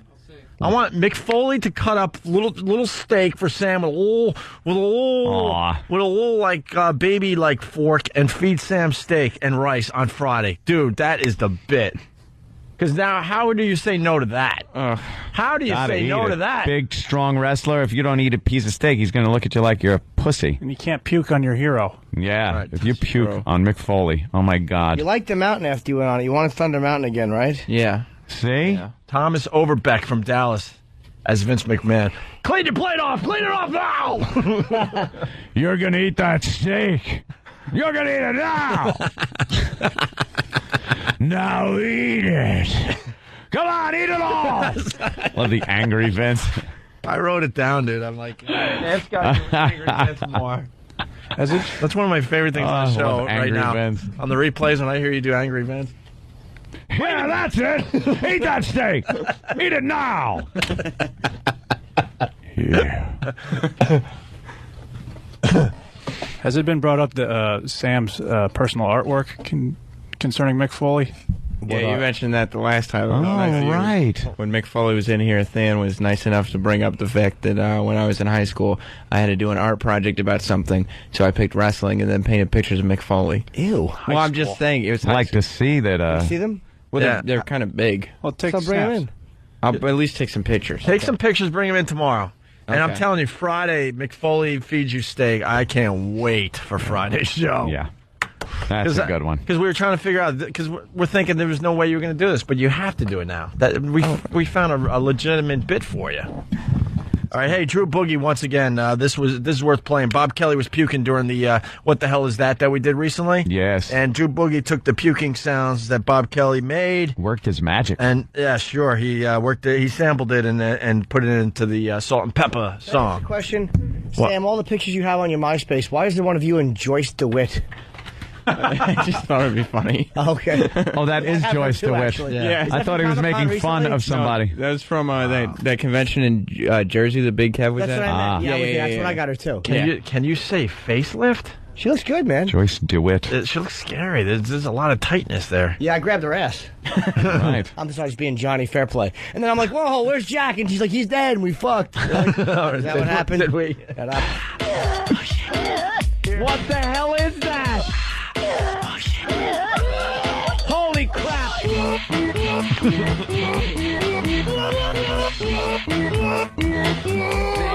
Give me a second.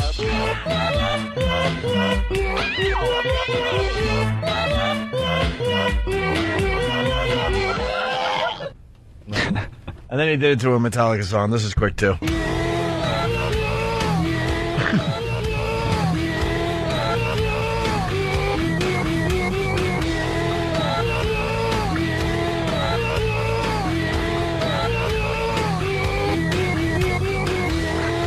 Somebody needs to help him. Help him. You can hear the puke still on his lips when he says I that. love those. Wubby. We should sample more freaking sounds from the show and then throw it into stuff. Yeah. Drew Boogie's onto something there. Hey, WWE is listening to the whole Sam segment, trying for Mick on phone tomorrow. Can't get him today. Mick will be here Friday in studio, hopefully to feed Sam some steak and rice. Steaky wakey. Eat all the rice. Eat it all. Eat the rice. Look at this. We got a big bowl of rice, and you're going to eat it. You're going to eat it now. That's right. In a steak. You don't like steak, do you? But we're going to cut it up, and we're going to make you eat it. Eat that steak. It's good, right?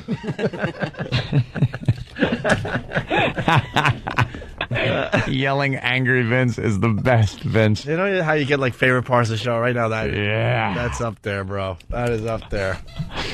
If not the thing right now. Line of the day. Are we ready? Let's not forget Jimmy's doing a book signing tomorrow in Boston. No, Thursday. Thursday, sorry, Jimmy. That's right. Thursday, Boston. I'll do it. Barnes & Noble, Boylston Street, 6 o'clock. Yeah. Make it easy. And you're going to be doing Toucher and Rich at 4. At 4 on WBCM. Please support your local stations. Yes. Please. Here's a runner-up line of the day.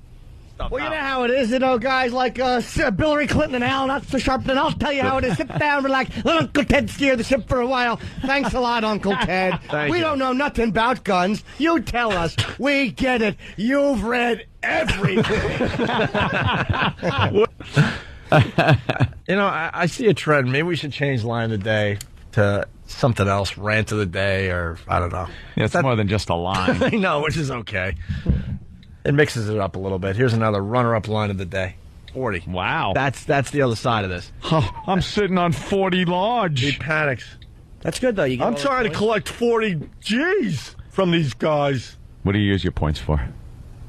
Obviously not hair products. I was just going to say that. I know, Jimmy. I had to. Ooh, for me, gold star. We're fucking nuts. Here's your line of the day. Here comes the line of the day, line of the day.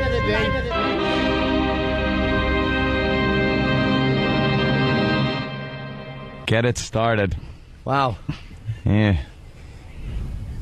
I'm sorry, your son has started. I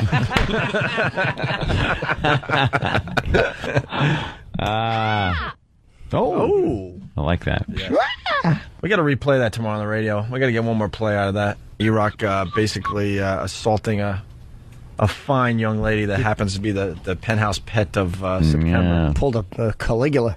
Yeah, we should actually get her on the phone. Can we get an update from her tomorrow? Justine Jolie. See how that bruise is going? Find out how her ass is. Let's do that tomorrow. Mark it down. All right, we're out of here. Yup. Hey, this is Bob Saget. Yeah, Michelle's dad on Full House. I fuck Kimmy Gibbler. You're listening to Opie and Anthony.